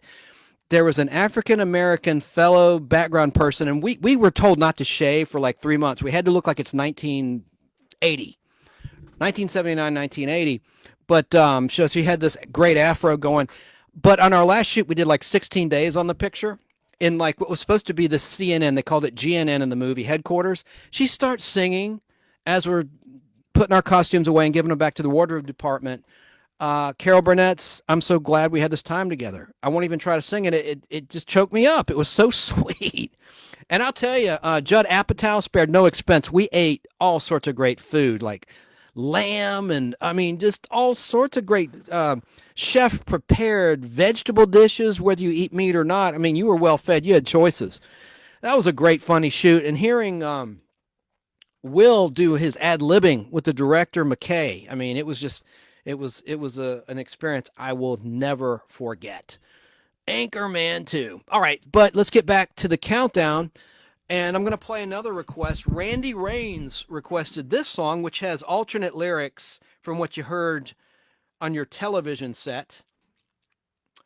And Thrash Pondo Pons gave it a thumbs up, so I guess he likes this one too.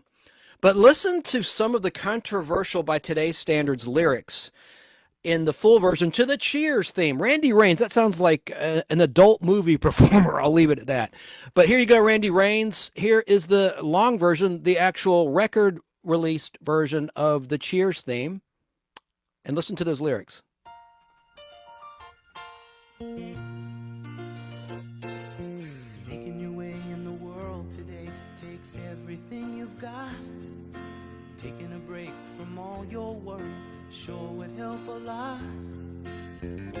Wouldn't Wouldn't you like to get away? All those nights when you've got no lights, the check is in the mail, and your little angel hung the cat up by its tail, and your third fiancé didn't show. Sometimes you wanna go where everybody knows your name, and they're always glad you came. You wanna be where you can see our troubles are all the same. You wanna be where everybody knows your name. Roll out of bed, Mr. Coffee's dead. The morning's looking bright. And your shrink ran off to Europe and didn't even write. And your husband wants to be a girl. Be glad there's one place in the world where everybody knows your name, and they're always glad you came. You wanna go where people know people are all the same. You wanna go where everybody knows your name. So that's by Gary Portnoy, Portnoy. And whether you're a barfly or not, you probably love Cheers. What a great ensemble cast that was. I won't go into great detail and go on and on and on. I won't even talk about the episode count, but I remember when it went off the air in 1993, that was an event on NBC. Did you like Diane better, or did you like Kirstie Alley as Rebecca better, as the female lead? Danny DeVito's wife, of course, was on the show as Pearl. And, yeah, just a classic show. Great show. Taped in front of a live studio audience. Of course, you had the spinoff Frasier. So, let me see if I have any other requests keyed up for you that I had pulled in my pre-show stuff. Let's see here, my little friend. Where are you, my little friend? Okay, we're going to continue on with the countdown then. Into our top 10. And it's a three-way tie in position number 10. This was one of the most requested theme songs that I got when I asked people, what are your favorite television theme songs? So I'm going to play this, and this one is tied at number 10. Where are you? Here we go. And this is by Mike Post, the prolific composer of many themes. We already heard Magnum P.I., but here's this one.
So the Rockford Files, starring James Garner, aired on NBC from Friday, September 13th, 1974 at 9 p.m.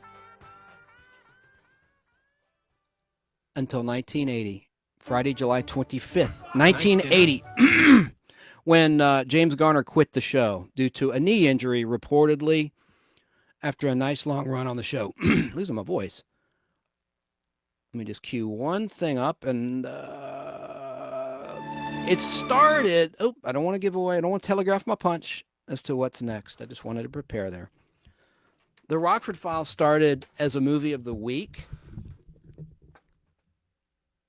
and that movie of the week aired on Wednesday, March 27th, 1974. And in the cast of the self-titled movie, The Rockford Files, was future Bionic Babe Lindsay Wagner and Danger, Will Robinson. Bill Mooney. He co-starred in that movie of the week, The Rockford Files, which really did well in the ratings, so a 1-hour weekly show was commissioned to air on NBC. There were 113 one-hour episodes of The Rockford Files and 5 two-hour feature-length episodes filmed at Universal Studios. But as I said earlier, due to knee pain and other reasons, James Garner quit the show. The final episode aired on Friday, July 25th, 1980. But what an amazing theme song by Mike Post.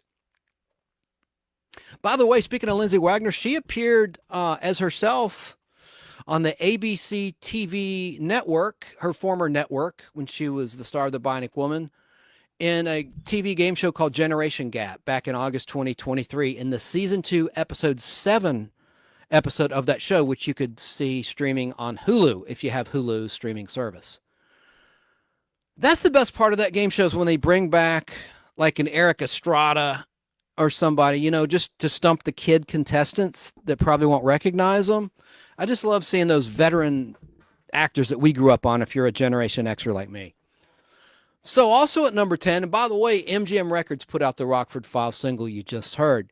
Also at number 10 in 1962 by MGM Records came the theme to Dr. Kildare. We talked about Ben Casey, the more masculine medical drama, like Dr. Kildare, who was the kinder, gentler doctor, according to books I've read. These aren't my words. These are what others have said, many others. They're television critics and the like. Richard Chamberlain starred as Dr. Kildare. The theme song was titled 3 Stars Will Shine Tonight. And I'm going to play that for you now. And it's a top 10 hit on the Billboard Charts. Let's listen. And let's take a deep breath. This is a calm, soothing tune.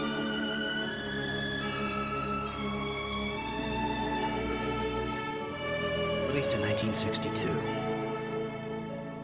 3 stars will shine tonight, one for the lonely. That star will shine its light each time that someone sighs. 3 stars for all to see, one for young lovers. That star was made to be the sparkle in their eyes. And for the 3rd star, only one reason. A star you can wish on to make dreams come true. High in the sky above, 3 stars are shining. I hope that star of love will shine down on you.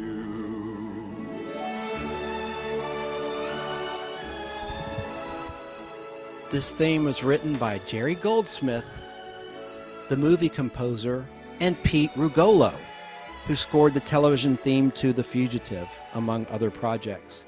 The lyrics were written by Hal Wynn, W-I-N-N Wynn. We've already talked about Ben Casey earlier tonight. So here's some facts about Dr. Kildare, starring Richard Chamberlain. The one-hour show began airing on NBC at 8:30 on Thursday, September 28th, 1961, and ran until August 30th, 1966, after 5 television seasons, consisting of 191 episodes and a season 3 crossover story with another classic television show that we've talked about on another Podblast called The 11th Hour. Like Batman, in the last season, towards the end of the run of Dr. Kildare, it aired twice a week, 2 nights in a row, on Mondays and Tuesdays. Dr. Kildare.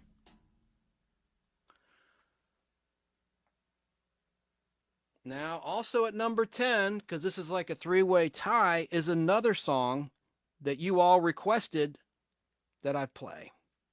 But it was on the list, and that's what I replied with. I'm like, it's on the list, it's on the list. That meant, don't worry, my friend, it's going to be played. God willing, bot willing. And it's this song, and this is another goodie. Hang on.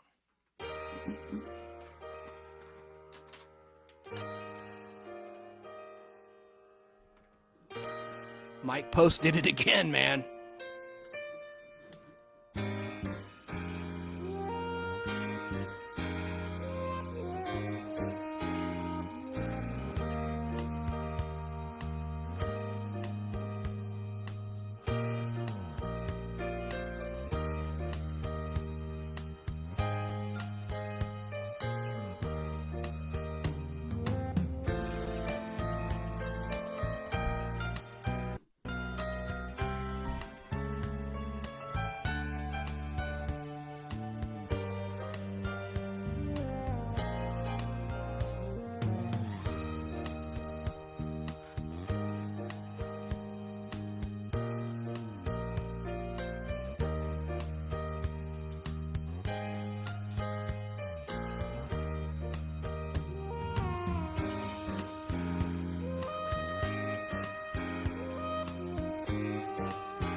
So in 1981, Mike Post composed this classic television theme song, which climbed to number 10 on the Billboard Charts. This was released by Elektra Records, the Hill Street Blues theme.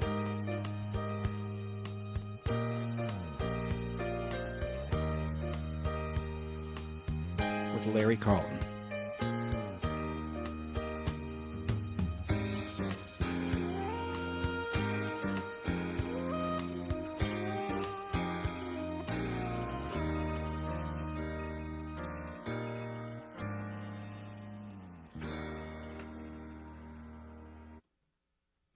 That Mike Post was just gold back in those days.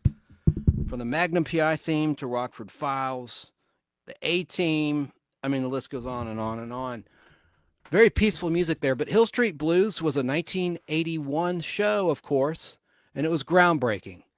Like MASH, All in the Family, or Star Trek, it was groundbreaking.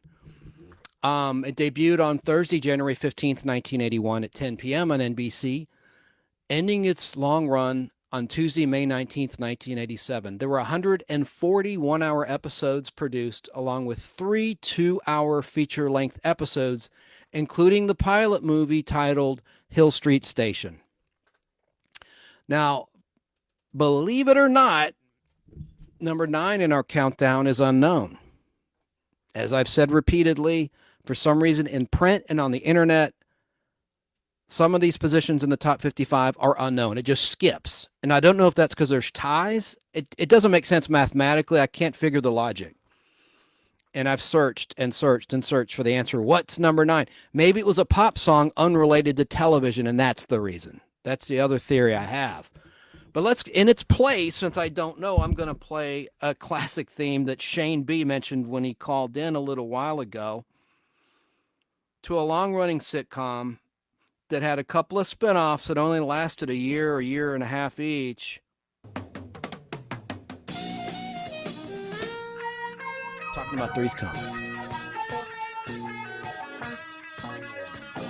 Come and knock on our door. We've been waiting for you. Where the kisses are hers and his. Three's Company too. Come and dance on our floor. Take a step that is new. Leave a lovable space that needs your face. Three's Company too.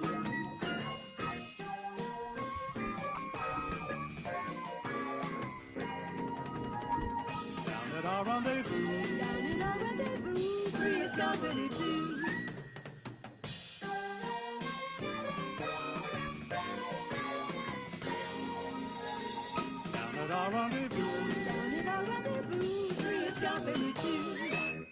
Like early on in Three's Company, they would have a different version orchestrated for every season. That was the season 4 version after the Ropers had spun off to their own show.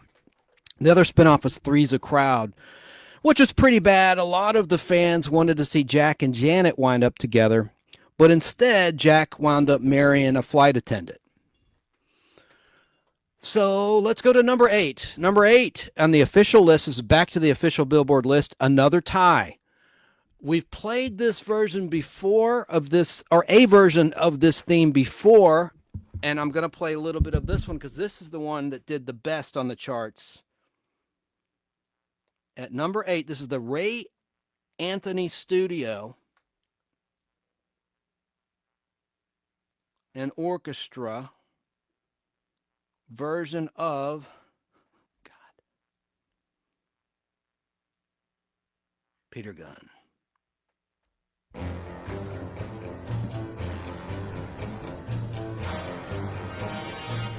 Ray Anthony Orchestra.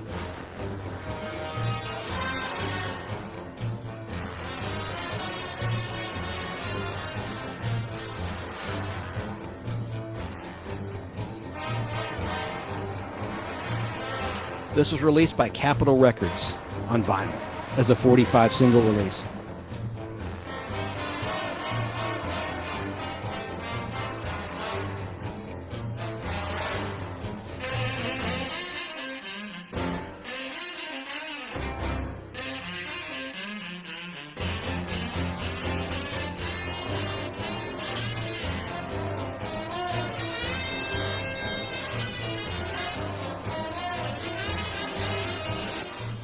For those that didn't hear when I said it earlier, the first time I, as a Gen Xer, had heard this music was in the movie 16 Candles from May 4th, 1984, Universal Pictures, the John Hughes classic. There's a scene where this music's heard with Michael Anthony Hall's character. First time I heard it, before I'd even heard of the show or knew what the show was.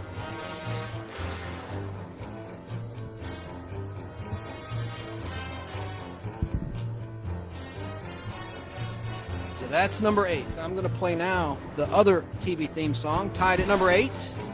It's a more modern one. It's a reality show, one of the first reality shows.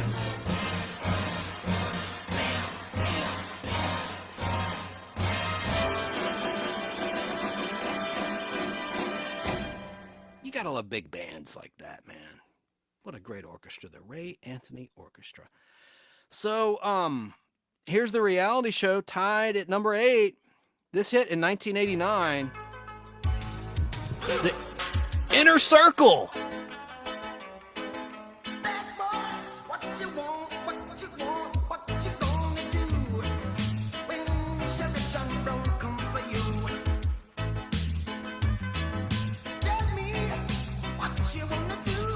You gonna do? Yeah. Bad boys, what you gonna do? What you gonna do when they come for you? Bad boys, what you gonna do? What you gonna do? Do you guys watch On Patrol Live on the Reels channel? I'm hooked. Every weekend I'm watching that. That took the cops concept to another level. Of course, it started on A&E cable network as another show called Live PD. But it's so cool because they have, across the country, live cameras everywhere, coast to coast. California, Nevada, South Carolina, Ohio, Pennsylvania. They're in Arkansas now. Anyway, I just love that show. It's 3 hours long, Friday and Saturday night from 9 p.m. until midnight. And what I like to do is DVR it so I can zap past the commercials. The Reels channel would hate me saying that. But I can't watch I can't listen to ads on the radio. I can't watch ads on TV anymore. I just can't. I'm just burned out. Can't do it. Now, number 7 on our list is pretty controversial. You'll find out why in a minute. Because it's categorized as a classic TV theme, but it's not. It's like a newer version, an updated version for a movie. And I like this guy that performed it. And he has ties to Atlanta, Georgia, where I am based out of, here at the headquarters of the nostalgic Podblast.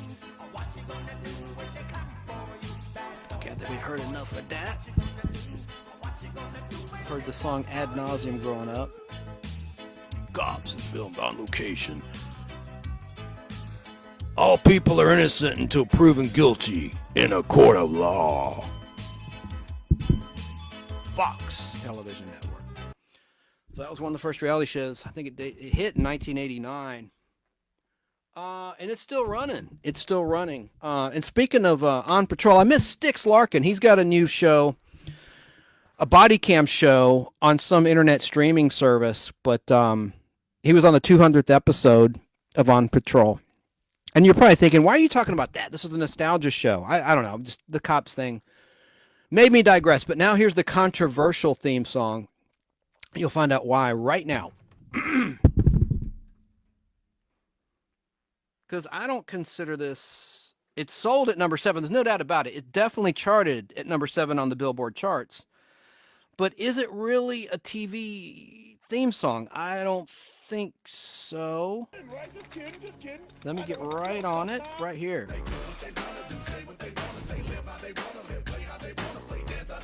It's Hammer time! MC Hammer! With the Addams Family. Addams Family Group.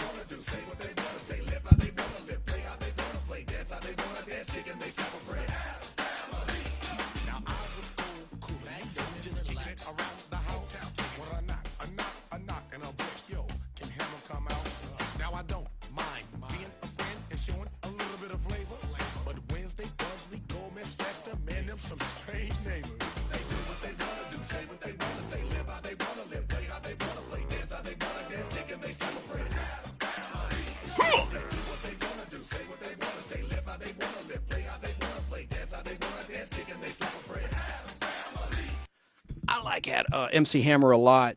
Boom, that's right, the boom is here. We gonna get packed. We get ready to dance. He did a version of Dancing Machine by the Jackson 5. Actually, I like it. And you know about his other hits too. I like MC Hammer. He's got a great story too. But yeah, how he went broke. No. He's a good performer and by all accounts a good guy. But I don't know if that's considered a TV theme. It's based on a movie based on a TV show, but that's not the classic Vic Mizzy scored theme, The Addams Family, for the old 1964 to 1966 television series. But hey, gotta report it. Oh, and I'm gonna play another request now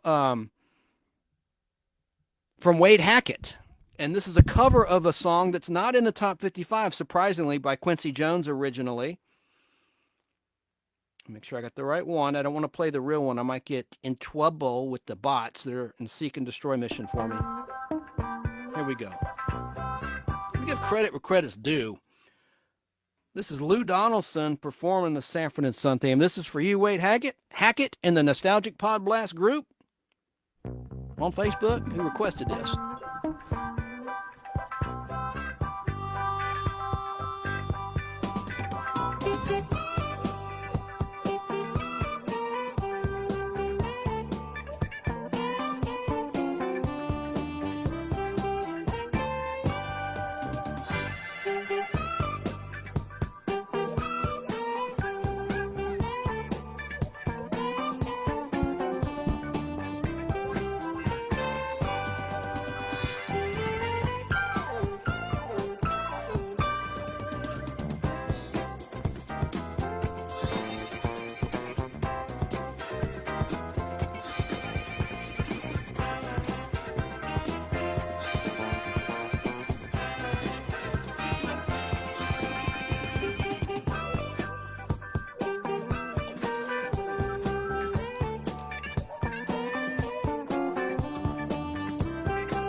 could you not feel the soul in that cover to the Sanford and Son theme, originally written by Quincy Jones? That's a great cover, man.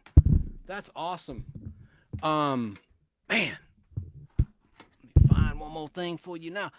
That's just a jam right there. I know it was a little long, but I don't care. It was worth it, I think. Let me give credit where credit's due again. That is Mr. Lou Donaldson. Thank you, sir. And look at that on YouTube. Look him up on YouTube, Lou Donaldson. Thank you, thank you, thank you. If you're listening to this program and not watching on camera, I had a Sanford and Son soundtrack album. This is not on that album. Anyone that's watching now on YouTube or wherever, that's not this guy's album, obviously. It's not a track that's on this Sanford and Son soundtrack record. So I didn't want to confuse anyone. I just wanted a little visual aid just for variety. So instead of looking at my big fat pumpkin head, you have something interesting to look at. That's why I have all these things in the background. It's just to have something interesting to see. I got a classic video game, an Atari 5200 Centipede game going. I've got collectibles in the background. A lot of these records that are on camera are not going to be played or featured. There's no Star Trek. There's no Space 1999. There's no UFO. There's no television greatest hits because I played the original 45 releases or original versions of the theme songs. Those TV's greatest hits albums were pretty cool. They started in 1985, and that's a division of MTV that released the first one, Television's Greatest Hits, and it sold really well. But in many cases, they weren't the original versions. They hired some studio artists to re-record them because back then, they didn't have access to the 35 millimeter masters or the master tapes or anything.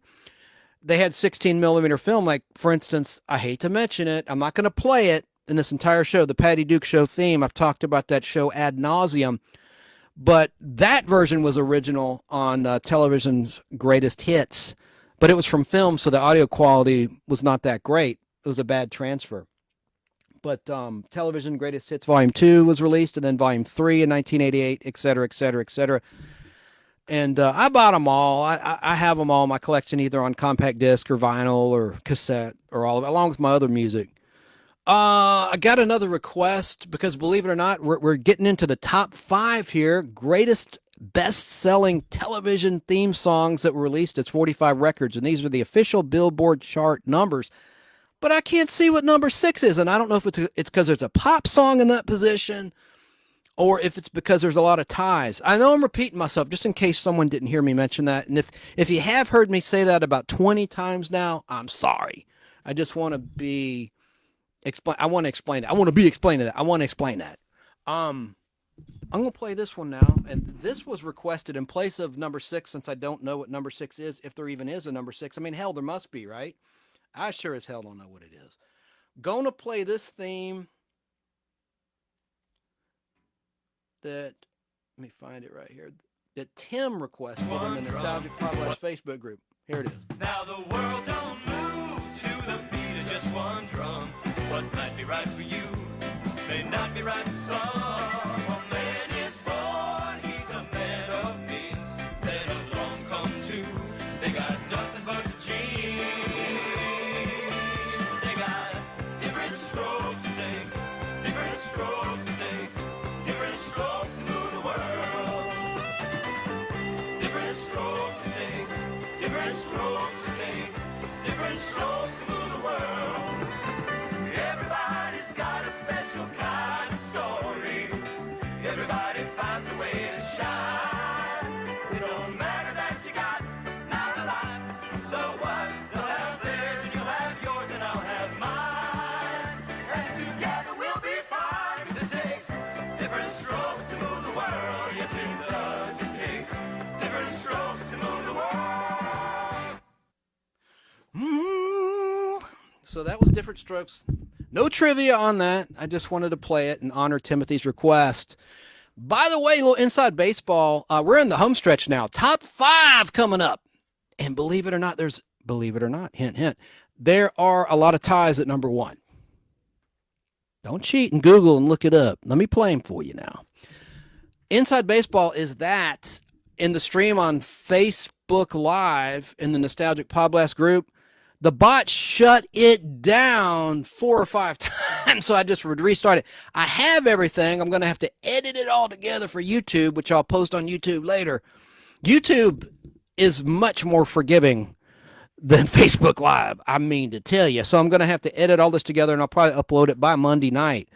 But I hope you've enjoyed it. You know, I'm trying to have some educational tidbits about each of these shows. I will say about Different Strokes, of course, there were spinoffs like The Facts of Life.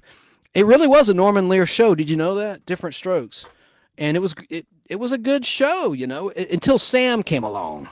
He was like the cousin Oliver on the Brady Bunch on Different Strokes. He was like the 80s version of the cousin Oliver. When that guy showed up, the show was in the toilet and on its way out.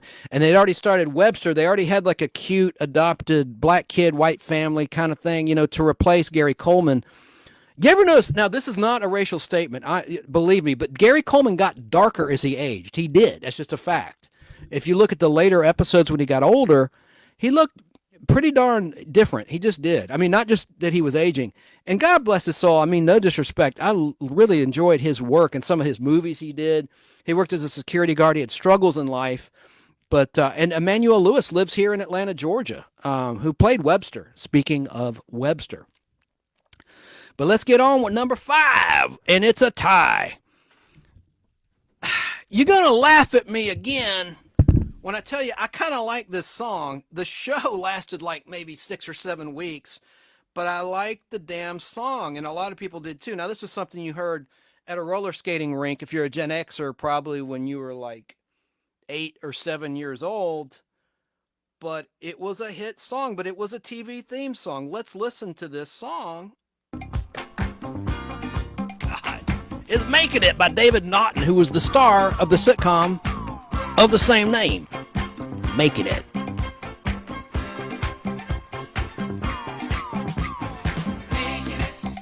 But it's number 5. It's a fact. I'm solid gold. I've got the goods. They stand when I walk through the neighborhoods. I'm making it. I've got the chance. I'm taking it. No more faking it. This time in life, I'm making it. Making it. Hello, uptown. Goodbye, poverty. The top of the ladder is waiting for me. I'm making it. I've got the chance. I'm taking it. No more faking it. This time in life, I'm making it.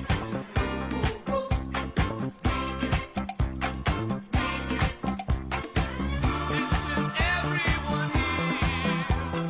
This coming year's gonna be my year. I'm as bad as they come. Number 2 to no one. I've got looks, I've got brains, and I'm breaking these chains. Make some room now, take what you see.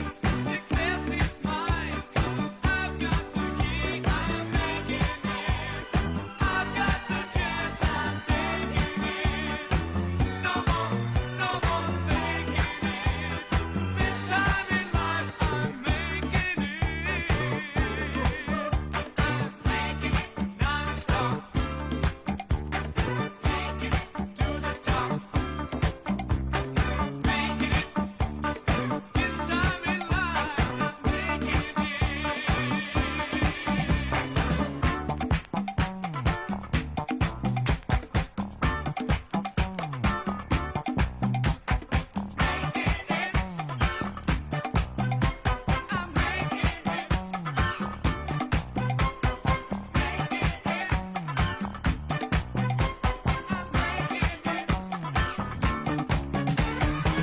Listen, everyone here.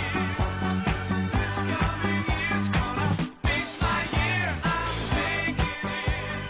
I've got the chance. I'm taking it. No more faking it. This time in life, I'm making it. I'm making it non-stop. Out here, making it to the top. Well, that show didn't make it. Not in the ratings. Hell no. Making It starred David Naughton, who just sang that, kind of like Lee Majors singing the Fall Guy theme, The Unknown Stuntman or something. David Naughton and John Travolta's sister, Ellen Travolta. And it started on ABC at 8:30 on Thursday, February 1st, 1979, and was gone from the schedule on March 23rd, 1979, after just 9 episodes, including a two-parter. It already had a two-part episode within those 9 episodes. And the first 2 episodes aired 2 nights in a row on February 1st and February 2nd, 1979. The song was by Dino Fekaris, spelled Fekaris, Freddie Perren, spelled Freddieperren, sang by David Naughton. Now, also tied at number 5 was the theme to a really long-running show. Lasted for years and years and years, and it almost didn't get on the air at all. Let me play the 45 version of this song, and then I have a little bit of trivia for you. But this is also tied with that one you just heard, Making It. Where the hell are you, my little friend? Here it is. This is Pratt and McLean with Brother Love doing that theme to Happy Days.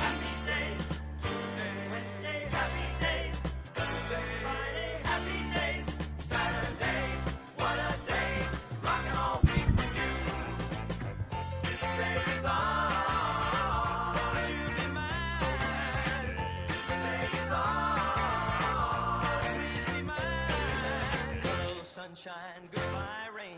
She's wearing my school ring on her chain. She's my steady, I'm her man. I'm gonna love her all I can. Days on, won't you be mine? Days on, please be mine. Gonna cruise her around the town, show everybody what I found. Rock and roll with all my friends, doing the music never ends. Days on, won't you be mine? Days on, please be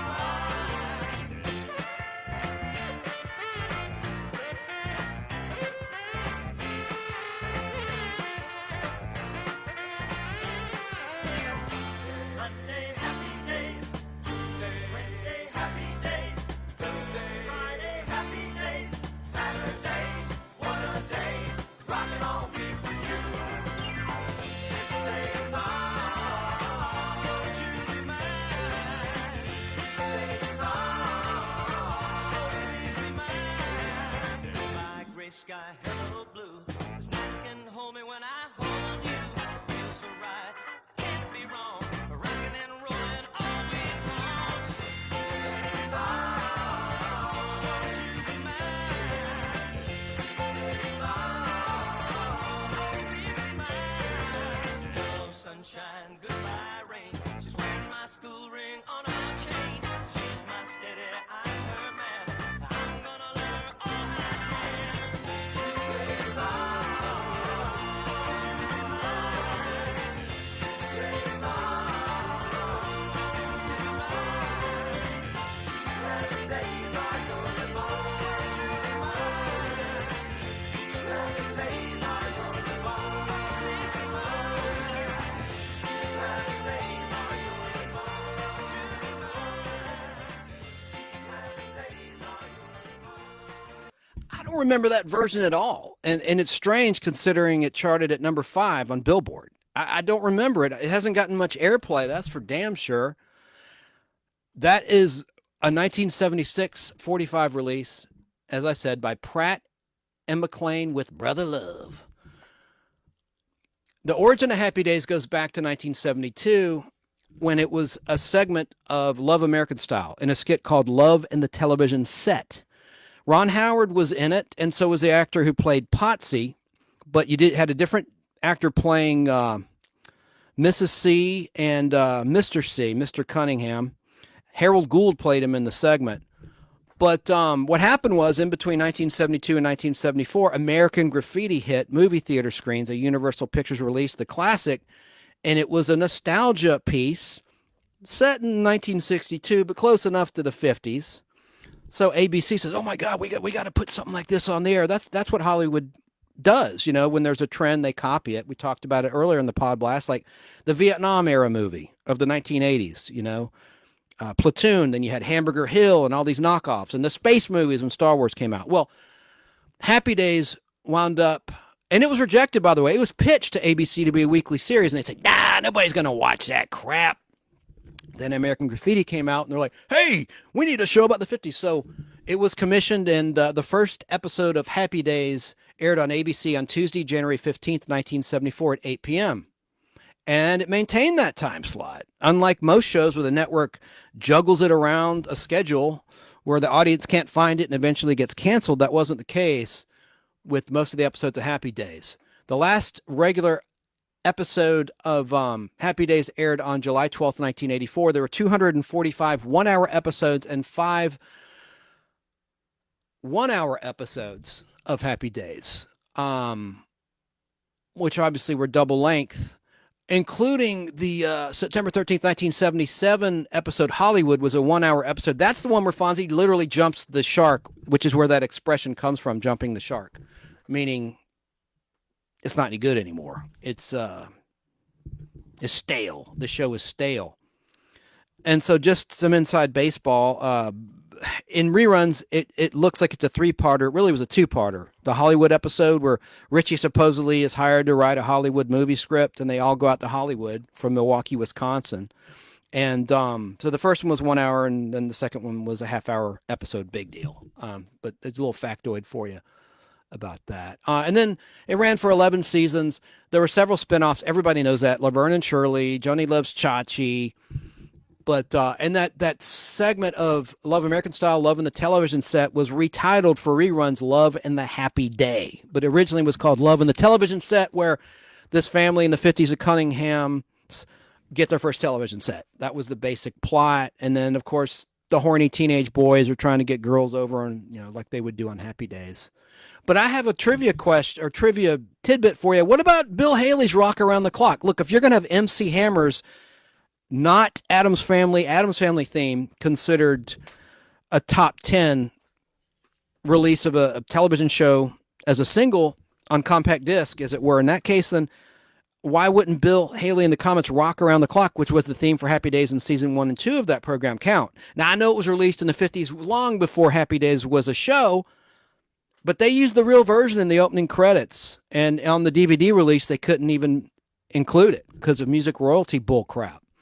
But anyway, we're going to number 4 now. And this was a big request in the Nostalgic Podblast Facebook group when I asked, what is your favorite television theme song? But it officially ranked on the Billboard list. The Ventures had this hit with Hawaii Five-0, their version of the Hawaii Five-0 theme. I'm going to play that for you in just a sec. If I can find it in my clip machine, which I can. This is a mono version of the 45 record release. This is by Liberty Records. Let's listen to The Ventures and Hawaii Five-0.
was released in 1969.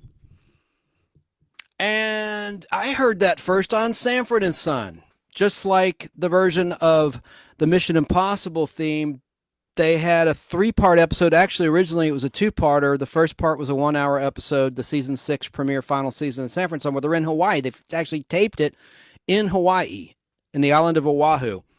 And they played that because it was set in Hawaii, so they played the Hawaii Five-0, and it was about a jewel heist, and one of the bad guys was played by Greg Morris, who was one of the original cast members of Mission Impossible, the black guy, if you will, in the Mission Impossible cast. So they played the Mission Impossible theme and that Hawaii Five-0 theme. That's the first time I heard that, was on Sanford and Son, that particular version. I didn't have the record. But Jack Lord's Hawaii Five-0 was a juggernaut of a television show, lasting for 12 television seasons from 1968 until 1980. The Aloha State set drama began as a 2-hour movie way back on September 20th, 1968 on CBS. Then it started as a 1-hour weekly series on Thursday, September 26th at 8 p.m. It ended on Saturday, April 26th, 1980 at 9 o'clock. That's the last time you saw Hawaii Five-0, an original episode on CBS. There were 274 1-hour episodes and 5 2-hour episodes produced for Hawaii Five-0, including one that was banned because someone supposedly killed themselves over something they saw in an episode. Look it up. I won't get into it. There's a YouTube video about it. Now we're going to go to number 3. And number 3 has a 3-way tie. Unbelievable. Unbelievable. And I'm going to play the first, in no particular order, number 3 hit record based on a television show theme. This is one that is just a total classic. Come on now, my little friend.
March. That's the Ray Anthony Orchestra, 1953.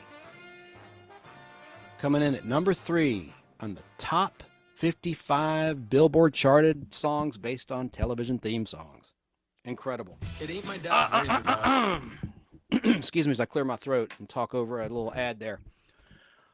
I won't go too long talking about that iconic show Dragnet by Jack Webb, but that was Jack Webb's classic flagship television show, which began way back on January 3rd, 1952, which was a Saturday night, 9 o'clock on NBC. The TV theme was created by Walter Schumann, last name spelled Schumann, Walter Schumann.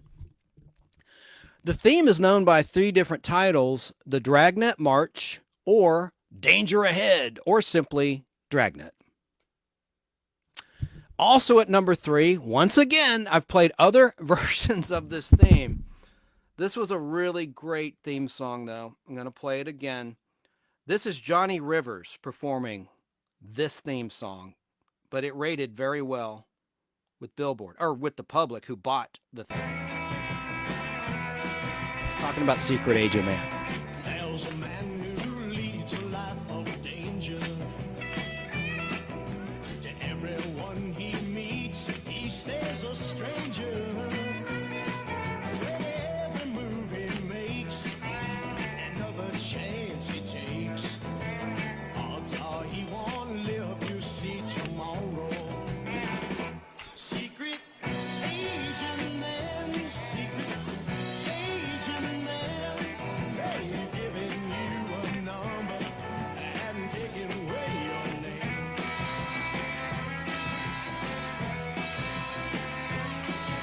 Beware of pretty faces that you find.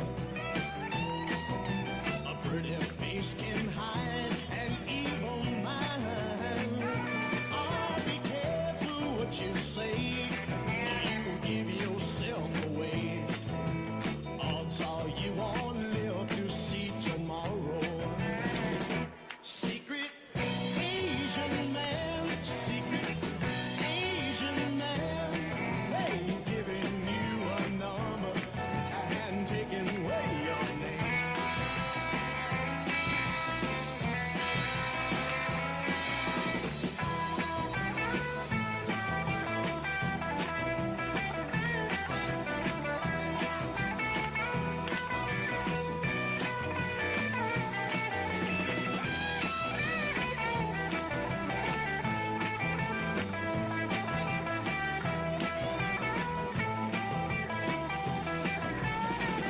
Secret Asian man, secret Asian man, they've given you a number and taken away your name.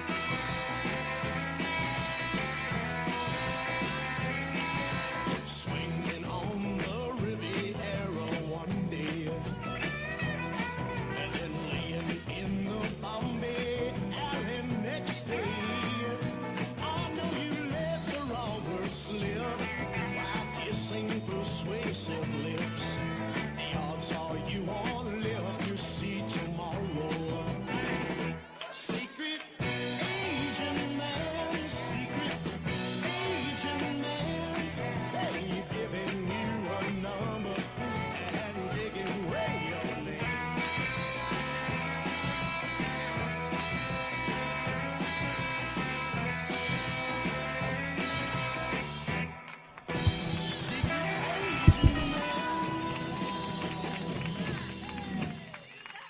That's probably my favorite version of the Secret Agent theme. And we talked about the show at length, so I won't repeat that. Just rewind it. If you rewind the video on here on YouTube, or tune in when I replay this again on Fistful of Radio. So,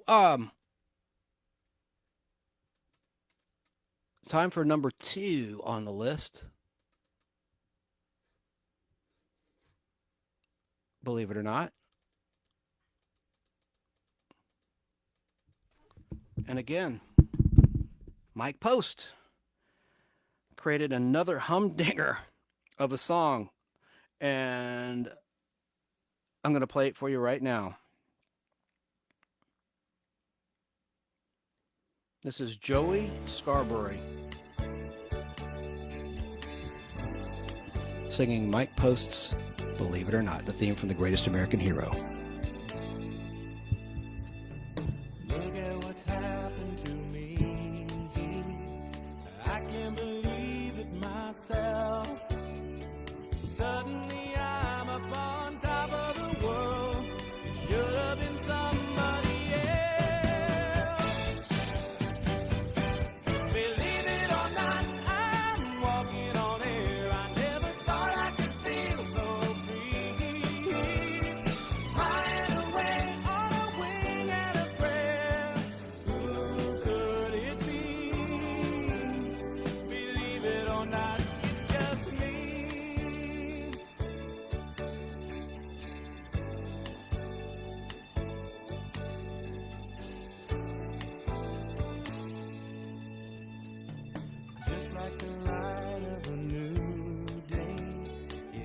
me from out of the blue, breaking me out of the spell I was in, making all of my wishes come true. Believe it or not, I'm walking on air. I never thought I could feel so free, flying away on a wing and a prayer. Who could it be? Believe it or not, it's just me. This is too good to be true. Look at me, falling for you.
Pretty catchy tune, I think. Again, that was Joey Scarberry and Mike Post.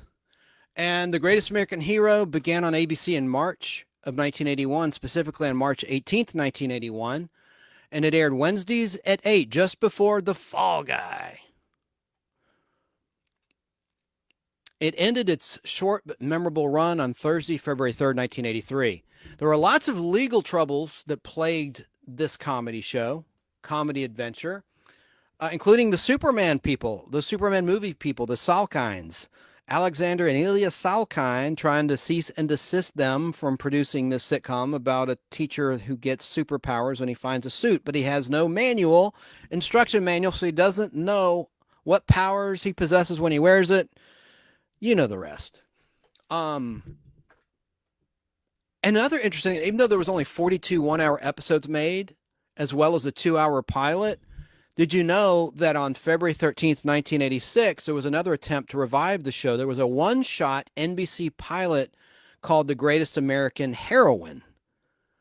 Here's what happened. The aliens in the story tell Ralph, the hero, to find a suitable replacement for himself when his secret identity is revealed to the world. Much to Bill's disgust, he selects a woman to be his successor. According to the star William Catt, whose mom was on Perry Mason, the original concept for this pilot was for NBC to revive the ABC series with himself back in the role of Ralph Hinckley for another season. But due to his steady work on Perry Mason, he declined the offer, the new Perry Mason. Thus, the Greatest American Heroine concept was created, but ultimately rejected. Brandon Tartikoff,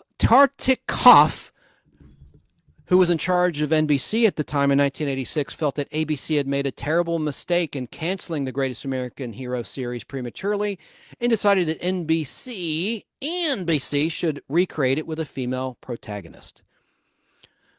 The show was not picked up, but that one episode was added to the rerun package of The Greatest American Hero, just as a one-shot. Interesting. I've never seen it, actually. And shortly after the show debuted, the character name of Hinckley was changed because of something in the news. I don't want to repeat it. If you know history, you know what I'm talking about. There was a sicko named Hinckley that did something, so it was unfortunate. But, of course, the character was created long before that was in the news.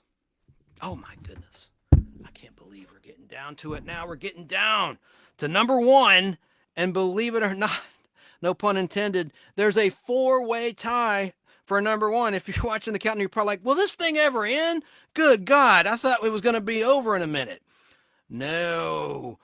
There's a 4-way tie in the Billboard charts for the number one selling TV theme song record. Let's start with the first. And it's one I'd never heard of, from 1992. The Heights, How Do You Talk to an Angel? It was the theme for the Heights television show, and the single was released with Jamie Walters as the lead singer, who went on to be in Beverly Hills 90210 as the abusive boyfriend of Donna. It reached number one on the U.S. Billboard Hot 100 charts on November 14th, 1992. But the series was canceled exactly 1 week after the song fell from its number one position on the charts at Billboard. Not going to play the song. It's because I really think I'll have an issue, and I don't want to jeopardize the show. But I will play the other number one songs because I think that will be acceptable. So let's get on with the next one on our list. There's just 3 more songs left on this list. Let's go.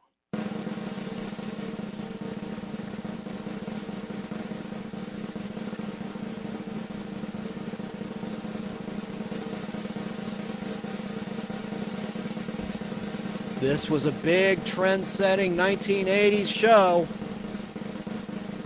MCA Records had a number one hit on their hands. This was by Jan Hammer. Hope I can play this without an issue. Let's get to it. That's enough hints. I think you know what I'm talking about. This was a record-breaking show. So many firsts. Of course, I'm talking about Miami Vice.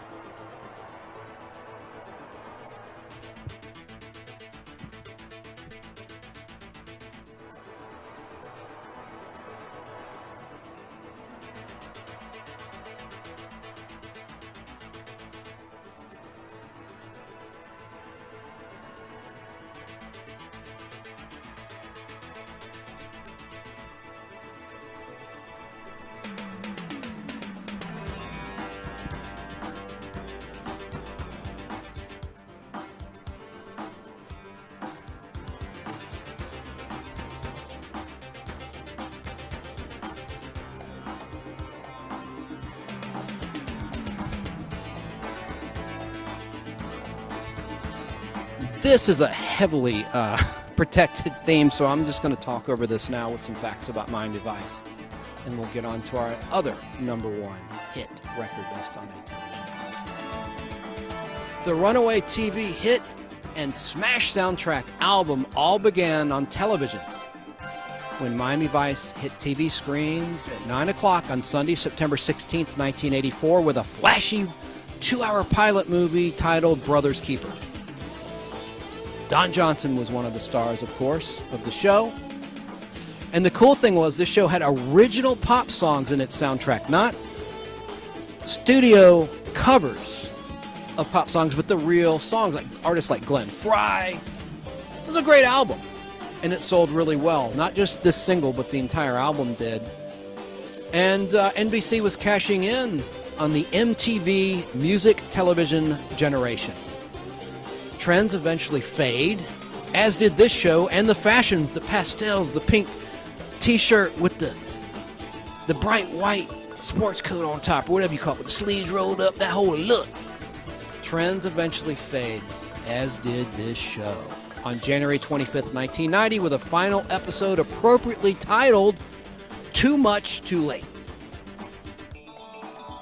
There was one 90-minute episode, which was the second season premiere of Miami Vice. What the hell just happened? And it ended. And a 2-hour episode, as well as 110 1-hour episodes. Wow. And that's all I got to say about that, about Miami Vice. So let's get on with, we only have 2 more, folks, just 2 more. Here's the other 2 number one songs. Got to do something here behind the scenes to get to it, because I effed up. By the way, I apologize for any profanity you may have heard while I was playing songs. I got some notices on my live Facebook feed that upset me. I was afraid it was going to crash again, so I let out an F-bomb. We're a family show, so I apologize if anyone was offended by that. But meantime, let's go ahead and get to another number one song, shall we? One of the two that's left on this long list of shows. And I better do this again, because this is important. This is television history.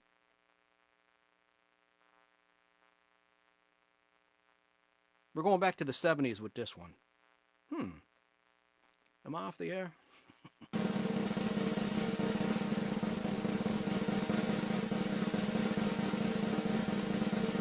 Welcome back, Carter! Welcome back, Carter. John Sebastian had a hit song with the theme to this sitcom. Let's listen to a little bit of it.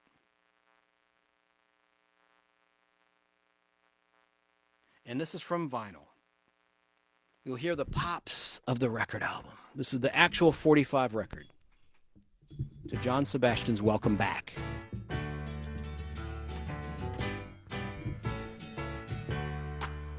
Welcome back. Your dreams were your ticket out. Welcome back to that same old place that you laughed about. Well, the names have all changed since you hung around, but those dreams have remained and they've turned around. Who'd have thought they'd lead ya? Who'd have thought they'd lead ya? Back here where we need ya. Back here where we need ya. Yeah, we tease him a lot, 'cause we got him on the spot. Welcome back. Welcome back. Welcome back. Welcome back. Welcome back. Welcome back. Welcome back. We always could spot a friend. Welcome back. And I smile when I think how it must have been. And I know what a scene you were learning in. Was there something that made you come back again? And what could ever lead you? What could ever lead you? Back here where we need you. Back here where we need you. Yeah, we tease him a lot, 'cause we got him on the spot. Welcome back. Welcome back. Welcome back. Welcome back. Welcome back. Welcome back.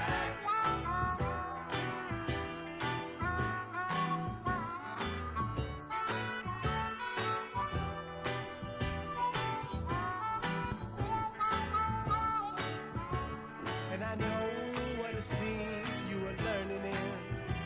Was there something that made you come back again? And what could ever lead you? What could ever lead you? Back here where we need you. Back here where we need you. Yeah, we tease him a lot, 'cause we got him on the spot. Welcome back. Welcome back. Welcome back. Welcome back.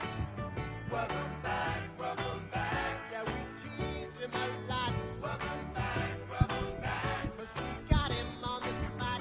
Welcome back. Welcome back. Yeah, we tease him a lot, 'cause we got him on the spot. Welcome back. Welcome back. Welcome back. Welcome back. Welcome back. Welcome back. Welcome back. Welcome back. Welcome back. Welcome back.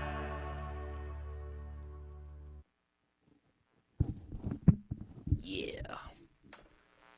So that theme song from Welcome Back, Kotter, titled Welcome Back, was a number one song in America. In 1975, John Sebastian, former member of the beloved 1960s pop group The Lovin' Spoonful, was asked to write and record the theme song for a brand new ABC television show with the working title Kotter.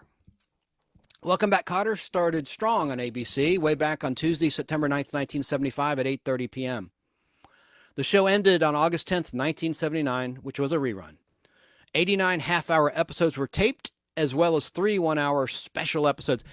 What I thought was interesting was when John Travolta started making movies. He signed a contract with Paramount Pictures, starting with Saturday Night Fever and then Grease, Urban Cowboy. And so for Grease, he had to look like a 1950s era kid and have his hair slicked and shorter. So they put him in a terrible wig. You can tell, like in the 1977 to 78 season when it came back, you can tell John Travolta as Vinnie Barbarino is wearing a pretty bad wig to cover up the fact that he trimmed his hair for Grease, which was filmed in 1977. And did you know the director of Grease directed The Blue Lagoon? Little Podblast fact for you there. By the way, you're listening to the Nostalgic Podblast. If you're listening, I would encourage you to go to our YouTube channel, The Nostalgic Podblast, if you want to see the collectibles in the background and see what we have going on over here. It's time, finally, oh my gosh, for number one. Thank you for bearing with me this long. We're here. We made it together throughout the bots and the crashes and the edits together to make this whole thing one big happy family on YouTube. Yeah, it's finally time for the number one song, which is a four-way tie. I can't say it's the song, but I want you to listen closely when I play this song. You'll hear what I think is a sound effect from a Pac-Man video game. But it's in the 1970s. I think someone took this sound effect for Inky, Binky, and Clyde when they're going down the corridors in Pac-Man, searching for Pac-Man to eat his lunch. Or to, I guess, kill him. He's trying to eat the dots, right? Yeah, the ghosts are just trying to kill the Pac-Man.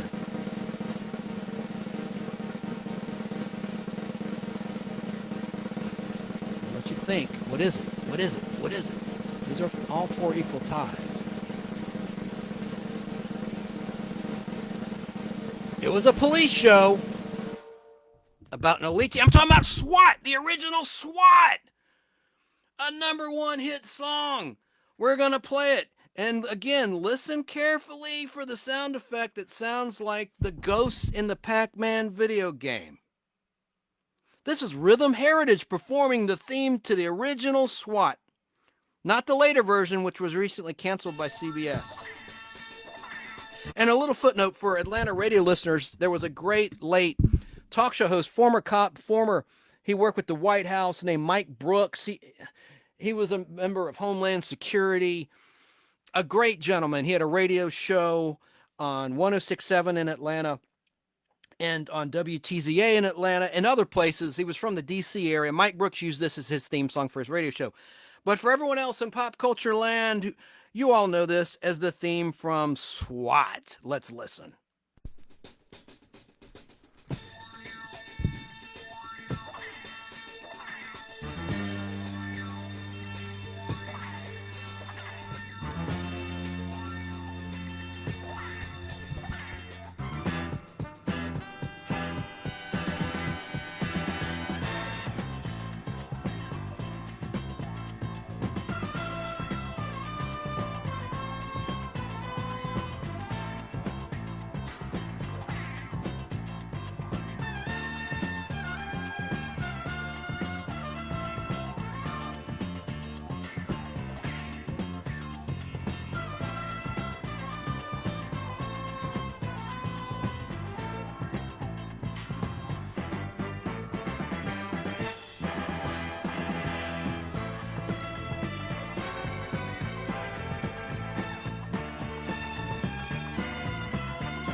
Here comes Pac-Man. Listen closely. I mean, the ghosts in the Pac-Man video game.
We did it.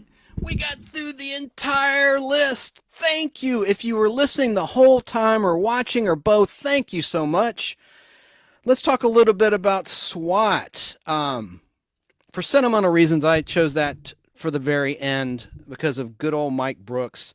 You can still hear reruns of his show on Fistful of Radio out of Atlanta at 6 a.m. on Friday and Tuesday mornings. That's Eastern Atlanta Standard or Daylight Time, depending on when you're listening to this production here, the Nostalgic Podblast. But SWAT was a police drama starring Steve Forrest. It ran on ABC starting on February 24th, 1975 until June 29th, 1976. And there were lunchboxes made. It was a very violent show. It actually was a spinoff or a backdoor pilot, if you will, for the Rookies television show, which had, of all people, Kate Jackson in the cast, Jackson in the cast, who went on to be Sabrina and Charlie's Angels after the Rookies ended. And in fact, the 2-hour episode of the Rookies that started SWAT has never been seen since it originally aired. It's never been put in the DVD package. The entire original series of SWAT was released on DVD, and you can get it for like $10 or $13. It's very inexpensive.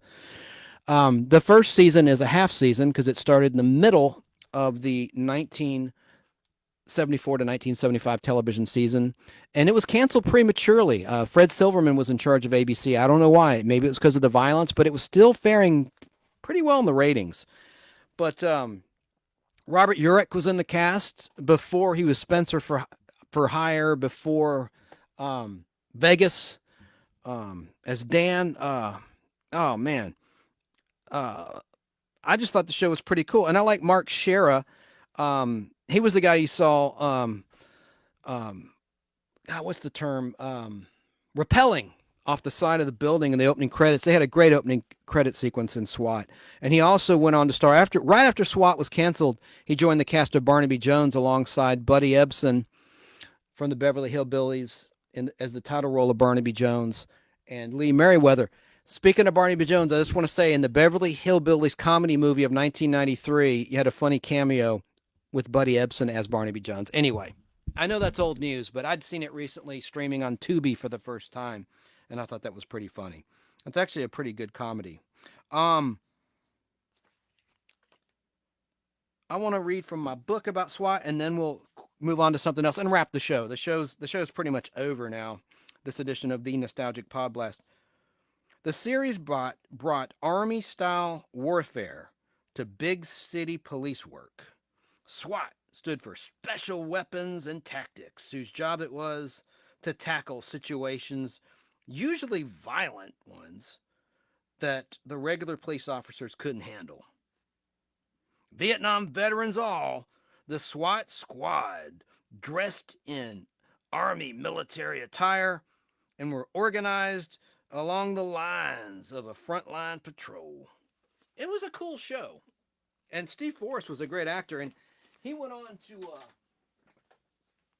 do a little stint in Dallas around 1985, 1986, where he played Jock Ewing, supposedly, who, when the actor Jim Davis died, they tried to bring him back, having facial reconstructive surgery, and supposedly his voice was damaged in the plane crash, if you recall any Dallas viewers out there. I know I'm going off on a tangent, but he was originally going to be Jock Ewing. But the fans of Dallas wrote in to CBS and said, no, this can't be. And so he was written out as being a fraud. And then, of course, you had the Dream season the following year where Pam dreamed up the whole thing, and he was just like a ranch hand. Anyway, I went off on another tangent there. I want to quickly review. I'm not going to play clips. The list that we covered today, in case something was muted wherever you're listening, which happens. On the audio platforms, the audio should be complete. But on some of the video platforms, like Facebook or YouTube, this might be muted. So we started at number 55 with Lawrence Welk's My Three Sons theme. I said earlier, I misquoted. I said it was, who scored the Pink Panther theme? His name's got to be on this list. I'm having Henry Mancini. No, I'm sorry. It was the Lawrence Welk Orchestra, My Three Sons theme at number 55. At 54, we had Secret Agent Man by the Ventures at number 52. Again, we're skipping because the list is incomplete in print. Number 52 was Dynasty by Bill Conti, or Dynasty, if you will. Number 50 was Peter Gunn, the first of several versions of the Peter Gunn theme, the 1986 version by The Art of Noise. And then at number 45, you had the disco version from 1977 of the Charlie's Angels theme by Henry Mancini, who created the Pink Panther movie theme and cartoon theme. At number 45, you had the Beretta theme by Mary Clayton. She's a female singer. If you're not familiar with her, keep your eye on the Sparrow. At number 44, the Beverly Hillbillies theme, The Ballad of Jed Clampett by Flatt and Scruggs. At number 43 was Those Were the Days, the All in the Family theme, performed by Carol O'Connor and Gene Stapleton with different lyrics, and it's a longer version on the record album. Then we had, at number 41, the first of many Mission Impossible themes, the original by Lalo Schifrin, the record version. At number 38, I know I'm skipping because this is what I have to work with, folks, was Here Come the Brides theme titled Seattle by Perry Como. Also tied at 38 was The Men theme by Isaac Hayes. At number 35, skipping, Batman by Neil Hefti and his orchestra. At number 33, the Have Gun Will Travel theme Ballad of Paladin by Dwayne Eddy. At number 30, the Route 66 theme by the Nelson Riddle Orchestra. At number 29, Medic, the Medic theme titled Blue Star by Felicia Sanders. At number 28, the theme to Ben Casey titled Ben Casey by Valjean. At number 27, the Peter Gunn theme again, this time by Dwayne Eddy. At number 25, Magnum P.I. by Mike Post. Also at number 25, tied, Making Our Dreams Come True, the Laverne and Shirley theme performed by Cindy Greco. At number 24 was the Disco Lucy. That's what it's titled on the record track by the Wilton Place Street Band, the I Love Lucy disco track.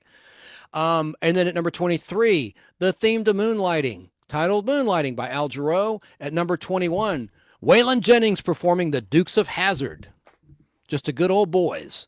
At number 21, another tie, you had Mr. Lucky, the theme of the show Mr. Lucky, titled Mr. Lucky by the Henry Mancini Orchestra. At number 20, you had the song by Michael Parks, the star of this show, Then Came Bronson, performing Long Lonesome Highway.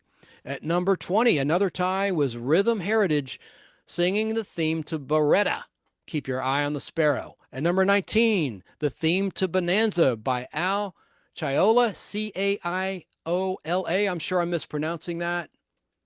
Then you had Maureen McGovern at number 18 performing the theme to Angie titled Different Worlds. At number 17, another tie coming up here, but here's the first, Zorro by the Chordettes. At number 17, tied with Zorro, was Batman by the Marquettes. Number 10, see, we jumped. There were unknowns between 16 and 9. Unreal. If you can find it, let me know. Leave a comment or contact me directly. Mike Post's Rockford Files was number 10. Mike Post struck again at number 10. He's tied with himself with Hill Street Blues. It was a three-way tie because Richard Chamberlain performing, or the Richard Chamberlain hit Dr. Kildare theme, 3 Stars Will Shine Tonight, came in at number 10 as well. At number 8, I don't know what 9 is, Bad Boys, the theme to Cops by Inner Circle. At number 8, we had, again, the Peter Gunn theme, this time by the Ray Anthony Orchestra. At number 7, MC Hammer, Adam's Groove is the title of the track. Addams Family, but it really was for an Addams Family movie. I think Addams Family Values. Correct me if I'm wrong. It might have been the first one. I don't know. I loved Addams Family Values, by the way. We jumped from number 7 to number 5 because number 6 is unknown, with David Naughton performing the theme to Making It. And he was the star of that failure of a sitcom. Pratt and McLean performed Happy Days, tied at number 5 with Making It, a version I'm not familiar with that you heard right here on the Nostalgic Podblast. But a lot of people bought that record. The Ventures came in again with Hawaii Five-0 in the 4th position. Number 3, here's another tie, a two-way tie. The first, Dragnet by the Ray Anthony Orchestra. Also at number 3, Secret Agent Man, this time by Johnny Rivers. Number 2, a solo number 2 hit, Believe It or Not, sung by Joey Scarborough, and that was again Mike Post, The Greatest American Hero theme. Here's the 4-way tie. Number 1, The Heights, How Do You Talk to an Angel, Jamie Walters. Welcome Back, Kotter, John Sebastian, also at number 1.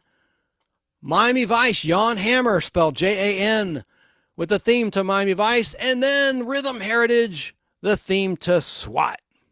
Wow. So there you have it. That's the list. And I know there's gaps. I did the best I could. I played your request to fill them in. And early in the show, I had some game show history and game show themes. So again, I want to thank each and every one of you for listening. Now we're going to move on to some other topic. I have an update. Now, I heard from Frito-Lay. If you're watching last time, I'll just be brief about this. I bought a bag of chips, and it was less than a third full. And it was $5.29 plus tax. And I bought another bag and opened it up live on the show in the Nostalgic Podblast with Shelley as my guest. Shelley Herman, the author of a great book I recommend titled My Peacock Tale, Secrets of an NBC Page. Towards the end of the show, if you want to fast forward on YouTube, you'll see where I'm opening a bag of chips. Well, I wrote Frito-Lay, PepsiCo actually, who owns Frito-Lay, and complained about it. And they responded, and I've not read the response. I wanted to save it for the show. I guess I'll go ahead and read it now. And then I'm going to open a bag of Wise potato chips and see if they have low quantity in their chips. The story supposedly is that they pack them with air so the chips won't be damaged in shipment, okay, which I think is a crock of bull. But I'm going to give the benefit of the doubt to PepsiCo, and let me read their response. Here it is. Hi, Chance. Thank you for contacting us. We're always concerned when a consumer has a negative experience with one of our snacks and apologize for the inconvenience and disappointment this caused. We are mailing coupons to you, which should arrive in 10 to 15 business days. I never gave them my address. What's going on here? But that's cool. Hey, so far so good. We understand how disappointing it is when your package may not be filled correctly and sincerely apologize for the disappointment this caused. In other words, don't sue us. No, they're being nice. I'm just interjecting, just kidding. When you purchase our packages, you expect chips, not air. That's right. Hence the expression, she's all that in a bag of chips, not she's all that in a bag of air. It may be helpful to know that our packages are filled by weight, not by the number of chips. But heck, I'd rather have smashed chips than no chips. A certain amount of air is needed in the package to help prevent breakage during shipping and handling, as well as to maintain freshness. Specially designed equipment is used to remove packages that may be underfilled or empty. On occasion, packages are missed, and we do apologize. Your information is very helpful and has been shared with teams responsible for making the product. We'll do everything we can to prevent a reoccurrence. You are a valued customer. Thank you for choosing Frito-Lay snacks and for bringing this to our attention. Thanks again for reaching out to us. We truly value your loyalty and your business. Best regards, Brianna, Team PepsiCo, PepsiCo Consumer Experience. Hey, thanks. Now they say coupons. I don't know if that means 10 cents off your next purchase or a free bag. I don't know. But look, I appreciate that. And to be fair, since I did complain and sort of out them for that one bad bag that I got, actually two, because I had opened one when I made nachos to be horrified to find it pretty much empty after I'd cooked the ground beef and everything else and ingredients. But that's pretty cool. So props to you, PepsiCo. I'll let you know when I get the coupons, but I never gave my address. I don't know about that. But right now I'm going to open this bag of Wise Ridges potato chips, and let's see how full this one is.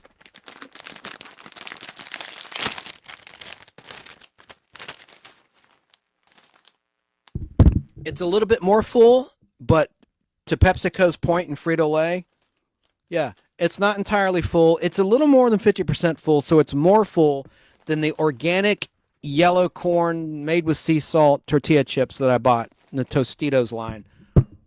2 bags that were underfilled. But I appreciate it. Let's get back to the nostalgia. I just wanted to do that follow-up. And we're going to start wrapping the show.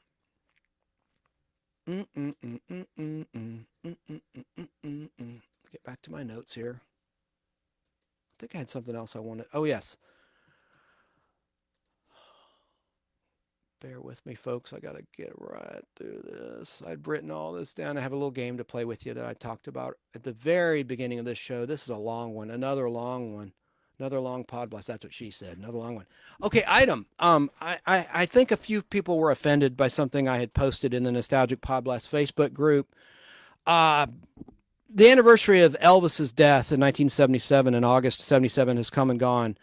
But I had written an article, not trying to be funny, not trying to be disrespectful to the king, but basically the offensive line to some Elvis fans was that he died of drug and food abuse. And some commented, food abuse, ? And one lady really let me have it. So I want to apologize about that. It was literally, we don't have to go into the details. We're a friendly family nostalgia show, but food was involved. A bad diet was a contributing factor to him passing away. And also I said the king died on his throne, trying to be clever and have creative writing, but that was disrespectful. So apologize to the Elvis fans out there. And then another thing pertaining to William Shatner came up that I was just pointing out a fact and making an observation I think would be cool, something he would do. Now, he's an international hero, no doubt. He was born in Canada, and I have nothing against Canada, and I know I have a lot of Canadian viewers, so please just hear me out. I just pointed out that William Shatner's never sought out to be a U.S. citizen. That's his right. He's a proud Canadian. He's very vocal about that. And I get it. If I could sing a theme song to him on that point, it would be a real Canadian hero, Shatner's there, yo, Shat! Like the 1980s cartoon G.I. Joe theme, A Real American Hero. Hey, God bless you. A real Canadian hero, Shatner's there. Some people got ticked off that I pointed out.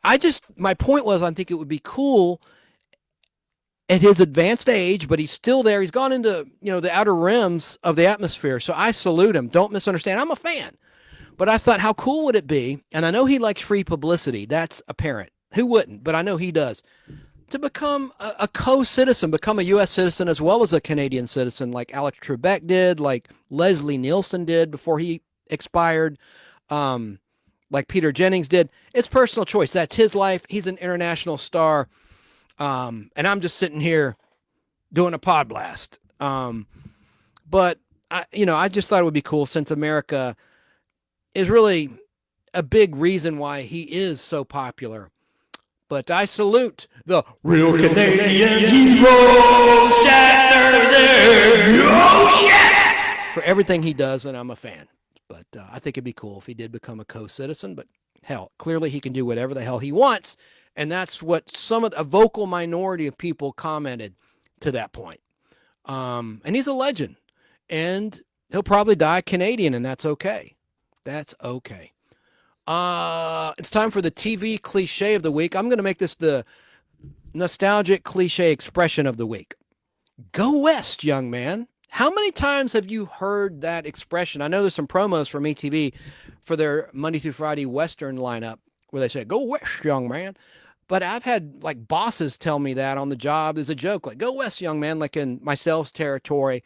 It's just an old hat expression. And I'll tell you where it comes from really quick. The go West, young man phrase is often credited to the American author. I'm reading Wikipedia, can't you tell? But he wasn't American.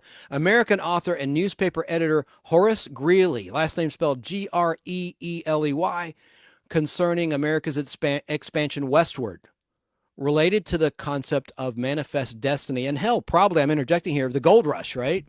California. No one has as yet proven who first used that phrase in print. Go West, young man. Anyway, there you have it. That's all I've got for you in terms of that. And I'm going to play the little game with you. If I could find this right fast, quickie.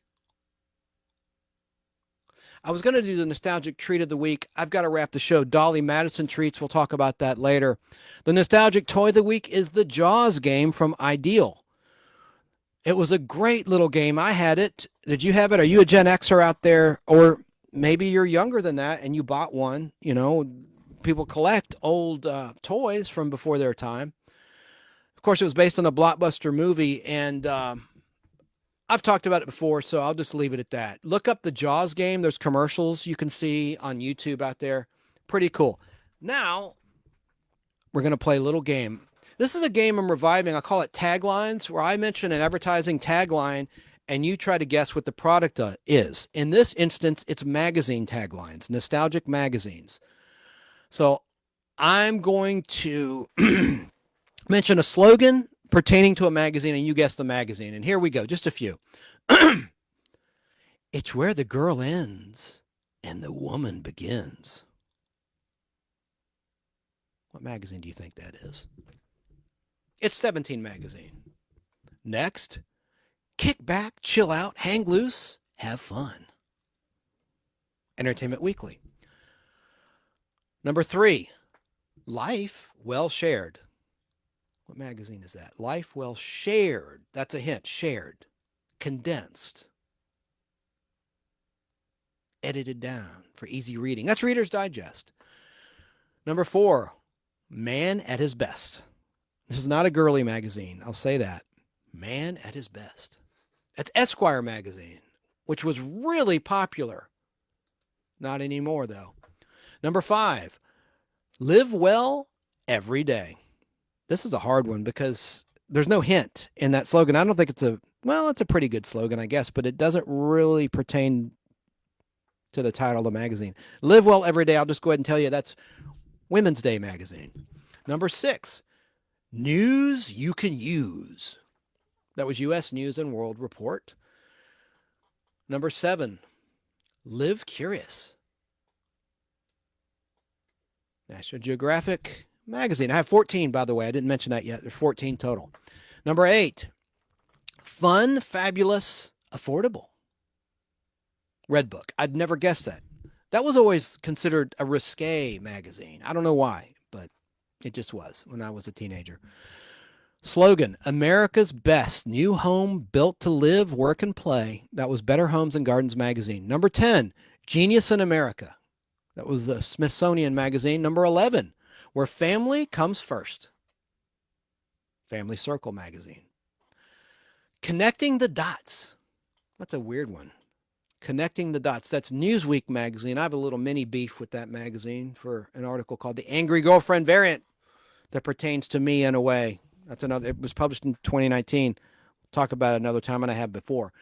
Slogan number 13 of 14: Fun, Fearless, Female. You could probably guess that one. Fun, Fearless. Now this one is really a risque magazine for the outrageous things they write about. It's a women's magazine. That's Cosmopolitan magazine. Fun, Fearless, Female. And number 14, Tons of Useful Stuff. Tons of Useful Stuff. That was Men's Health magazine. And make sure I'm going to look at my little notes, make sure I didn't leave anything out. I want to mention, don't forget to listen to some shows I like. There's a radio show, Geek to Me Radio in St. Louis, Missouri, Sunday nights at 10 p.m. Eastern Time, 9 p.m. Central Time, 7 p.m. Pacific Time, Sunday nights, 1-hour show. A lot of great interviews. James Enstall hosts that on KTRS, a huge radio station in St. Louis, Missouri. Another radio show, BK on the Air, hosted by Barry King. It's his show with his sidekick, Alan Sanders. It comes on 10 a.m. to noon Eastern Time on a little station in Cartersville, Georgia. It's a tiny little signal, 2,000 watts, but you can hear it everywhere else that you can hear, because Barry converts it to a podcast form like a month later after it airs on YouTube called BK on the Air. And then just some YouTube channels I like. Open by Chance. No pun intended. My name's Chance Bartels, your host of the Nostalgic Podblast. It's a collector show podcast. They go to collector shows and review them, a husband and wife team. And it's pertaining to classic toys, comic books, classic record albums, music. It's a really fun YouTube channel. And they're sporadic, but almost every day they have something going on. Thrash Pondo Ponds has a nice YouTube channel about nostalgia where he just reads people's comments as they come in, and he has trivia games. It's a lot of fun. He's really supportive of the Nostalgic Podblast, and I appreciate that. So mutual support, my friend. And then also the Superman homepage Monday night, 10:30 Eastern time. He's geared, guys in Australia, he's geared towards the West Coast, which is 7:30 their time. But it's an hour show. Him and a guy named Michael Bailey, his co-host, talk about all things Superman, new stuff and the classic stuff. And I like their show a lot. And Steve Eunice, who started the webpage, supermanhomepage.com, he's in Australia. So kind of neat. And then,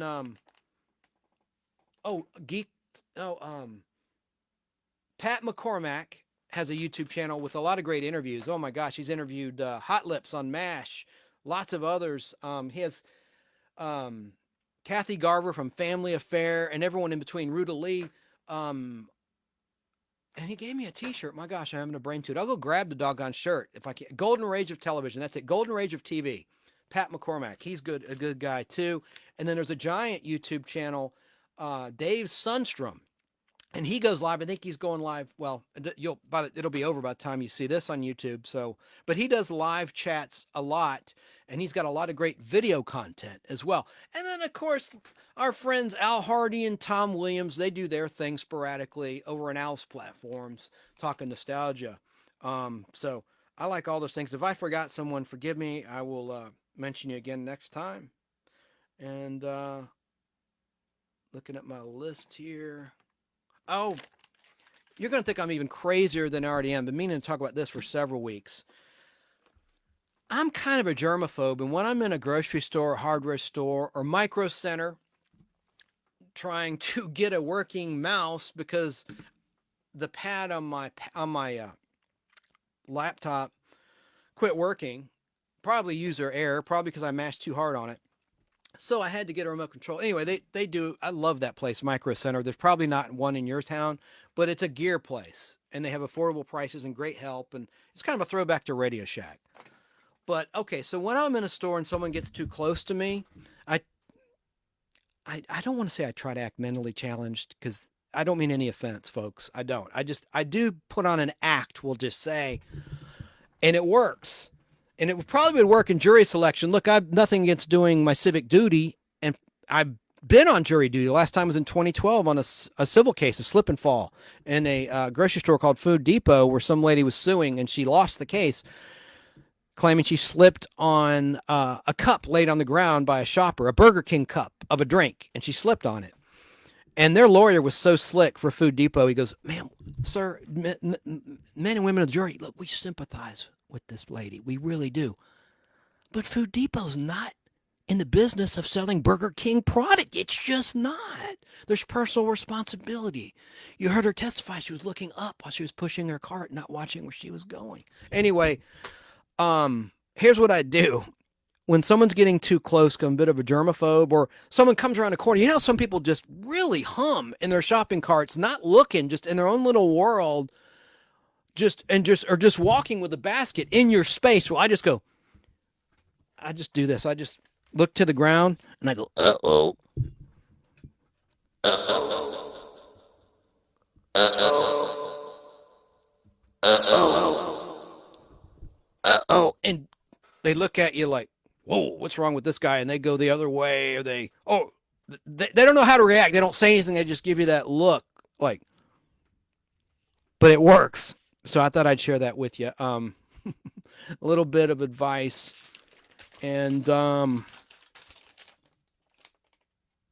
about that? No Patty Duke Show theme in the show about classic game show themes. I mean, I did it again. Classic television show themes. Did play some game show themes earlier. Thanks to my wonderful fellow game show loving people, classic game show people that might have tuned in earlier. And if you stuck with me, God bless you and thank you. So cool.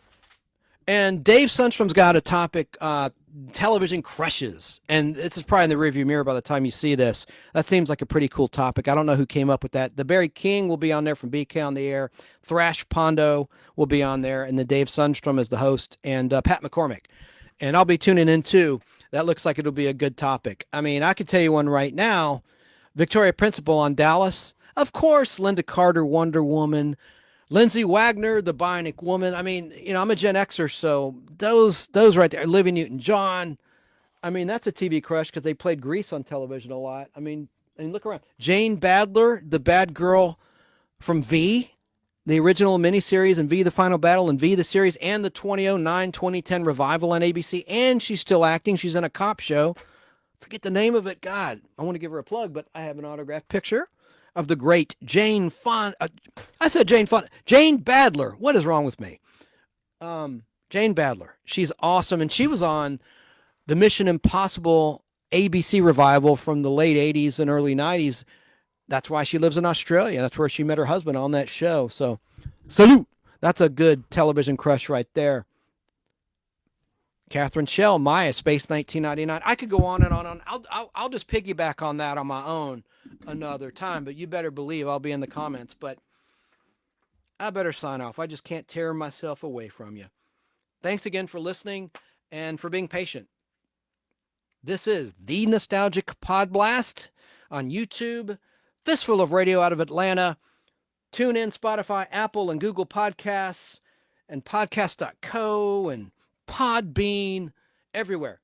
Just Google the Nostalgic Podblast if you want to see our video feed. If you're listening to us on an audio platform, have a great week, folks.